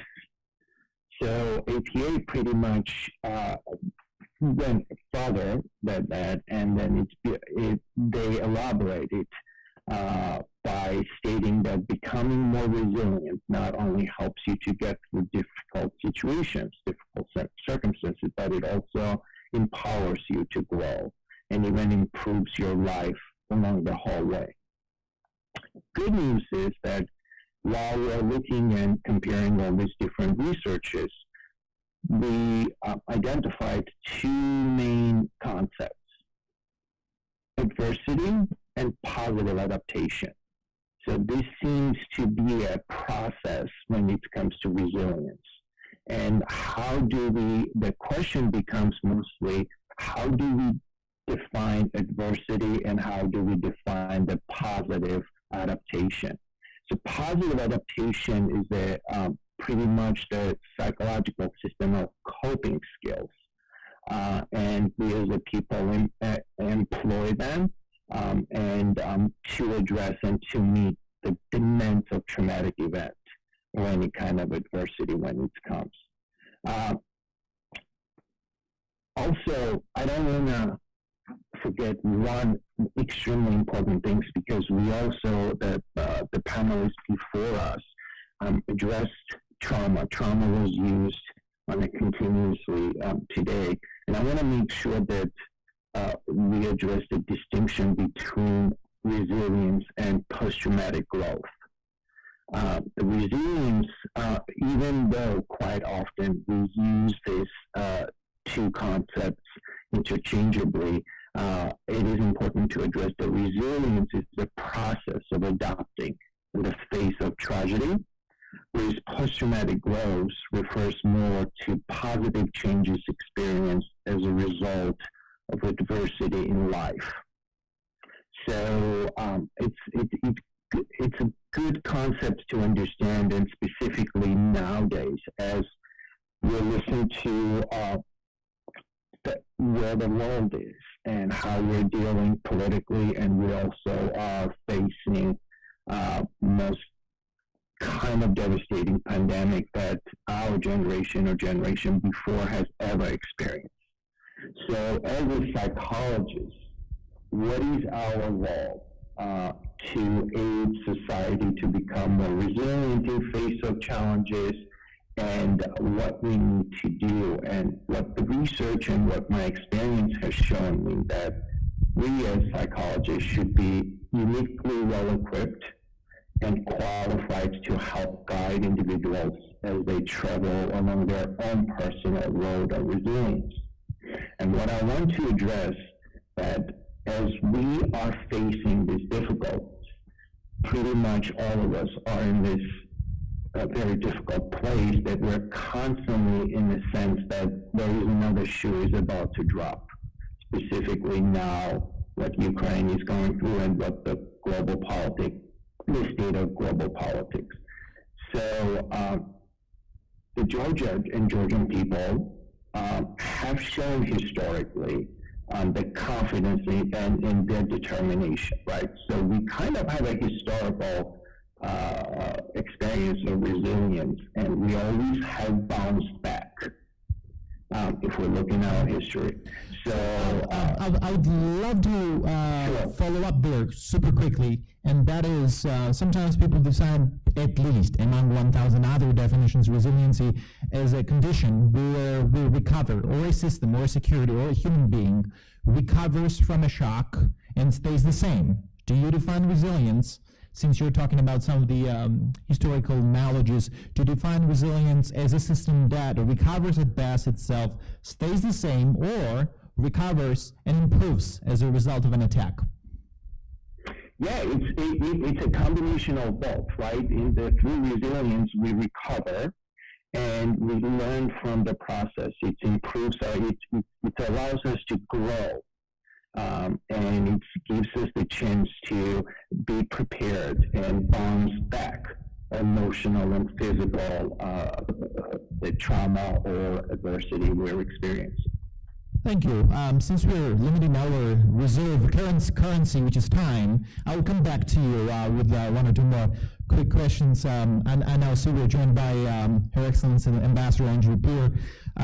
He was ambassador to Moldova of France, and he had several high high-level appointments on behalf of, as part of the diplomatic mission, including the chairman of the co-chairman of the Minsk group on the Nagorno-Karabakh conflict, and also a career diplomat and a knowledgeable, highly knowledgeable person when it comes to Eastern Europe, Russia, Central Asia, Black Sea security. And I would love to ask the first question. Ambassador, thank you for joining. I would love to hear from you in a sentence or two, how do you approach the notion of resilience, and we'd love to explore in a bit about the European Union's approach to practicing resilience in its own policies as we speak. Yes, thank you very much. First of all, to invite me in this very interesting panel. You know that France has taken the French presidency for 6 months, and that is an important moment, especially now, when Europe and the world is before a lot of defeat, a lot of problems in all kinds. The sanitary crisis, in particular, reminded Europe of its vulnerabilities in its economic models, notably its dependency on unlimited sets of suppliers, especially for energy. It is above all important for the EU to diversify its supply of energetic import, especially of oil and gas, and it's particularly important now. And of pharmaceutical ingredients. We should draw the lessons from the crisis and prepare the strategy to the longer term for the protection of European citizens and business from external threats and shocks. These problems concern also the strengthening of the Union strategic autonomy and resilience, in particular in the fields of health, of the security or digital. But the resilience is also important in the Eastern Partnership policy. Almost all of the 6 partners countries are subject of territorial disputes and occupation of the parts of their territories.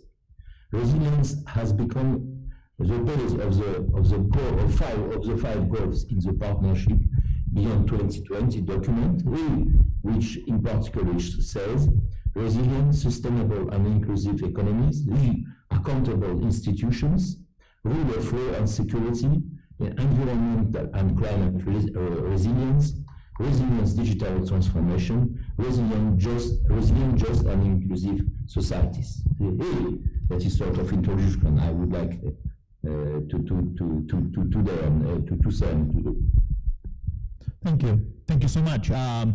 Great continuation of the topic of resilience when it comes to European Union's approach, policy, political, institutional approach, and what a nice transition to someone who I have here in person, who has spent a lot of time at the European Parliament, European institutions, drafting policies, helping craft some of the initiatives, legislative ideas for advocacy, for adaptation, and so on and so forth. Tamar Gugulashvili.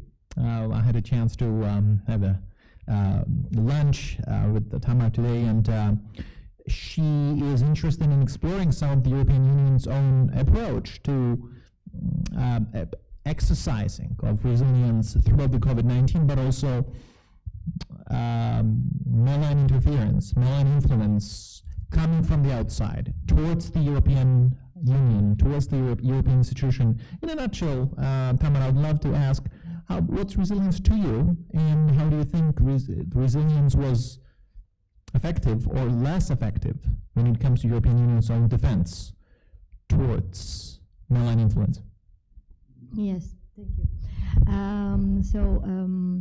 I can say that with the conclusions European Parliament just published a week ago, after 1 year of deliberation in the special committee on foreign interference in the European Union and its democratic processes, the conclusion, I very much agree The conclusion is that the European Union is lacking, coherent approach and multi-sectorial approach or strategy to be resilient and to fight back when it comes to the foreign interference. And European Union is aware, the European Parliament is aware about all the challenges we face, and that's why during the pandemic, in the autumn of 2020, European Parliament created a special committee, parliamentary committee on foreign interference, and this committee worked for 1 year, and just weeks ago finalized its comprehensive report that will be adopted. It's already adopted by the committee, but will be adopted now by the European Parliament as a resolution. And this resolution is quite comprehensive, and the conclusion is that European Union has many policies, many policy tools, but it lacks a comprehensive approach to be resilient. And then this committee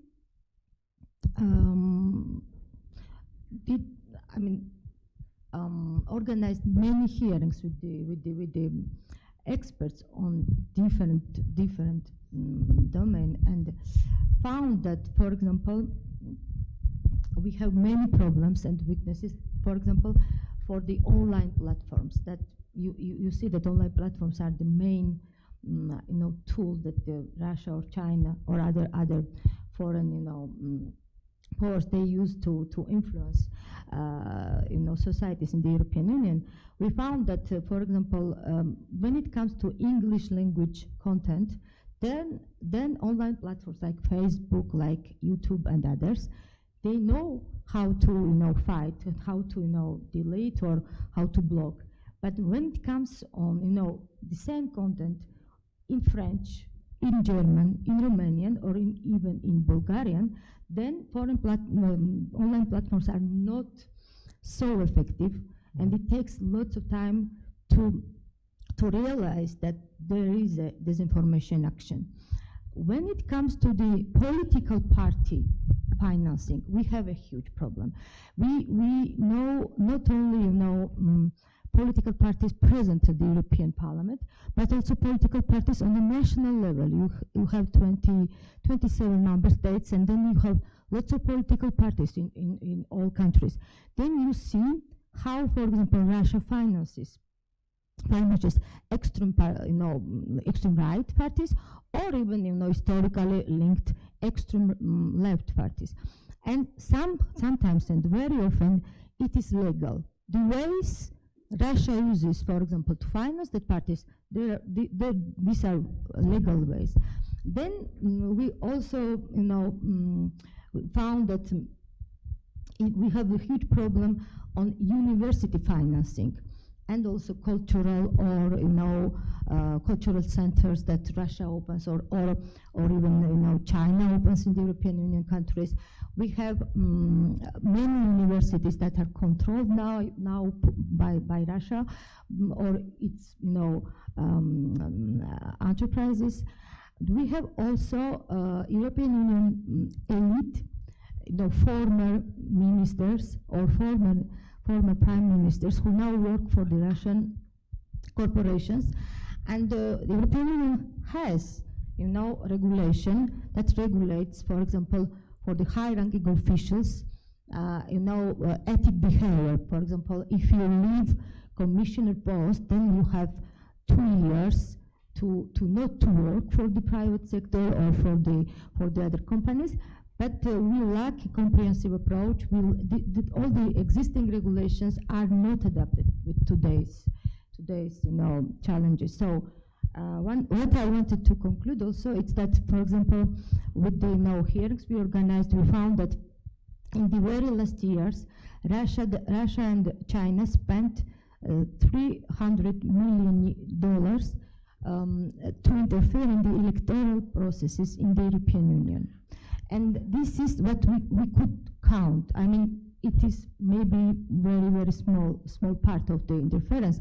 But for us, it is important now that the European Union makes new regulations, for example, updates its regulation on political party financing, but creates a new regulation about, protection of strategic and critical infrastructure. And in that category, we don't only put, energetical infrastructure, but also media, also education sector, for example, universities and other, strategic sectors. And we also very much insist on electoral infrastructure. Thank you. Thank you. Tying to the European policies and political affairs, some of the legal vulnerabilities that we may be facing, some of the policy choices to be taken, and some of the challenges that would be associated in terms of adopting it, but also operationalizing it, right? One is adopting, the other is making a practice, making it a part of our lives. I will shoot one quick round of questions, and after that, I would love to ask you, dear audience, to prepare questions, Gia or anyone else who may have questions to any of our panelists, not to me. So my question is now about the challenges, some of the challenges that we as a Europe change, and that could include countries, since we're talking about from a non-EU member, Georgia now, I would be interested in hearing from you, for instance, from General Caldera, if he's with us, I do see his name, to tell us, UN in the military domain, I do see him, don't I see him? I don't. That's fine. Then I'll go to Dr. Preiser with the same question. What are some of the critical challenges, some of the common, I would say, that European countries, in your observation, are facing in terms of building their own resilient systems in security, in societal resilience that impacts their gross preparedness in the field? And I intend this round of question to be super short ones, if you don't mind, so that we allow more time for the audience interaction. Doctor?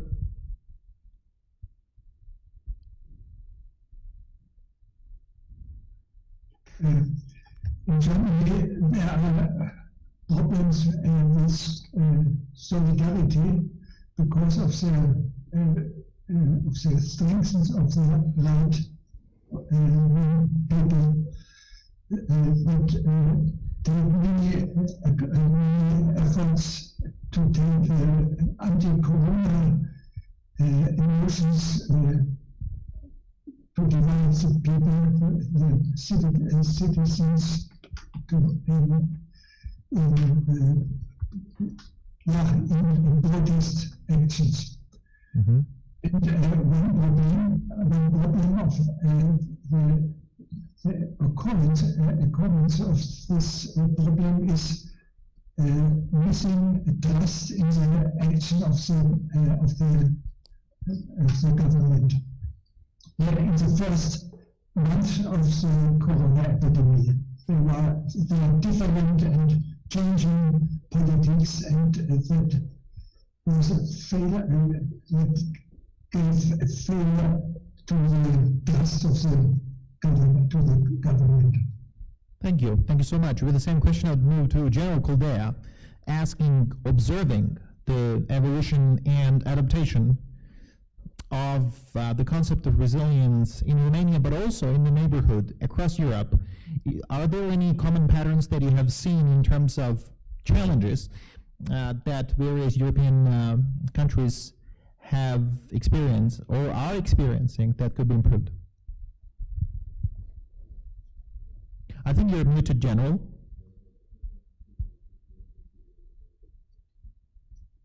Sorry, can you hear me now? Yes, perfectly. Okay, thank you. It's a very interesting question. The problem is, as in my opinion, that these differ from country to country, from society to society, based on many aspects, based on many things, including cultural pattern. We are very emotional being part of the Latin, with the Latin roots. And especially in Balkanic Peninsula, you can find the same way of thinking where conspiracies and theories are actually immediately found ground. In this respect, we should be very innovative in finding a way to counterbalance all these aspects. Especially, it will be very demanding not only for services, but also for politicians and for academic level, in order to find a way to enhance the coherency and to enhance the resilience capacity.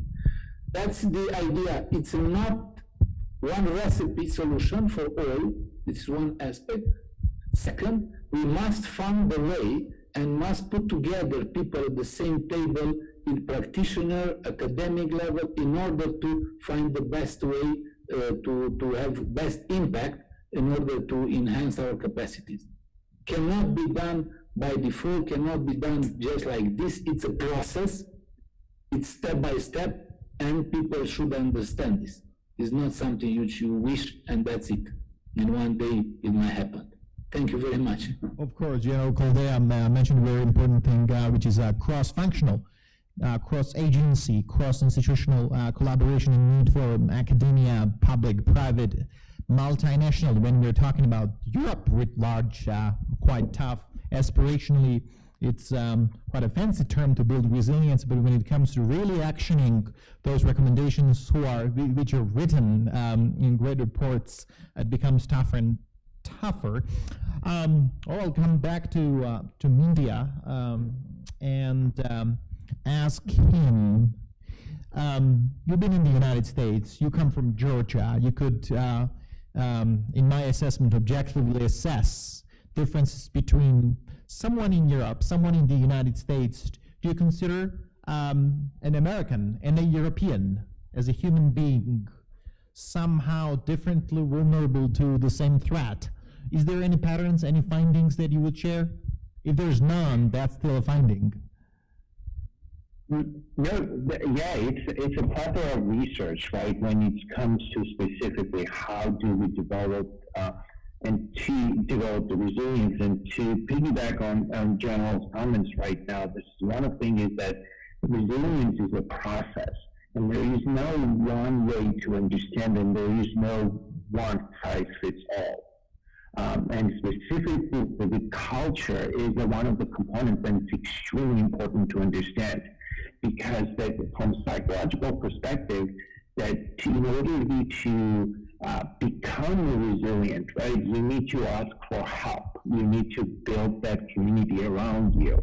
And if we take the cultural component of the Georgians, specifically when it comes to mental health and when it comes to psychological aspect, it's very stigmatized.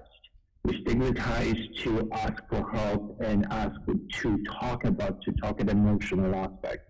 And what we need to probably understand that there is a range of behaviors, thoughts, and actions found to be associated with resilience. And the 4 key factors, what my experience in my research has shown me, and also being born and raised in Georgia and living in the United States for the last 30 years, it's that I understood that 4 key factors for resilience is the connection, wellness, and that includes the physical wellness and also psychological wellness, meaning of life, and also the healthy thinking process.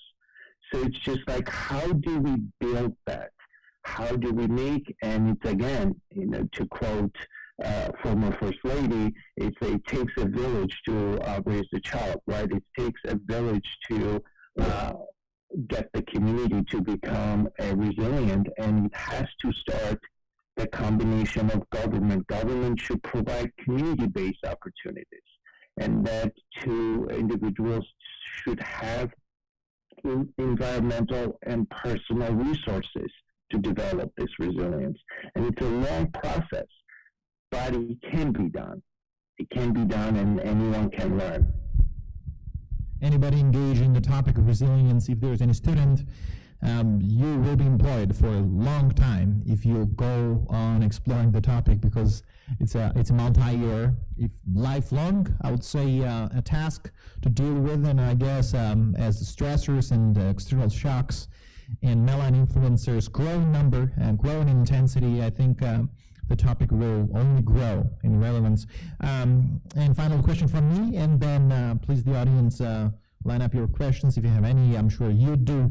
To Ambassador Pierre, how does, in your opinion, France as a country exercise the notion of resilience? Because we know one case, at least one case, when the Russians tried to interfere in the elections, but whatever is publicly known, France managed pretty much the disinformation campaign that was coming to aim swaying the results of the elections, previous presidential at least.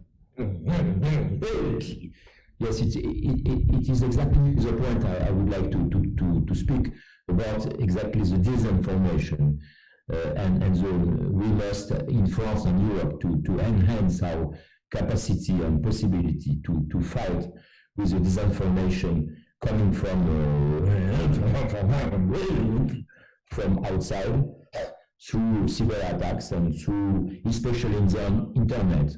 And this disinformation is unfortunately very much spread in the population now,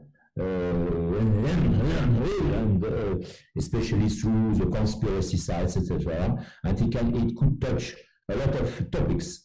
The health, I don't know, the health, the conflict, different conflicts, etc.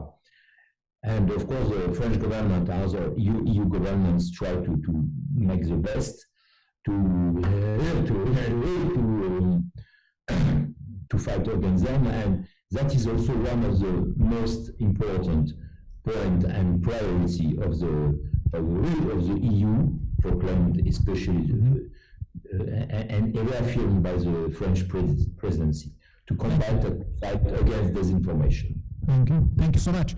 I don't want to monopolize this floor. Any questions? Kote? Please. Kote Yuseliani, University of Georgia. Thank you, Zuyad, and thanks for our speakers. It was really interesting to listen to you. And my question goes to Mr.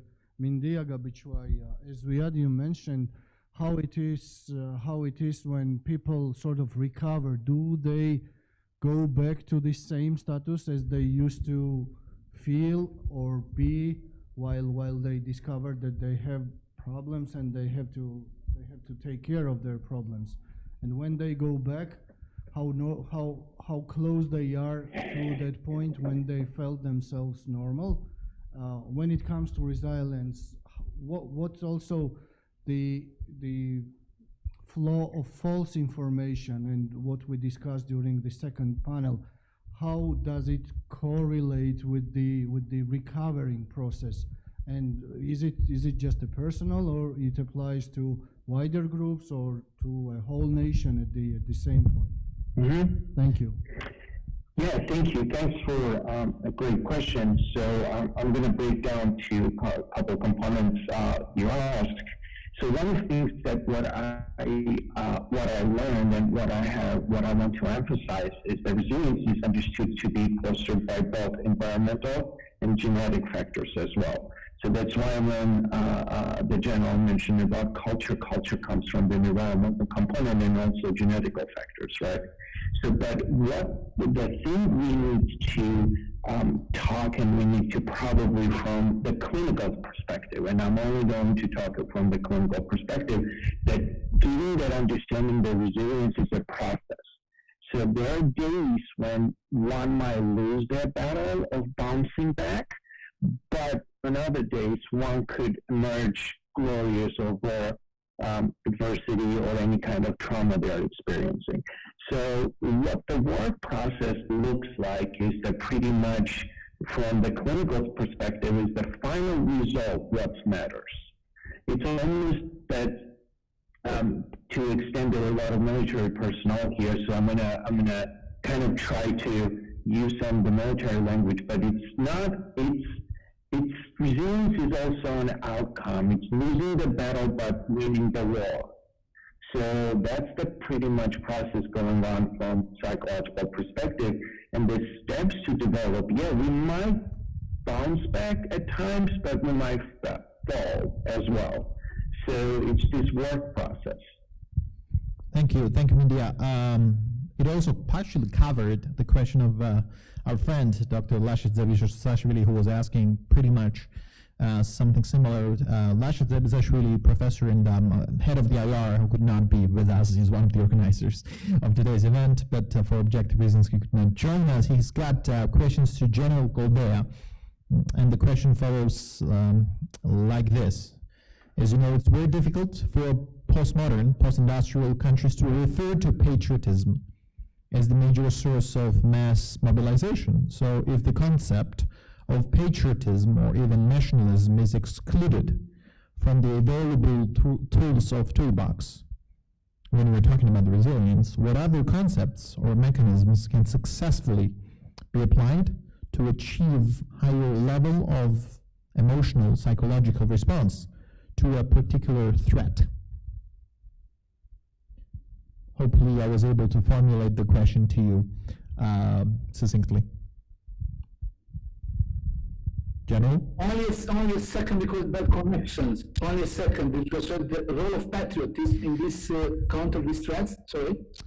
Yes, Dr. Zebishashvili is asking if we exclude patriotism for the toolbox in terms of mobilizing the societies and communities, what are the other components that could unite them? No, definitely patriotism cannot be excluded from the efforts done at the state level. And as it was mentioned earlier, he should be mixed with all other ingredients for national effort and national strategy, but in the line with international efforts and with international partners' effort in order to have a coherent action at the national and international level. Patriotism still, especially in the area of security and defense, remain an important key aspect of efforts, which has to be constantly maintained. It's not this rate, it's not something which has to be ignored, but on contrary, has to play around this a very, very good thing. We are in NATO, we are in EU, but we still remain Romanians, Europeans, and Euro-Atlanticists. But Romania is important and it plays patriotism a major role in all. But Romania as a NATO, not Romania per se, as many other nationalists think, but Romania as a member of NATO and EU. We have to love them as we are now.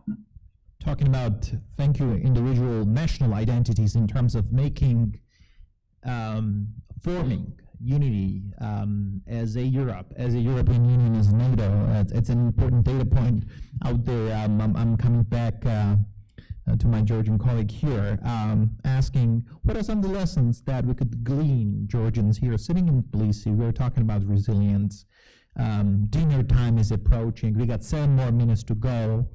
In 3 minutes, I will exploit and summarize this exciting conversation. What are some of the things that you think, being Georgian, but also being Georgian who works at the European institutions, could learn from 1 or 2 European countries or the European Union as an institution? Yes, I would definitely agree with General Caldea that patriotism has to be, the main pillar.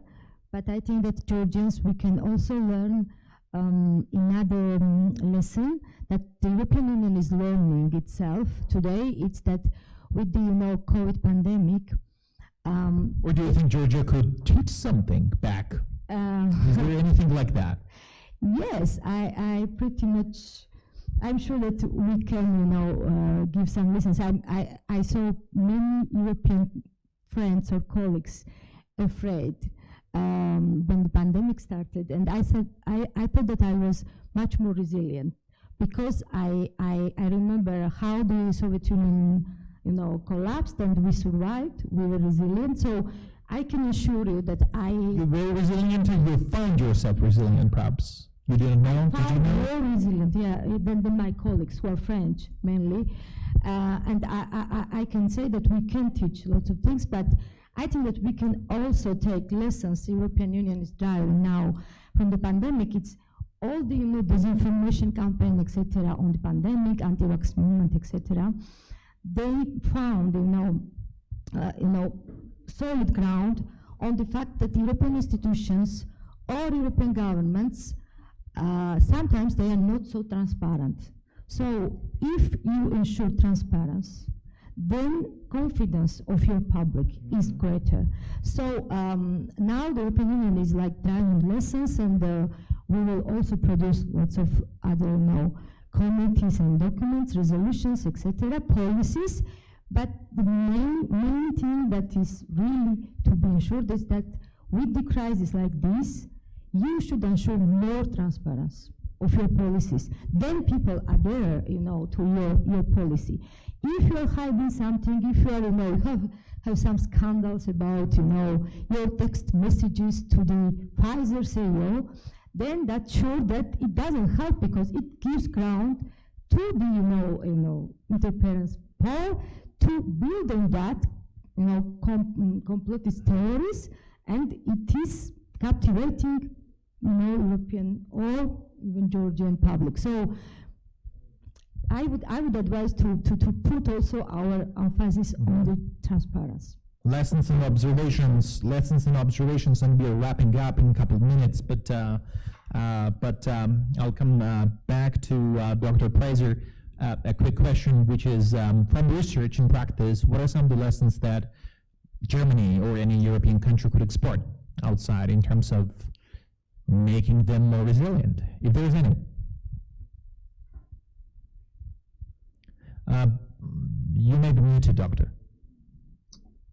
I have an acoustic problem. Could you repeat? Well, of course, as many times as you want. Gleaning lessons from the research and analysis, what are some of the lessons that you think could be applied beneficial to other European countries, societies, governments? Those lessons could come from Germany or any other European government, if there's any, in your observation, that come to mind. I think the research on the motive and general needs of people, and the research of conditions of political participation, and the motives to be active in a society is not only true to Germany, but there are similar results of US and other countries. I think also experiences with participation and the plan to, the preconditions for participation are perhaps universal. Thank you. Thank you. The same question for a 30-second reflection, perhaps to Ambassador Pierre. Any lessons that we could learn from France, Ambassador?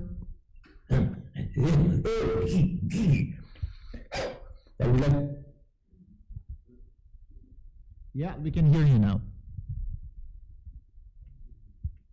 I think you're muted, Ambassador. Okay. I would like to come back to what Mr. Kozia told about patriotism. I agree very much with that. For me, but I think patriotism is valuable for all the countries in the world. Patriotism must be distinct from nationalism. That's very important. Nationalism is aggressiveness, etc. Patriotism is pride and defense. That's important to have in mind. And of course, the resilience must reinforce the patriotism. Thank you. And that is very noble idea. Thank you. Thank you so much. Thank you so much. I'm trying to hurry to wrap this up. Finally, coming back to our Georgian colleague, any universal ideas, any great ideas that could be applicable in terms of studying human behavior? Do you think that when it comes to resilience, human behavior is explored enough? I'm not touching any deeper levels, explored enough that would make states aware of their own citizens so that they can plan better, build better systems. What's your take on that, India? Not necessarily. I wish it was. I wish I had a very direct answer to you. But what I want to take this opportunity as you give me this last couple of minutes, just to address the mental health clinicians or anybody in the social services in Georgia, and the importance to using resilience as a bridge to our community has proven to be very valuable. Not only that information about building resilience allows psychologists or mental health clinicians and social service employees to help their community, it also helps community to understand the value of psychology. So to a certain degree that the stigma I mentioned earlier starts to break down, and it allows us to do a little more research and allows us to understand and listen better what is needed to be done. Thank you so much. Every great thing should end at some point, and this panel is one of them. Thank you, dear panelists, dear distinguished guests. It was an honor to moderate this discussion with you. One colleague here in person, others joining from across the world, Europe and the United States. It's been a pleasure to be with you. It's been a pleasure to talk about resilience, many aspects, starting from cognitive, going into different aspects of cognitive, then going into security, going into academia, how the academia sees, how academia approaches, how examines, and what we could learn. French lessons, German lessons, Romanian lessons, security lessons, and Georgian lessons, European Union observations. Hopefully this will help us, or those policymakers who are watching now, who are sitting in the room, build their own systems, country systems, Georgians or beyond, that would make our institutions, our processes more robust, more clear and understandable, and hopefully more effective and more resilient. As we grow, as threats grow, the good thing would be, as threats grow, our systems to grow faster than the threats. At that point, I guess, we'd be in a different and better shoes than we're today. Thanks to the University of Georgia. This is the end of the show today. I wish you best of luck. It's been a pleasure, and bye-bye. Thank you very much. Thank you so much. Thank you, it was a pleasure. Yeah, the conference was a very good idea.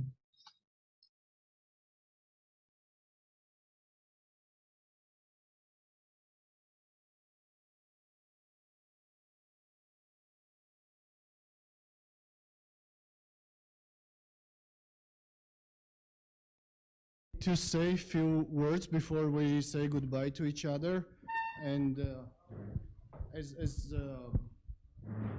moderator of first two panels, I would like to emphasize the conference and the major ideas that were collected here from our distinguished guests and speakers. And first, we found out that without a national unity and without a national understanding of the need of real resilience, it is impossible to reach any sort of success. And as General Hodges said, and I totally agree with him, the main point is to rise up the trust between the society and the rest of the major actors. It can be government, it can be media, it can be political parties or big private businesses. Those who are operating on the field, they have to build the trust among each other, and trust coming from the society, which in the end creates the resilient society, country, or whatever model can be applicable in this term. Anything that could be that needs to be resilient can be built up on these.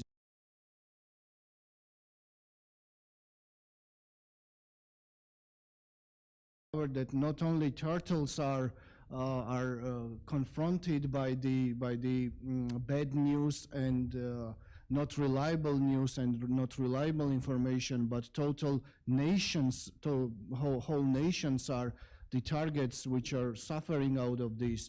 And Georgia is one of the good examples how we contradict this with no success, I would say, because starting from coronavirus, finishing towards Russian aggression, major political parties or major players in Georgia now are arguing Russia is good actor or bad, and whether Russia invaded Georgia or who started the war, while we are having the ongoing situation in Ukraine. And this all comes from the disinformation and all those means that are used by the current major actors who are using cyber and information capabilities well effectively for their own interests. And we have to say that the last panel was extremely interesting, because we found out that everything has to be started from the grassroots, I would say, because from very individuals, then we come to the social groups, and then we come to the cities, countries, and this is the basis that makes and creates resilience. I don't remember who said that, but I think it is a Chinese wisdom that knowing others is intelligence and knowing yourself is wisdom. So that's what actually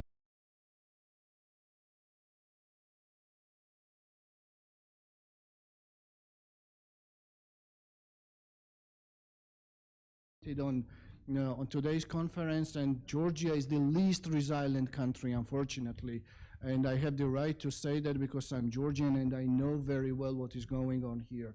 So as a country, we have to reconsider our approach about the resilience policy, how our partners see us, and all the recommendations that were proposed by our speakers. I hope that it will be translated into the state agencies as not as a doctrine, but as a sort of guideline that they have to follow.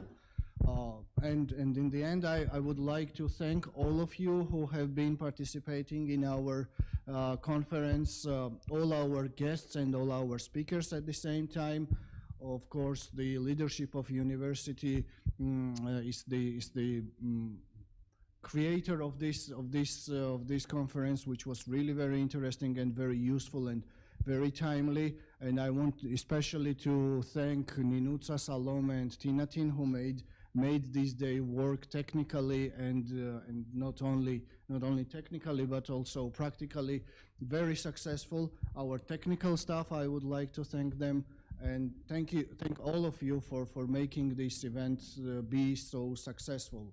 Now I can officially say that our conference is over, and congratulate ourselves and you as well to have this opportunity to meet each other and change our knowledge and experience in those terms that we have discussed here today.